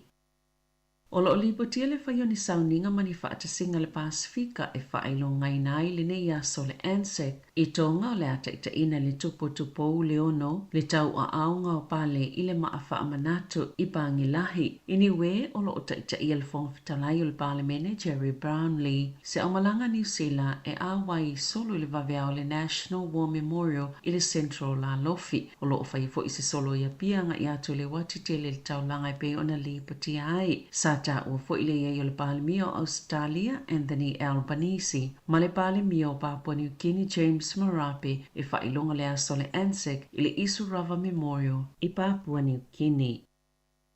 O le au mātou manatuaina i lātou e whaitau awhita ngātou New Zealand o lo ngangana ina i whaupunga i le so le ANZAC Day peitai e ei nisi o e sa tautua i ngā wenga whaafitawhita mo le puipuingo le tunu o lo soifua pea e ei lo lātou langona. Ua whaangaloina i lātou au whaatalitali moni teimi umi whaatase mali telo whita lātou te whaafeanga iai pe ata pāina ni fisosoani o lo lātou mo mihaina. O i lātou nei, sa ngā lulue ma awai au nanga whaafitawhita mai le tau sanga i tasiva fitu wha e o mai le taimi nei. Waliputia e lata i le 5% wasi itia ia lātou tālu sanga moni fisosoani. Pei ona whaamawina le tau sanga wha le tupe taluai, ma sasau no le minista, e le i whaupopoina le au whainga o lau whainga luenga e whaamalieina, le telo le mana onga o lo iai. O Brendan Baines, sa tau tua moni usila i Afghanistana ma Timor, isa sae i le whai ungo le vaitau le awhi se lau iwa se fulu ma le amatanga le vaitau le luafe i nei tau sanga mulimuliane sa whianga i pia ma whianga mai le taimina ngā lue ai e le ngāta i le tino ai whape ma le mawhau sa whia le ngā se ngaso le mawhau le PTSD ona o se whaalawe lawe le taimi o to le ninga i au se talia na mua i se awhi se fulu lua masina o whaatalitali ai sali italiaina lana talo sanga mo se lango i le ngā se ngase taluai Ona o le whaalavlawe na tupu le taimi o le tole ninga ma whaataita inga ai le o taimi tonu na whaiele ngā luenga na Sauno Baines e le te tau na mo ngiaina ni whaamaoninga o lātou manuanga mai te tau lava ona o lātou mawaina umale fisosoani ma le lango e te tau wai e le o sila fia le mtanga luenga le taimi nei peto o fia tangata anga ma ai le vaenga o e sa ngā lulue I tau sanga e tele au nanga whaafita e peona li putia i le toni usila.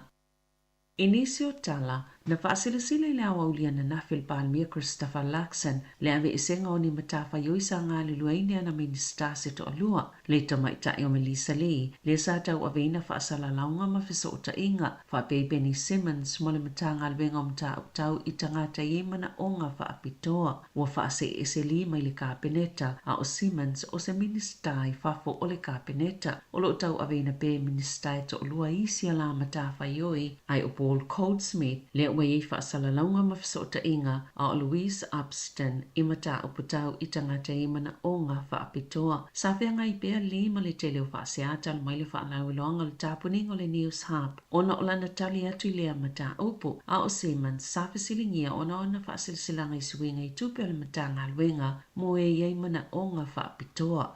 Na sauna o le palemia o le whainga lava leo lana teita inga peitai na tele o tua ia minister ai ona ua whaisi whainga tā tele o ia matata o le ala lea na ia whina ngalo ai e tua atu I minister sini o le kāpeneta. Na sauna o le teita o le Labour Chris Hipkins ua manino mai ai ele I le leile whai unga le palemia o lea whato a lima masina talo na pale mai le whainga malo e ua amatono to o ulu ese wili pe ona sauna Hipkins.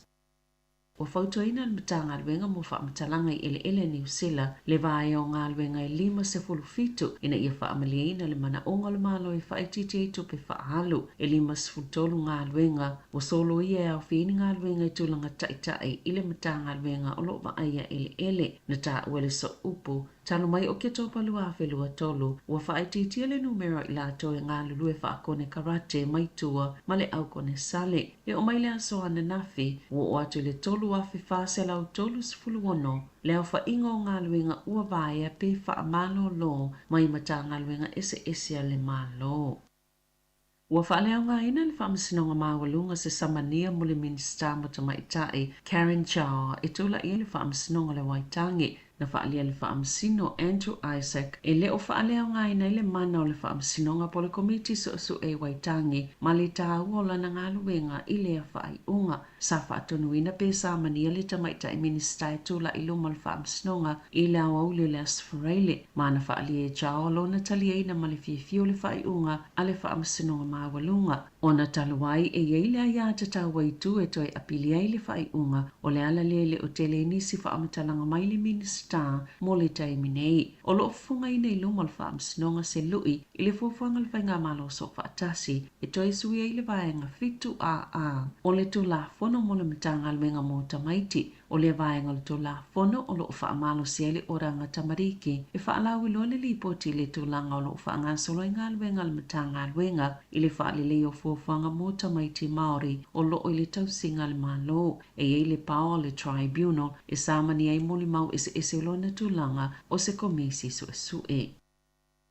Wato e tu le taimi tapu ni le tu mawile no whanga au tu mono whaafi meling I loa hat ona uto e whaapopo le taimi tapenanga se ia o atu le whaiunga le tausanga nei ma le amatanga le tausanga lua whilua lima o iu laina fufu e tapu ni le no whanga whaatali no whaafi meling mo le ngā luenga tele ma o le atapunia mo le umi se walu masina a o whaule whetaula inga fōu o mga ala I le State Highway lua. Ua whaamalolo mo le tausanga se fōma ina ia tūsiena le whaita wawhi ni talawai mo ngase o le ADHD e au noma se whaatanganga na tūla I Tony po Dr. Anthony Haney o se fōma I au ke lani luma le whaamsinonga po le komite I loiloina ngā iuinga whaatino fōmai I le masino te sema e whaatangaina fōmai a ainga e tusi talawai mo waila au mwhala au a wātonga fitinga o le ADHD peitai e te tau na tailua tausanga mata pae ngase se whaatanganga mai se fōmai e whaapitoa mo ngase o tamaiti po o se fōmai o le mawhauwhau sa whaasalaina le tausanga talawai Dr. Anthony ina ua maua sa ngā lulu e whaatase ma se fō mai o le mawhauwhau, le ana whaia le whaatanga ngai au noa ma le tala noa, i tangata ngase e tase le tausanga ua whaamalolo inai, mo ua whaatano inai e tutongi se tupe, e silia ma le se lau fito se pululima a whetala. I whawhatani usila, sa pasi se pālota i le asolua le Senate le United States, le whaase ea tulutula fono ya President Joe Biden e mawhaiona whaatonuina le Bite Dance saina ina ia abe isia ngā luenga le TikTok mai le United States i tutono le iwa masina a le ai o le a whaasaina loa. O atunga lunga le United States o le mawhaile e saina o na maua whaamaumaua o tangata Amerika po le whai o su inga ia i lātou e a lātou i lea au aunanga o le TikTok na ta Wai Biden o le aia sainia e vea matu la fono i le so na sauno senatoa Marco Rubio wa tele tausanga o latou whaatanga ina le vaenga whaopwhai whaakomunisia saina e pule ina se tase o app pito silo na lawilo ai Amerika ma o se tu la fono fowe ala ngā titau le company le ana le TikTok o na whaatau e se atu o se ngā yoinga le leitele mo Amerika.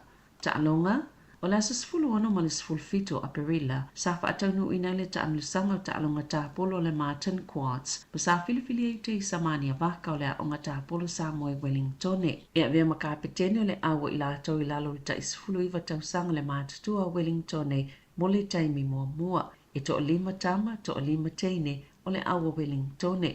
E lua aso o lea whaanga tama ai tolu ta amelusanga. Mana manu malo teisa iana ta alonga uma sa tau vai makapeteni mai Taranaki, Hawke's Bay, ma mana watu mwhanganui. Ma sa manu malo fo ilana au i ai. Sa ta alo fo i teisa muli so enga se ampini o le lua whelua wha. Mana watu whanganui age grade champs. Mai lua aso lea ta amelusanga. Lena whaataunu ina lea so tofi sfulvalu ma lea so wharaili sfulwiwa. Sa ta alo teisa muli vaenga tamaita i lalo ta isfulu iwa tausanga le mātutua. Mana manu malo fo i aso i lua lea ta amelusanga. O le whaatolu lea na siampini o awa Wellington i lea ta amelusanga.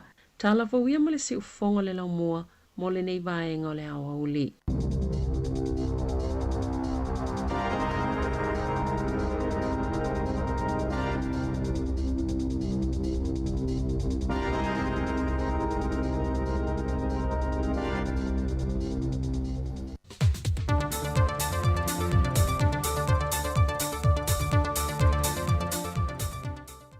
Le kanga fia o te toi whaatalo whaatua ilu tātua tunu ule whaopoponga le nei, o tala fau mai Sāmoa, usi mai el whaafonga.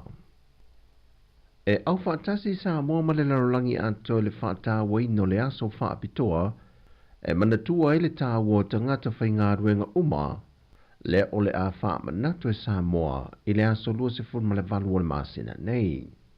O le tausanga lua fe ma le lima, na ulu fale ato i Sāmoa le whaalapa pitonga le nea le larolangi le leipa, e whaataua i nai le saunga le mua tangata whaingaruenga, e maise o le soifua malolo i na si o se umanga e ngā lulu e ai. E tāpenanga Sāmoa i lano le vahenga o bisinisi ala manuia ma leipa, wa ngā i e tāpenanga o lea fo i aso whaapitoa i lea tunu. E mafuli atu le whaataua i na le soifua malolo i na ma le saunga le mua tātou tangata ngā lulu e umai Sāmoa, mai i suinga maa ane ale o le tau, lea e pe ona vai e le vevelo le la, e meise mo i lato uma, e ngā lulu e fafo atu e ese mai ofisa. O le fionga le tamai tai whaamasino, ia le tuala fiu me sepi sian lawa, o le urua i tamai tai whaamasino mo mua le komisio whaamasino nga, wa whirifilia nei e avema presidente lango, mo le whaamasino nga whanua maswafa. Mai toi foi o ia le whaamasino tamai tai, o lo i le li o whaamasino le whaamasino o whanua maswafa. E le titi tausanga o le tautua whaamasino a le fionga le tuala i le whaamasino o whanua maswafa. Ma wawei o ia o se tasi o whaamasino sinia, se o ilona tofinga fau le wa se e avea presidente lango, o le whaamasino o whanua maswafa. O le olanga tautua o le tuala i le atunuu, sa ave fui o yo se tasio ave fu a Sāmoa e ta longa whaavao malo. E o mai de whai unga le vaiason te neila sa wharele, e whase la wono se formaltasi i lantou e le i ai ma se tala ua mawhai on tutongi, o le pilia o ngā ili universitea wa o Sāmoa i papai ngala. O le tō telo i lātou lea pe i on wha ai loa le pulenga. O i lātou wa whai ngā ruenga ma tau aveni pepa wha uma le universite. Ma ua toi whetu na i e fwoi se wha utanga le pulenga. E toi whalo atu sa isi awa no mo i lātou e te tongi nai o lātou pilia onga.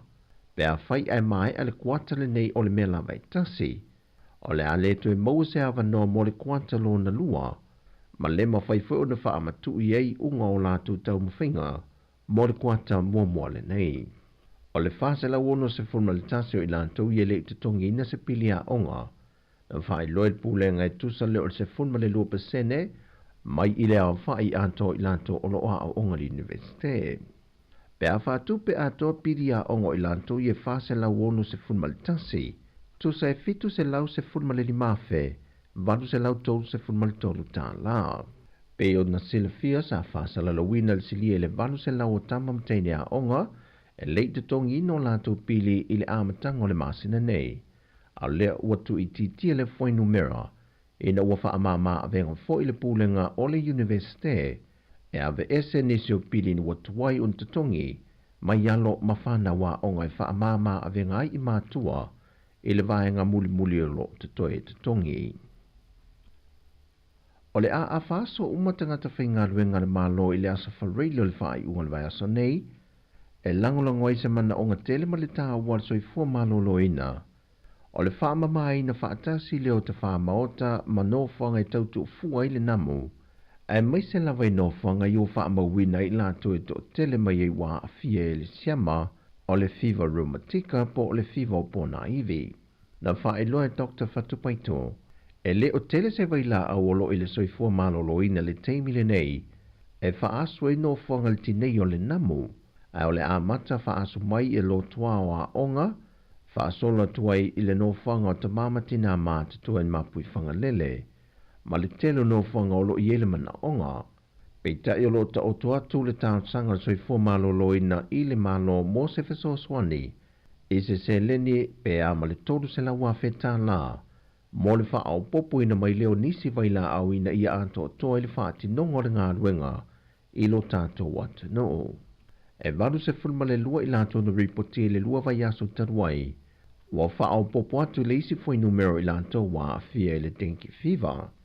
Mai o le whai unga fwoi o le vai aso le a wha la wiloa i se isi ripoti, mo nisi wa fia. O le tai au nei masani tausanga te tasi, e wha amanatu ma wha alo alongia e fito le taua, Australia ma New Zealand na Mali liu. Mai o se sau ninga e pe o na lau sila fie wha atino i le vanveao. E pe o na poto i tai o lo tātou o tunuu, o komisina o malo te itasi tu tono le a tunuu, o malo mai a tunuu i whafo mana fo i fita. O le matanga ruenga leo wha la puputonga, ma matanga ruenga le malo. E mana tua i fita na mali liu le tawa, e meise o fita lo soi fo o mai le so. O se vaainga fauli nei fo i tausanga i le wati a pia, e le ngata i ne sui le vaainga i le whaafowina, e whapena fo i le tō telo i lantou na awai le sauninga.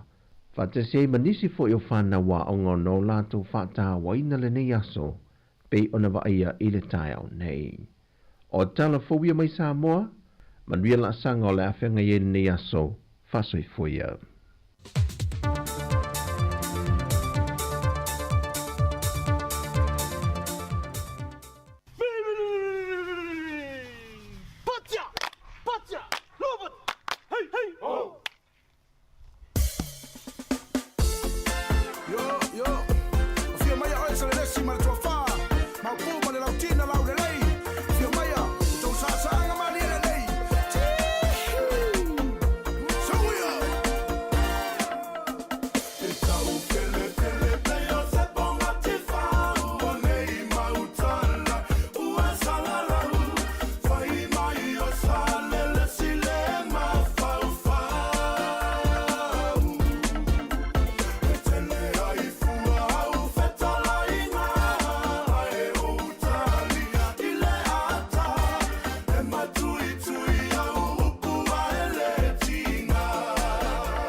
Luas fulu lima minuto te nei le tu lai sa fulu mani lua na ufa fonga le tunu le whapaponga muni muli o tātou telefau le nei a uli ia pei ona tuina mai e Savarina Kasiano ia e maise o tātou tala mai Sāmoa i mea lo tupu le tātou tunu ia pei ona fonga mai le sunga a tāse Salam Sam tāle tasi ia tai masani fo ina tari we tātou whaasalaunga i Sāmoa ia il tautua mai le tātou wala leo le si fonga le lau mua ia il tātou ofisa au tū ia i lalovaya la auto mafuta i malisunga ya ta Salam Sam sei pa ia le tula tolu ia ilungo o tātou penga te whailangi ia le taimi ia toi whaatalo whaatu ia me se fo ia la tau lo whea ngai matau mawhatanga le taimi o le auli ia ma i la tau lo whaanga mai fo le tātou tau tua ia i tono lau ta avale au e whea lua iai ki mai lau le tio tono lau ta avale le tasi ono te si ma le tasi whaamo ia po whea lau fo i wanga iai le tau a inga le taimi au lo tau whaanga mai le tau tua le nei le si whaanga lau mua ia fa pe foi lungo tātou penga te whailangi toi wha maloma toi wha tālo whātu nei taimi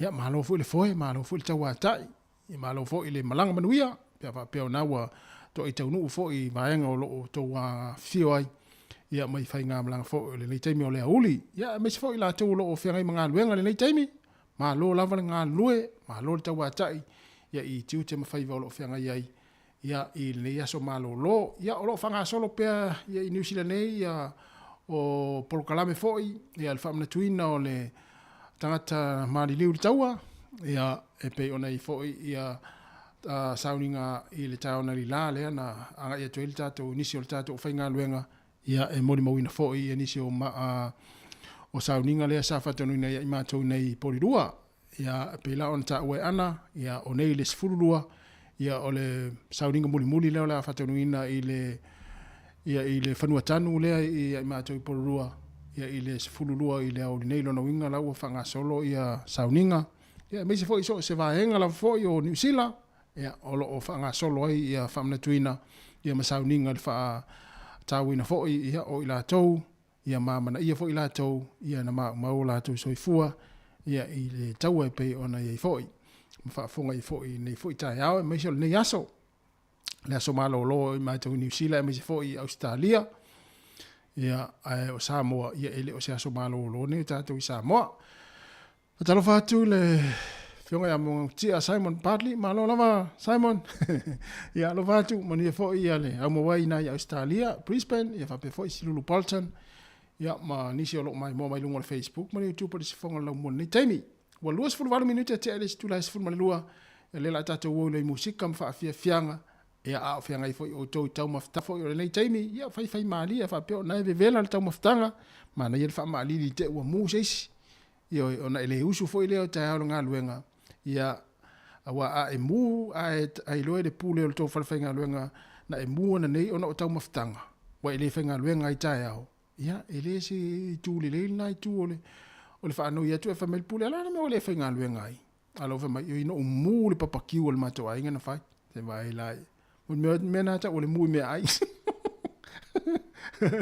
mu fi ai ya luas fun 20 minuti te nei le tulas fun le lua fai mali ne nei auli ya ma fai mai ai ya fu fanga fo lo fanga mo tom ta faonga ya faonga le ne yaso ya malo lo fo da nga lue ya fai sin malo lo nga ya na usu fo le ta ya mai ma o pe na fa pe to malo lo fo i mata ya ya wa mo nga na onis mai ma o pe na fa pe le so malo lo le nei ya to ya so malo lo fo i ta ya pe ta ya ne ya to usu mata to nga lue ya mo la fai nga lue nga le so ta ya va so muli nei o tuanga ya fa nau ya i New Zealand nei ia ona to ya fo ilea o ha onga le verso fo a pe o le verso nei le o le verso mo nei tu wanga a tatu wa onga i Sāmoa le pe ona mai tau atu yai ia tatu wai fa fia le taimi ia tali mari le sua ma futa mai ia il tatu poklame o nei taimi o le oli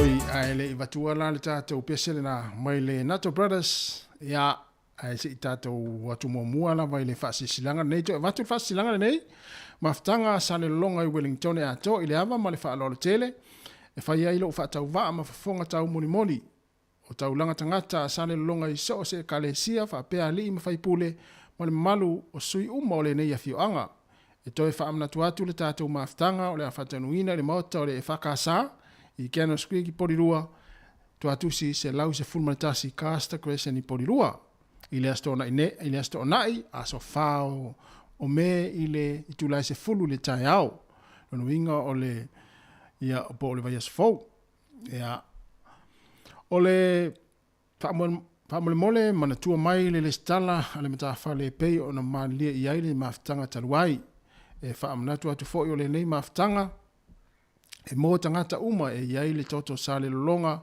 o lo au mau le tu malo Wellington e atoa ai le na o se pito no ma tau te fa moe lo tau tua no ia malo tau tua i le ngaluenga le tua o le atato ma futa fata sia e fa tino le nei fa moe o le fa sisilanga ma le fa nau o le au tau tali sapia ma le nganga fia fa mole fa so tai mai le telefoni o le 5 lua fitu o fitu o noiva 5 lua fitu to e fa sa watu 5 fitu lua so lo tau le anga la vai tu lo lava 5 fitu lua o fitu onoiva 5 fitu lua o fitu onoiva ia le lau fa popo mai malesi numero le o le olua lua tolu valu lua fitu 5 o tasi e fa so tai olua lua tolu valu lua fitu 5 o tasi al numero le fale ia le 5 fitu lua o fitu onoiva monisi fesile fia manino atili ai ia faaftai ia pauna fasisilanga nei taimi ia le la tatu fo iloa ia i musika ia wa fo ilo fa fonga malang mai nei taimi o le tatu programe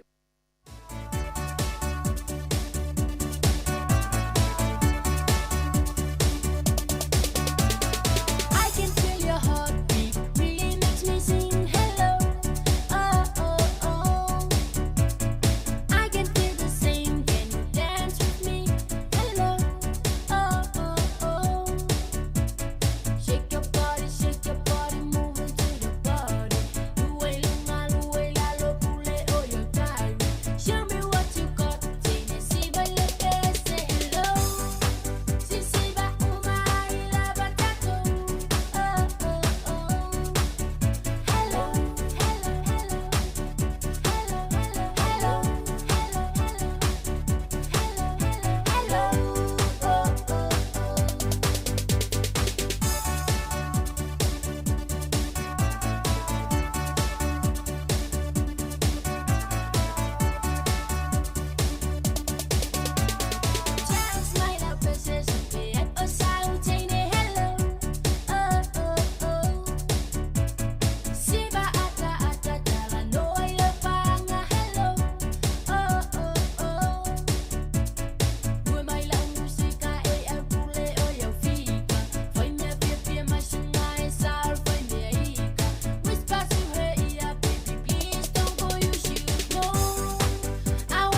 Si fongale o le peni no tia fau ia ma le pese ia ua tātou loa uma malau sila fia le tātou atinu o le awe itae ua moe te ite. Ia, tau le fo iman leia so malo lo pe a whapea o nei. Aua le whate ia le la tauna la sauni whainga luenga na nei. Po la taula na au le fia whainga luenga tu pe la tauna e whaisi na malo longa. Ia o na fiala fo ilea ia anga i ngā luenga le fia na nei. Ia o tātou ia lo malo lo le teimile ia. Malo lo le lei ma fo ili mafutanga fia ma a inga. Me se fo i whanau. To i ruas fru minuta tale tu la tasi si fonga lau mo Wellington. To e watu fo ili si whawhia nei. Ia e olo fatu ai mo paanga. O malawa si fonga le lau mua lo mafuta mai lunga o tātou penga te whailangi e peo na iele Facebook ma le YouTube. Ia olo o mafuta mai e le nei taimi. Ia iso se vaenga nei lalulangi. Natu ia to telefo i nisi nae e whainga luenga lau fo ia mafuta mai. Ia o ngā fo i whawhia whapea. Ia e whawhaingo fie fo i au ngā luenga. Mai se lava o tau nae le stoa so malo lo. O lo tau whainga luenga pea le nei taimi. O lo fate ratu po kalame lea. Mo o tau lo ngā lurua le nei taimi.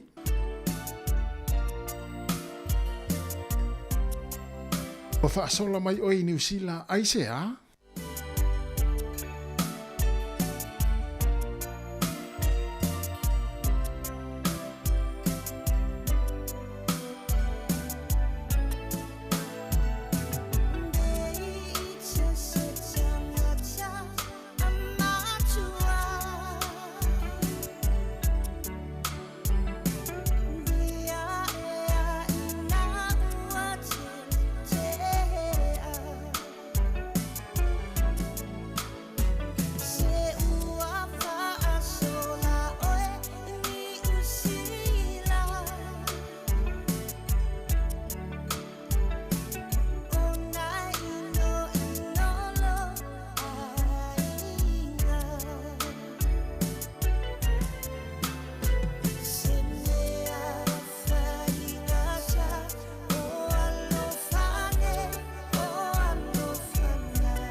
Sāmoa le tunu pele talua iona leo sauni mai le sunga ya tase Salem Sam mai Sāmoa ya walfa wino le tātou tautua i lungo le tātou Facebook ma le YouTube polisi fonga le laumua al mele o le la fa mawai atu le tātou tautua nei i le tātou ofisa autu lima sifun matasi man Kevin i poli lua a le la tari usa o tātou fasala launga i le tātou ofisa ya le Sāmoa Capital Radio mai Sāmoa ya i lalovaya le la tau mafuta i ma le sunga ya tase ma le tu la ya le la fa ma vai tu ia ona tu sa o le wa te pena mai le sunga ta sesa ya wa fo le tau tuina lo to pa ia ma lo to malu i lungo penga te fa ilangi le fonga la mua ya le la fa to fa tu ma to nei il tato ofisa i poli dua ia mo le pa ia mo le malu le tato tinu mai se la fo le nei ala leo ta le tasi ia ona mai a fo leo le tato to tu i lungo frequency le tasi ona te si ma le tasi fa mo ia sa mo le tinu pele ia o mai a tu le tau tua ia i nei poli dua ma tau te fa malu lu fo ya wasala fo isinga ngana le fainga luenga le yaso ya malu ave fale uto finanga lo e manatu sa fa fi feina lo uto pa ia lo uto mamalu ya lai polklame ya e pe ono uto fa fonga ya i mai tai ona le lani tai mo tato fainga lotu se ia pa ia mai le taimi ya le la tali wo tato fa sala ngai Sāmoa le uto e iva minuti ona tale o le tasi ya le la uto mafuta mo le sunga ta se Salem Sam mai le taimi lava le nei ia se ia pa ia le tu lai tolu i le fia na nei e minu te leina fuanga ma nuia fo ia malolonga ia ene nei aso malolo ia ilo tātou atinu ia e meise fo ila tau lo whianga i au mga luenga whilo i tai hau tai masani le tu lai fitu ia e mai le tātou tautua nei ia i Porirua i Wellington ia mātou te whātou whawha so i fuatu mō le nei taimi